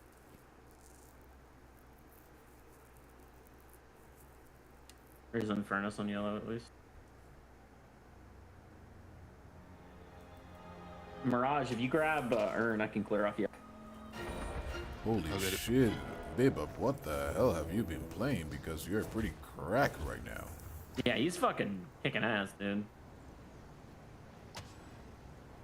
Man is hitting hooks. Well, Take a name. I hate Bebop, How but many as stacks long do you as got, he Bebop? plays with me, I'm fine. I'm almost at 100. Guys, I'm not gonna lie, I went like 1 in 16 on this character last game, so this is feeling pretty good. Nice. I feel like Spirit Bebop is very similar to that. Wait, how are we this far ahead of them? I thought. A steamroll for now. Drop it in. What a wall!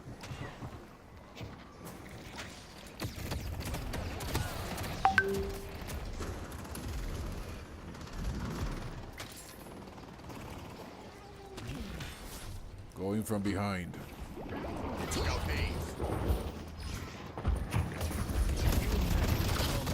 Bad idea. Good idea from me.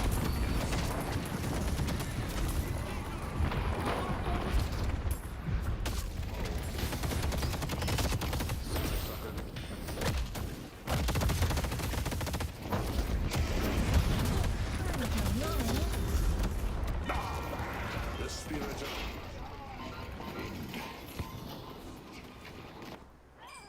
Nice. Holy shit. Come on, guys, kill Infernus. I think you can do it. Viper's still pushing Mirage. Holy shit, how much damage that this guy has.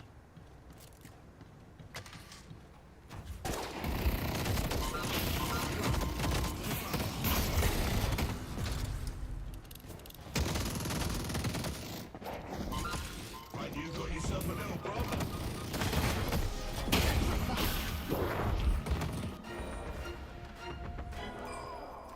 Nice.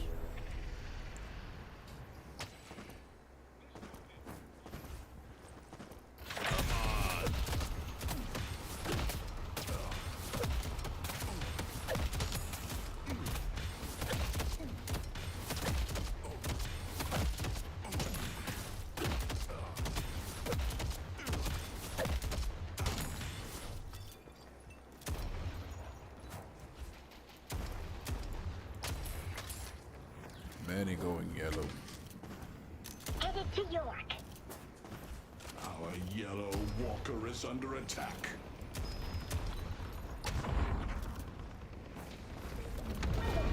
They've taken our yellow walker. Stick together. Oh boy. I see Krill. Charging in.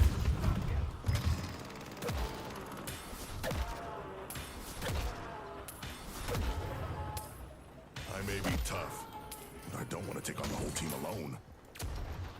Yeah, there's 3 there. I'm backing off. Going green. Green Walker is under attack. Take this gift. I'll send them flying.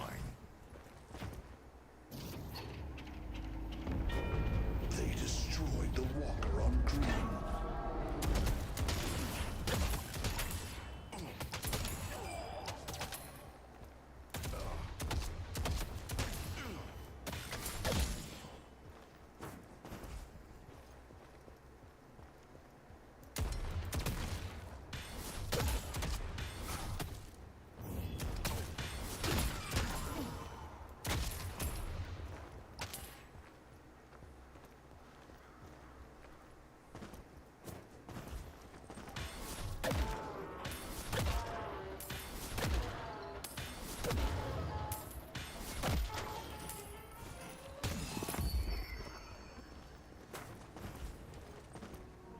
Look who's ready for a 2 a.m. Metro ride.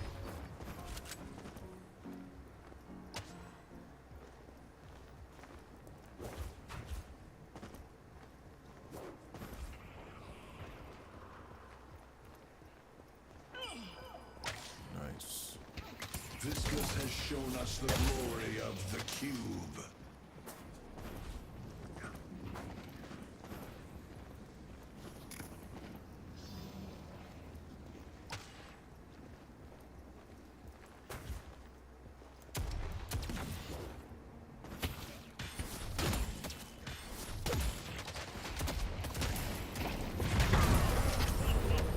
I'll make it up to you later. That was kind of cruel, I'm gonna be honest. Hey, you came walking towards me. We chased that motherfucker down.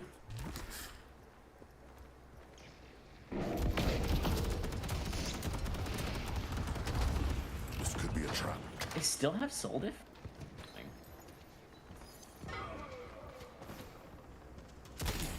It's a 10% difference. Just taking it back to base.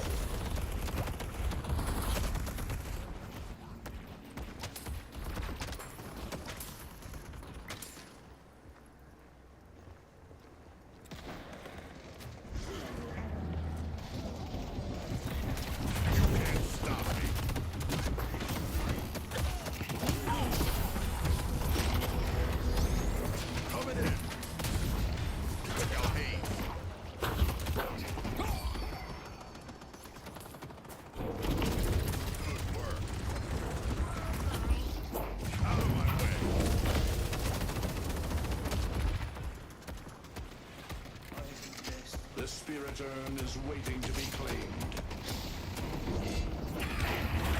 Nice. The Baxter system. It's faith in your shiv.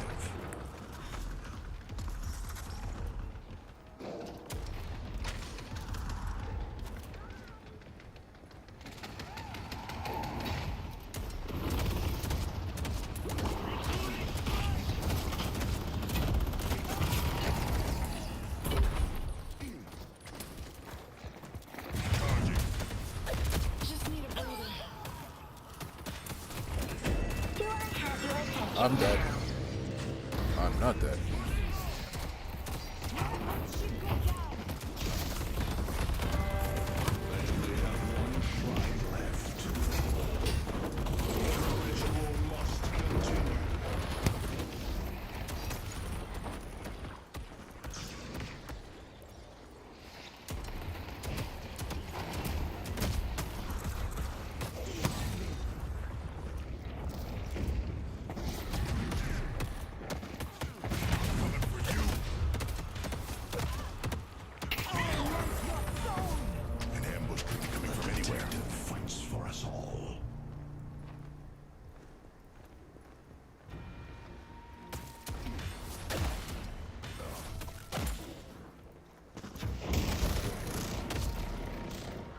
Are we still going in?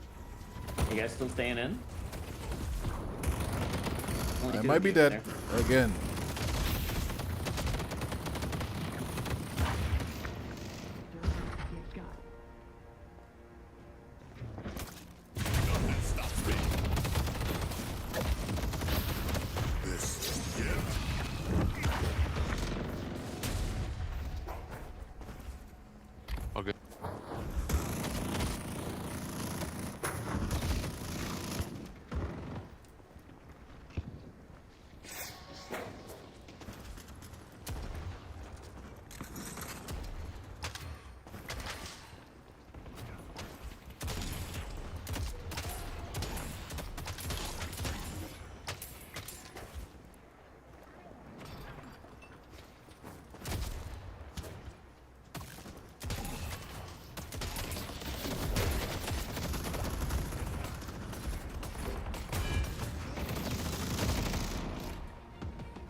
I'm coming for Viper now.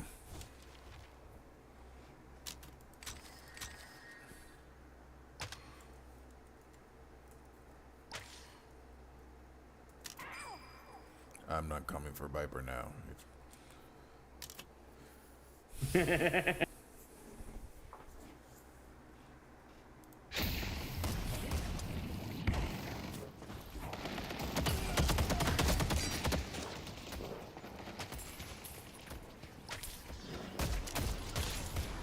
Viscous, your team is grateful for the work you've been doing.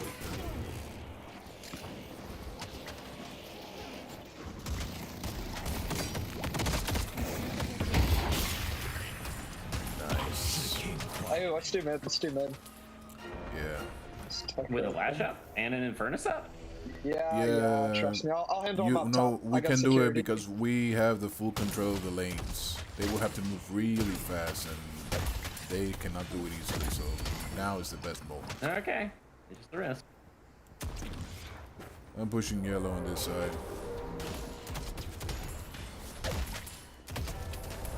The Rejuvenator is descending.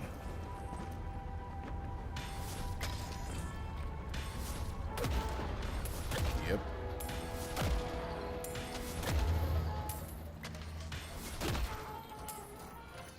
Reach buff's active too.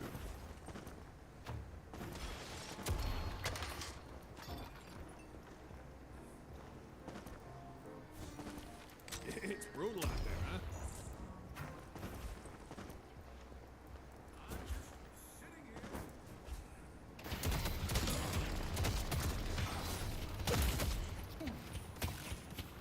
The Spirit Urn is waiting to be claimed.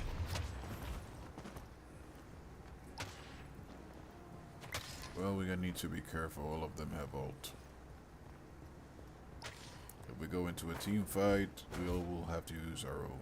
But we have reuse, so we need to push.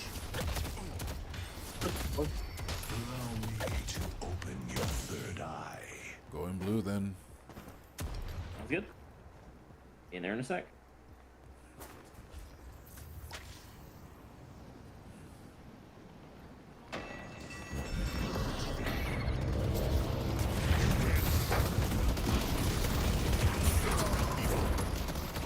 Crap. Oh, I'm dead. Goodbye.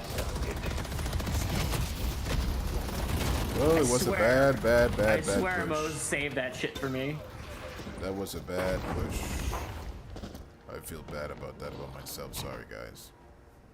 But Mo is so close to dying. Run, Biscus. It's not worth it.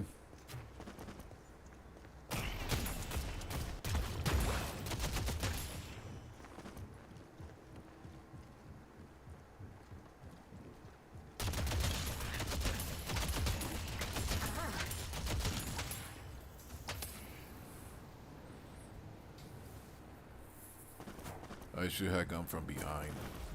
I'm going to punch them. I should have went from behind, sorry. That way, maybe it would have been a better ult from my part.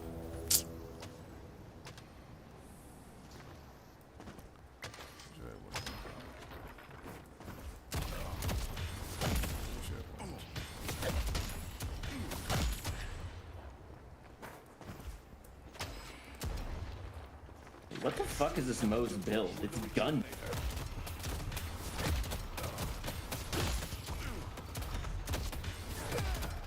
Nice.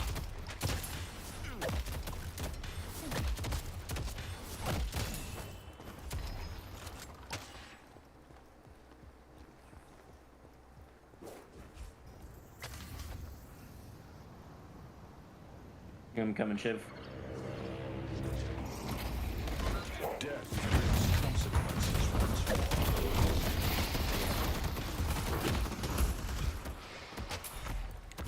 All of them are weak, especially Lash.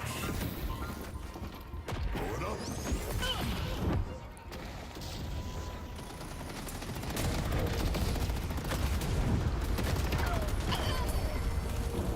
You're not ready to fight someone like me.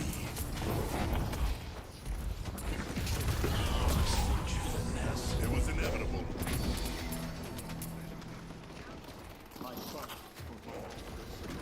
Let's take the patron.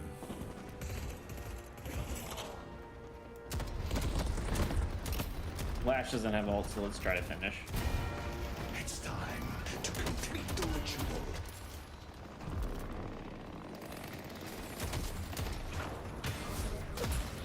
My computer is dropping frames again.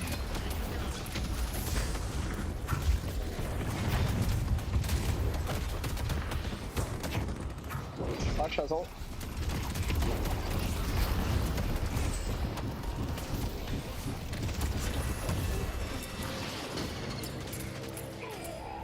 Nice. You no longer result.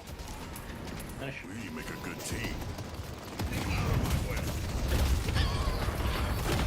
The ritual is complete.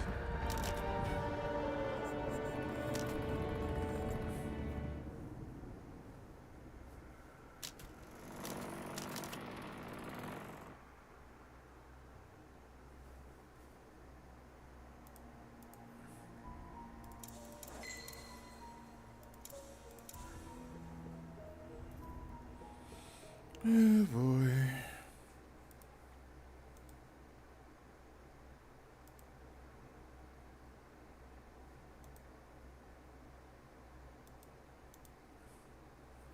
It's part of the territory.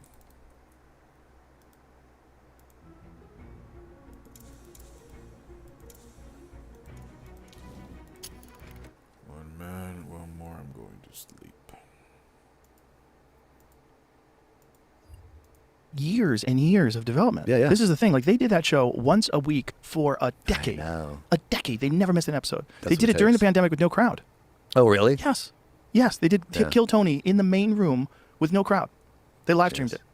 Oh, right. Bro, the whole, like, they never let go. They have like a pit bull on a sack of nuts, just clamp Yep. and then never let go. And now it's Pit bulls did that. enormous. Like that.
Good luck, have fun, and enjoy. Due to end up in Lost Whisper. You good, bro? You don't I try just to play an obliterate extra someone's soul nothing just else. because they offended you. What the fuck?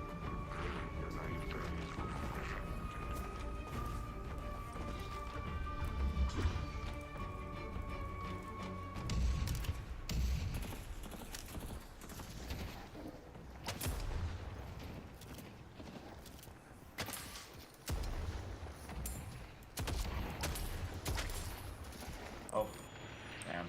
Didn't realize.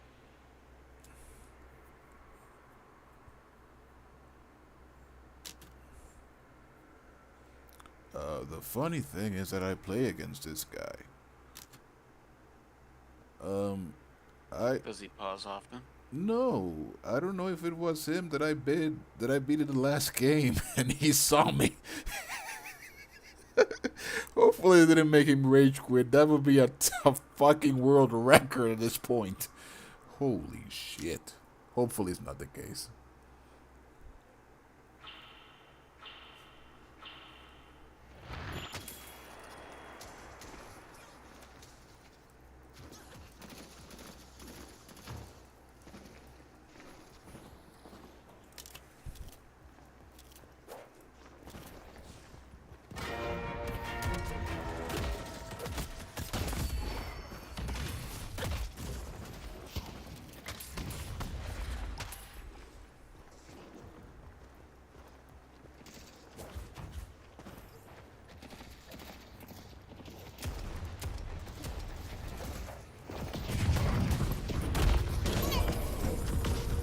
Yamato's dead.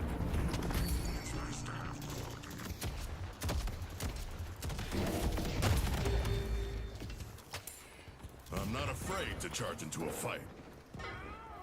He's back.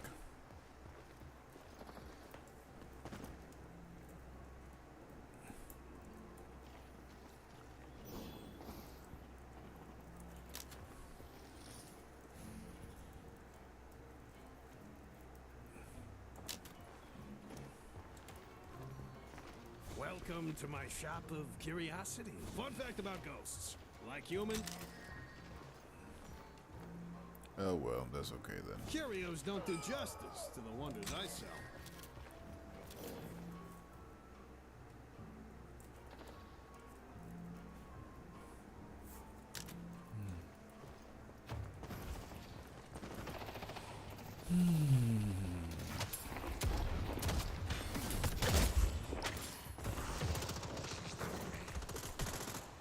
I think I go in that route. I haven't played a good anti-bullet. Metals.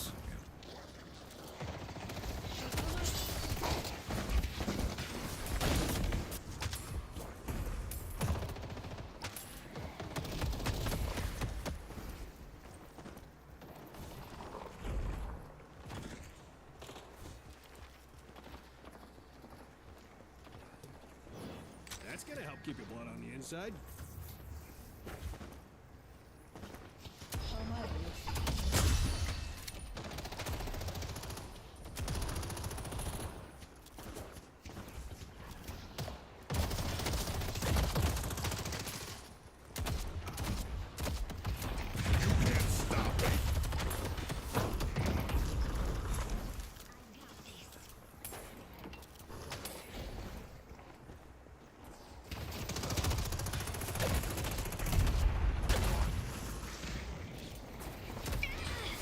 Nice. Ready to make them cower. Let Ivy come back.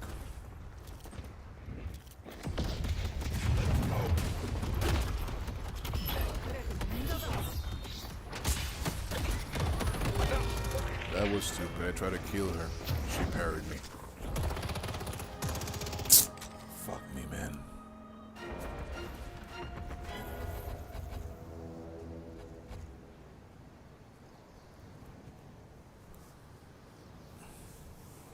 I need to learn. Simple.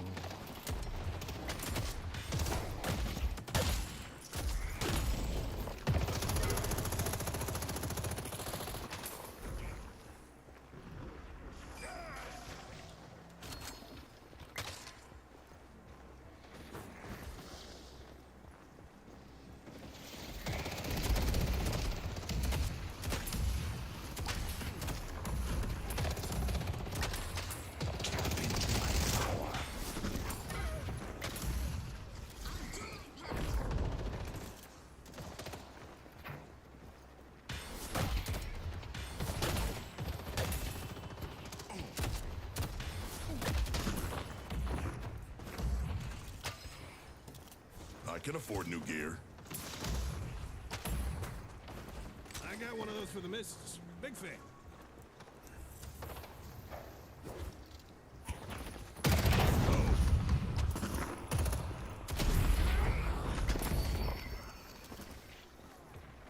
Bebop, back up. You don't need to be that far up. He's gonna ice beam you, and then Hayes is just gonna melt you. We'll just play around your hooks.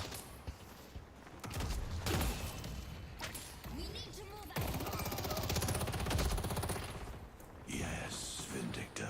Pick them off one by one. You're looking to survive.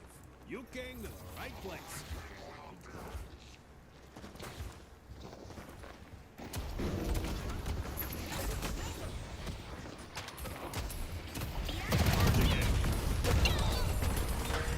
I feel pretty guilty about that. Not guilty enough not to punch her again, but still guilty.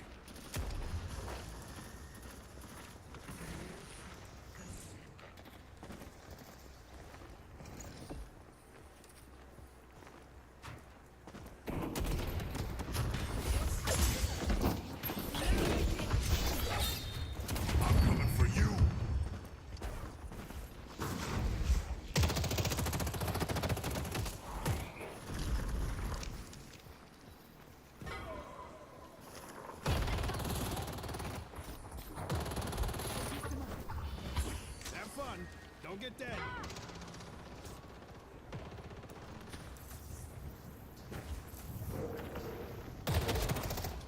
Let's see what this book can do.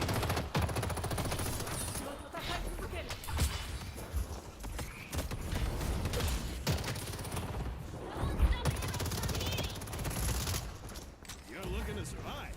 You came to the right place.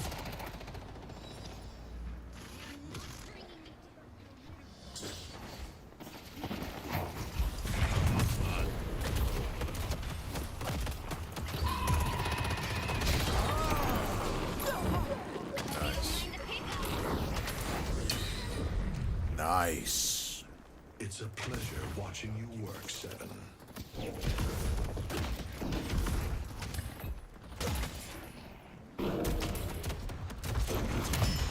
Big mistake.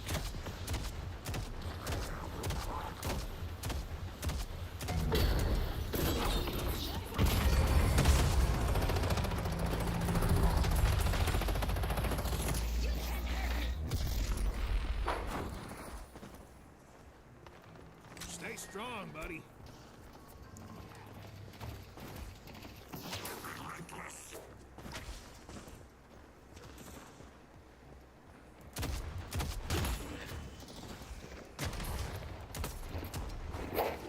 Out of my way.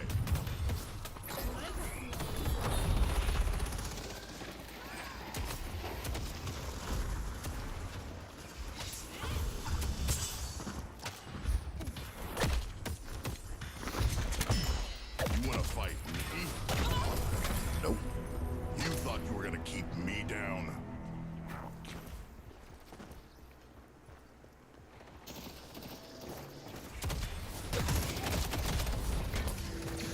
Okay, this guy has a horrible attitude. He's not toxic, but come on, dude, don't surrender that quick. Don't let the ice wife get the best of you. I mean, yellow needs a lot of help. Like that ice beam is ridiculous. They've That sounds destroyed the horrible. Guardian on yellow. Ah, fuck, we might need an anti-healing build for Kelvin and Lowen then. And I'm making an anti-bullet build. That shit. Make it mine. You ain't getting that off.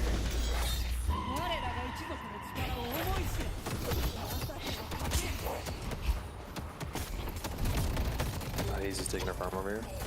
Fuck. The detective fights for us all.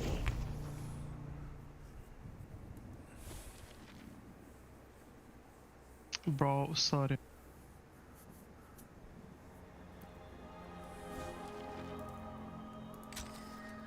Oh, I bought an anti-heal, just in case, sorry, decay.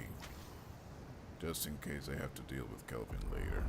Rage buff's active. Has arrived. Nice.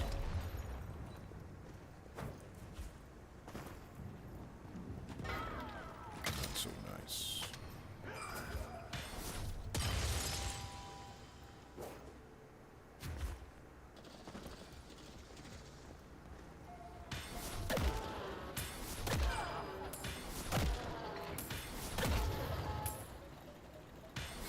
pattern is waiting to be claimed.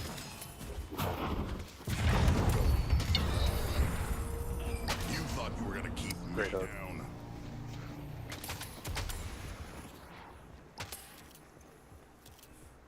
I'll be back. They're responding now. We cannot push more. I'm taking their camps.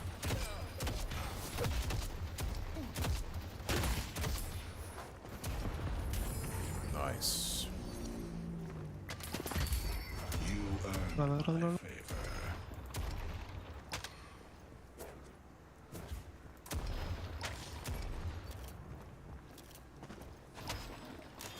Let's push blue. Let's get Mirage teleporting.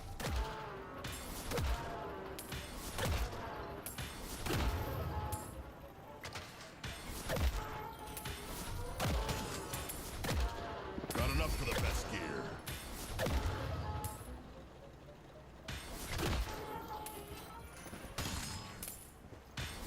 Back up mid. There's the Sandman. 4 mid.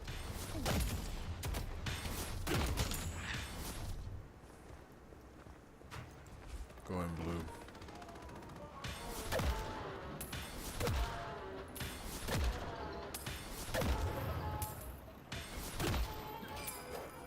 Coming from behind.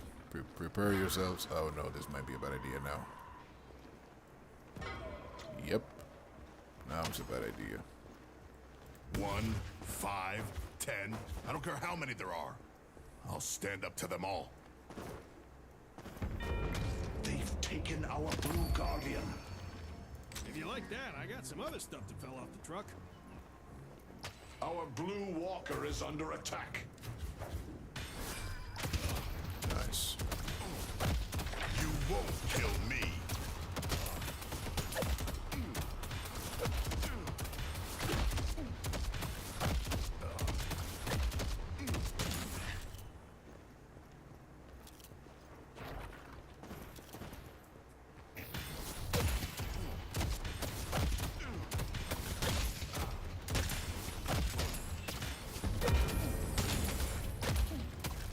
Nice.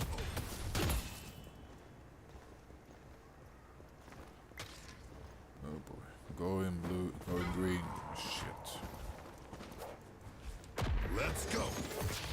Definitely thought you were gonna be there long.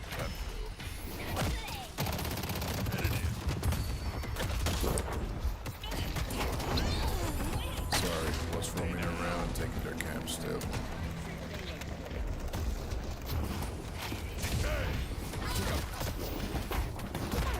Heal back up green.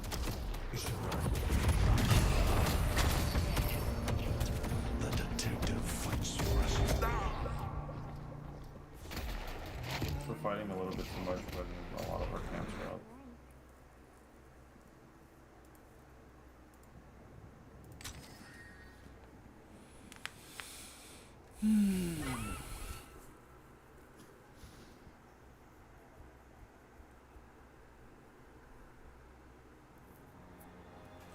Going green again. I'm going green.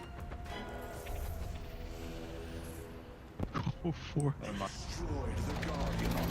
I mean, we can fight this.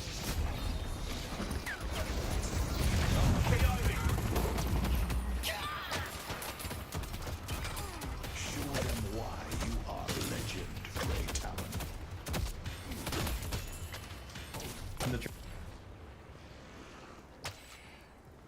Oh, wow.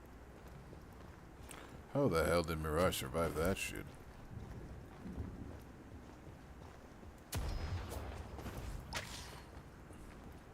We could try to take green. Nope, they're respawning. Forget what I was about to say. Breach buffs in 5, 4, 3, 2, 1, go.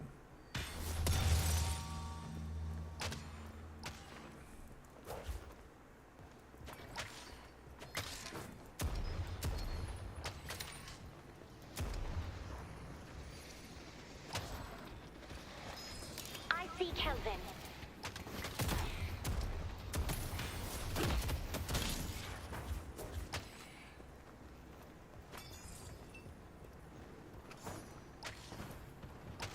The spirit urn is waiting to be claimed. For you.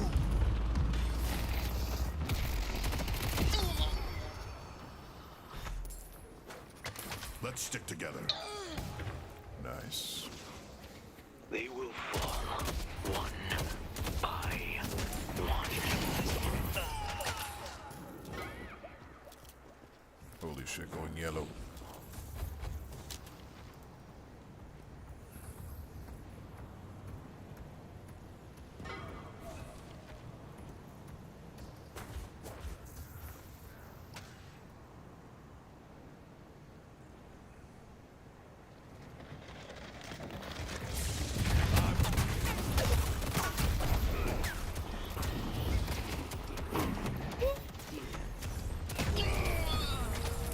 Who's next? Take Mirage for the love of heaven. How the hell is he continues to survive that shit?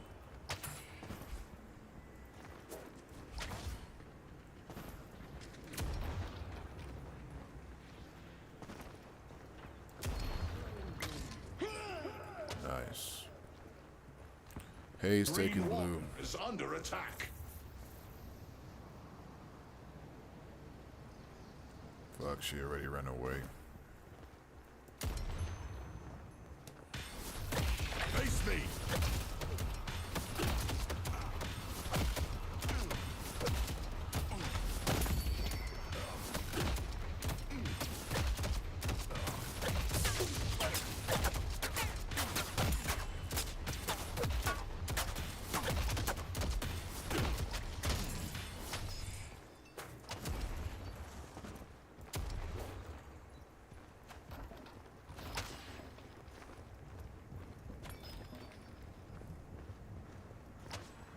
Going yellow. Nice.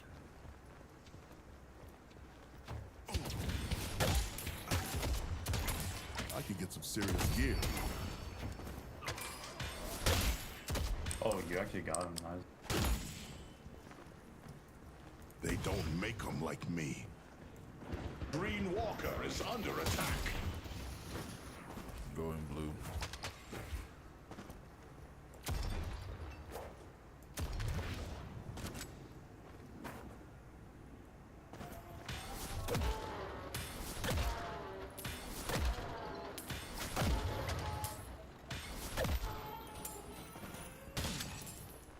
Update pocket.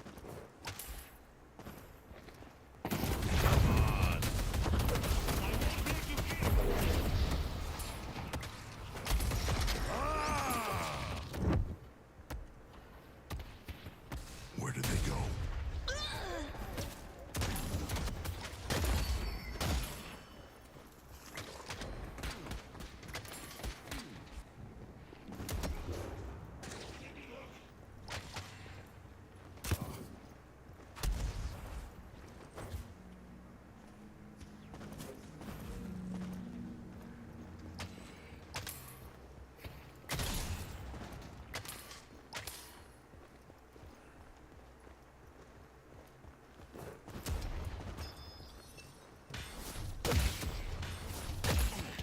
Three yellow? Pocket Yamato, Calvin.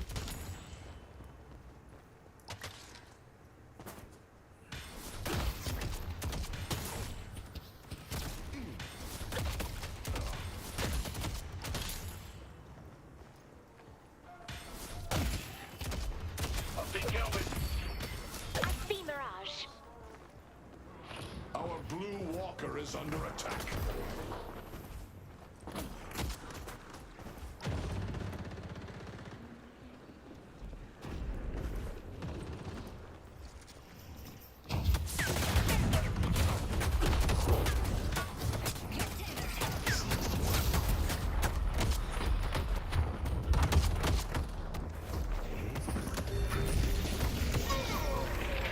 Ivy's so low.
pathetic, aren't they?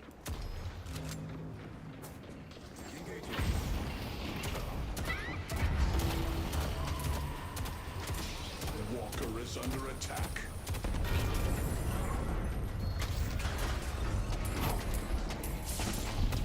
Run, coward!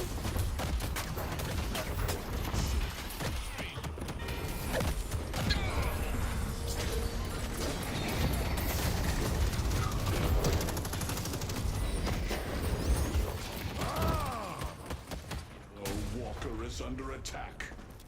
Setting snare.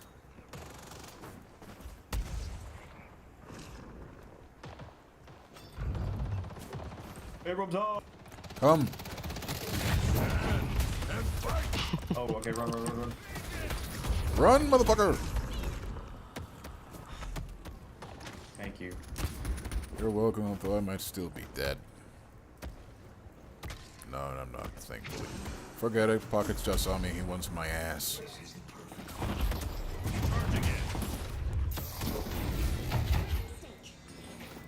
Crap, I hate how easily you can escape. Couldn't have gotten far.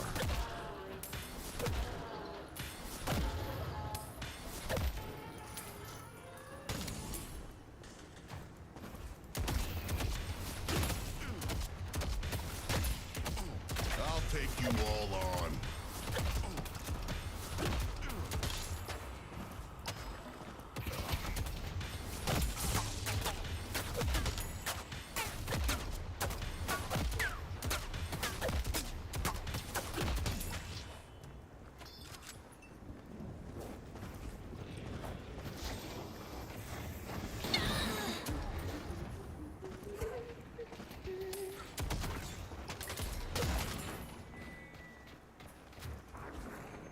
Arrows will rain down.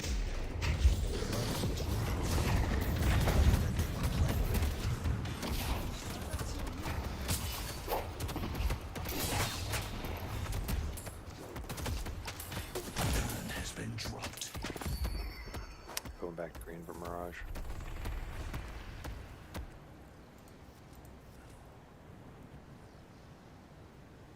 Ulting. Ping. The urn has been dropped. Ain't gonna be you. Green Walker is under attack. Going green. It's a pleasure watching you work, Seven.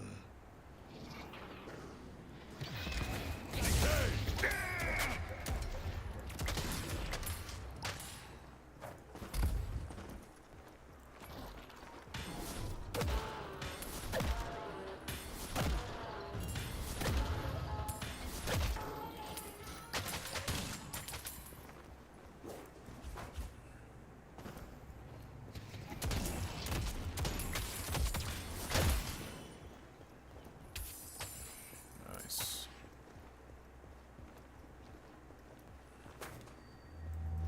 Breach buffs active. Take this gift.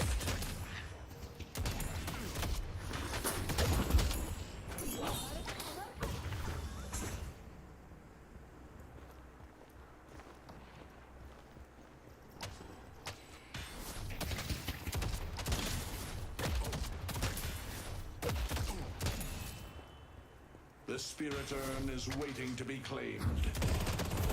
Yellow needs your help.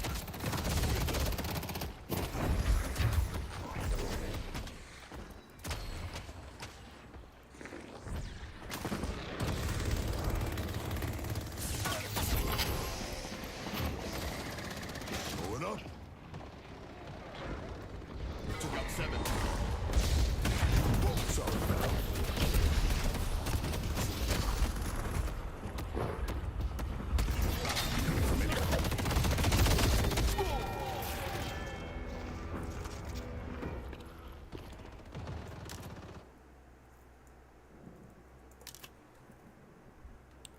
Okay, I'm coming for that Mirage. Define green. Let's see what I can do then.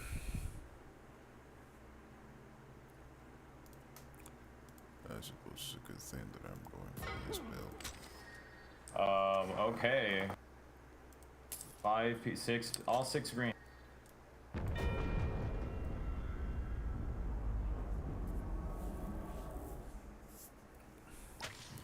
Well, they want to make a comeback, that's for sure. Yeah, they triple ulted me. That shit is cringe.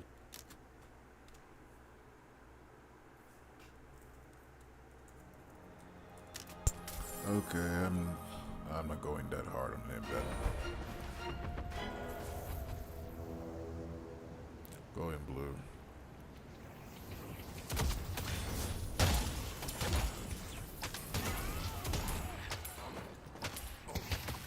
They're coming back hard.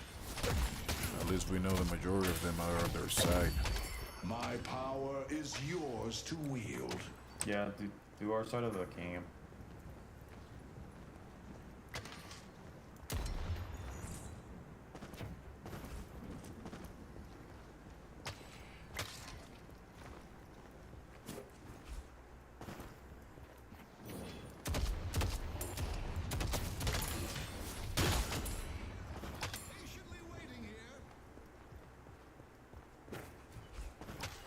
Push the lane out on yellow. Walker is under attack.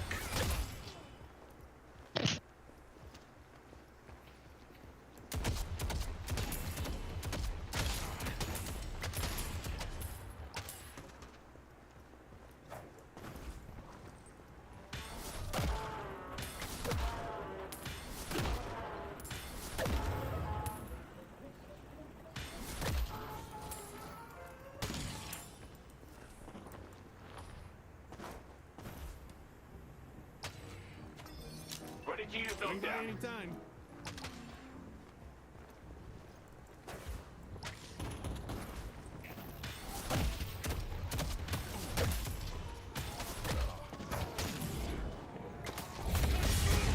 I'm so ready to fight this. You guys want to.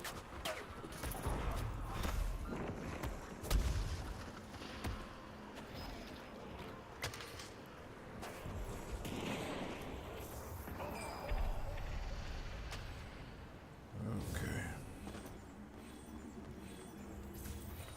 We need to go yellow too. Going blue first.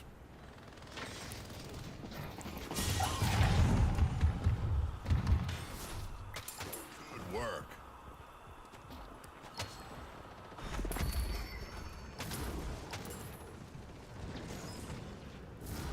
Alting.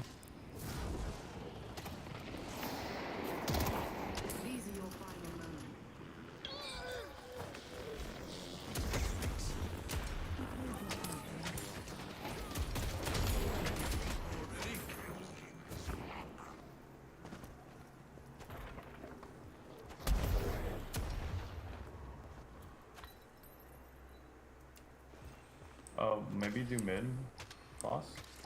Actually, yes. They don't have any way to stop it, and we have full But we control need of the all lane. of our DPSs here. Yeah, you're right. Also, bridge buff's active. Yamato is not one to trifle with.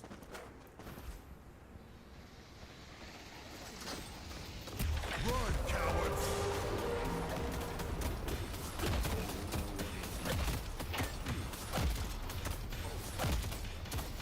No, I think Kelvin's coming in hot. Fuck, you're right. Is descending.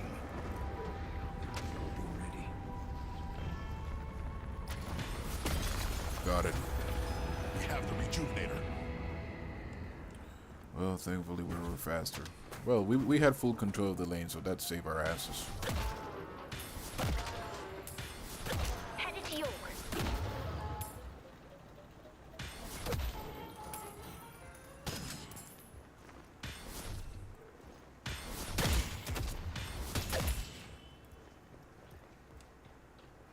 Oh crap, be careful guys. Shit, we're in too much disadvantage there.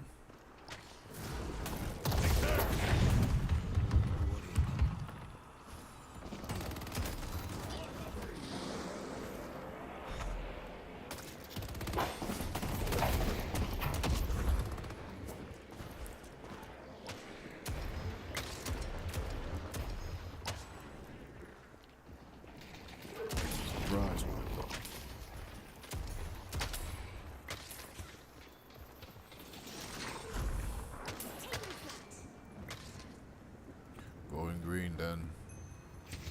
They're taking our farm.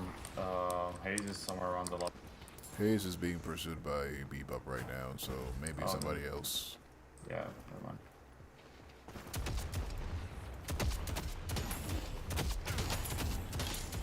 We need to push somehow, but of course without committing suicide. Patron cries for We can collapse on I'm pushing green, but all of them are pushing blue. They're most likely coming my way now, so I'm backing out a little bit.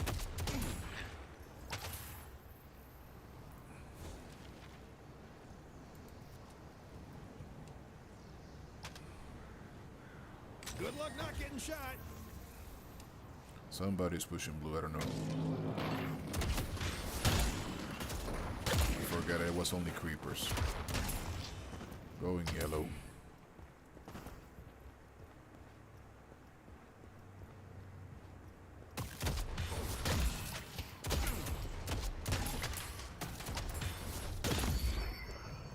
Going Alting yellow, alting yellow, alting yellow. Going yellow from behind. Ping, ping, ping, ping.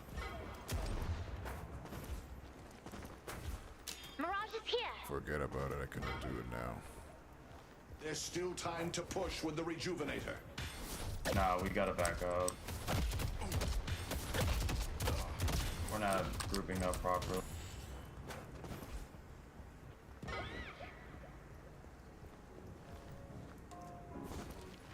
Little bit of advice. Don't get caught. Our yellow Going walker is walker. under attack. Not much to do. Bring some.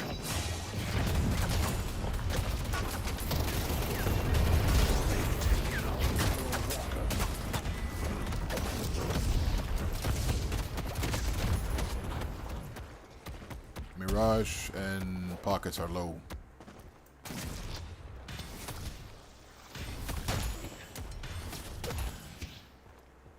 I'm alting you, Bebop. Our Going Bro, blue. they're not even- is under attack. Yo, they're like splitting and team fighting better than us. Can we look? Oh, they're just collapsing faster, more than team fighting better. They literally hit and run in this group. You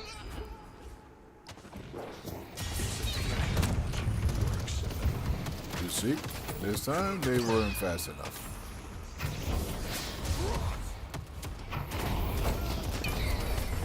Alright, let's keep pushing, let's keep pushing. To fight someone like me. I'm coming for you.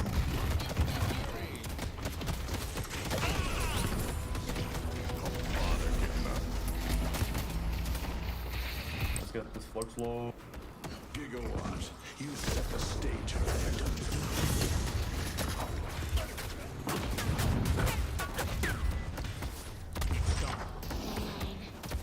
Crap, I might die. I have too much decay and siphon bullets. They're pretty much making a build against me. Shrine left. Fuck. I might die really.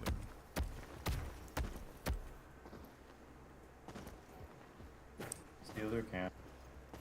No, I'm getting the heck out of here. I have no I mean, like, way. as a team. Oh, okay. Oh, wait a minute. Survivability, my baby. The spirit urn is waiting to be claimed. Fuck you.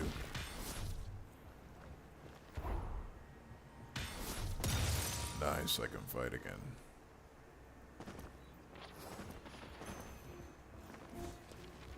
You have a good eye.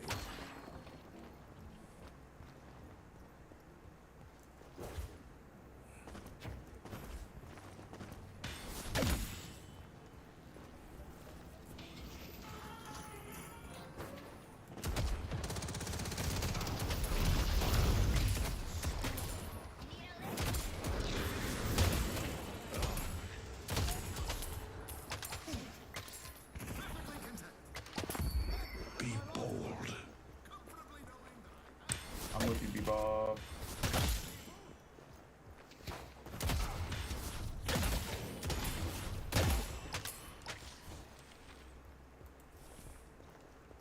Going blue.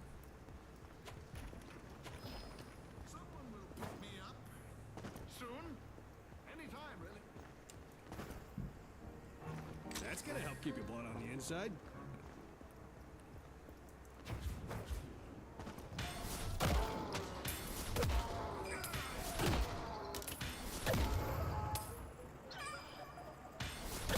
Let's go. We should be able to at least get the patron right now.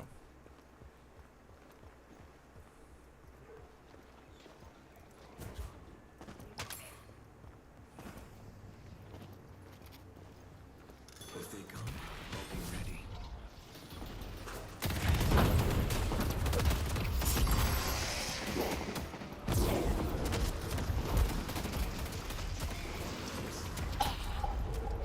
Mid-boss has arrived.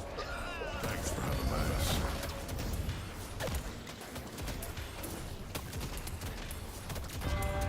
The ritual must continue.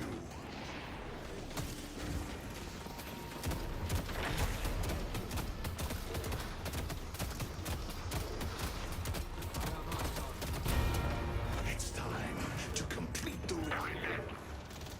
Wanna go mid again? I don't know if we can actually. Yeah, we can. Yeah, we have full control again. I only worry because they're gonna, all of them are gonna be up, and Oh, then let's just steal the cabs and not risk it. Or you can bait a fight at mid. yeah, we could bait it. And, well, let's see. They don't have a quick way of getting here. Even with full control of the lanes, Pockets and Kelvin can come fast. Also, Mirage.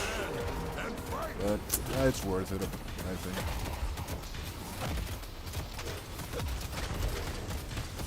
Mirage is here already. The rejuvenator is descending.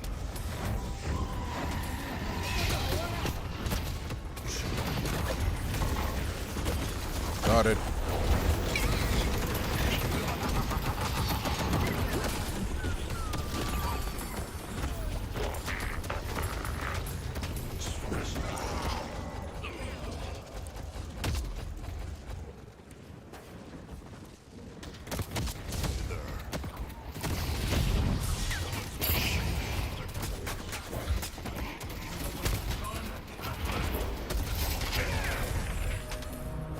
Yep. Don't come begging for mercy.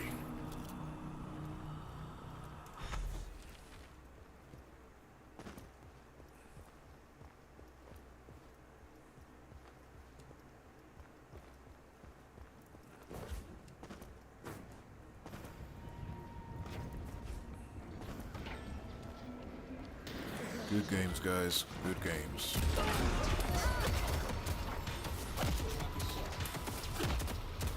Shoot me all you want. The battle was not without cost, but the price was worth it. Good game.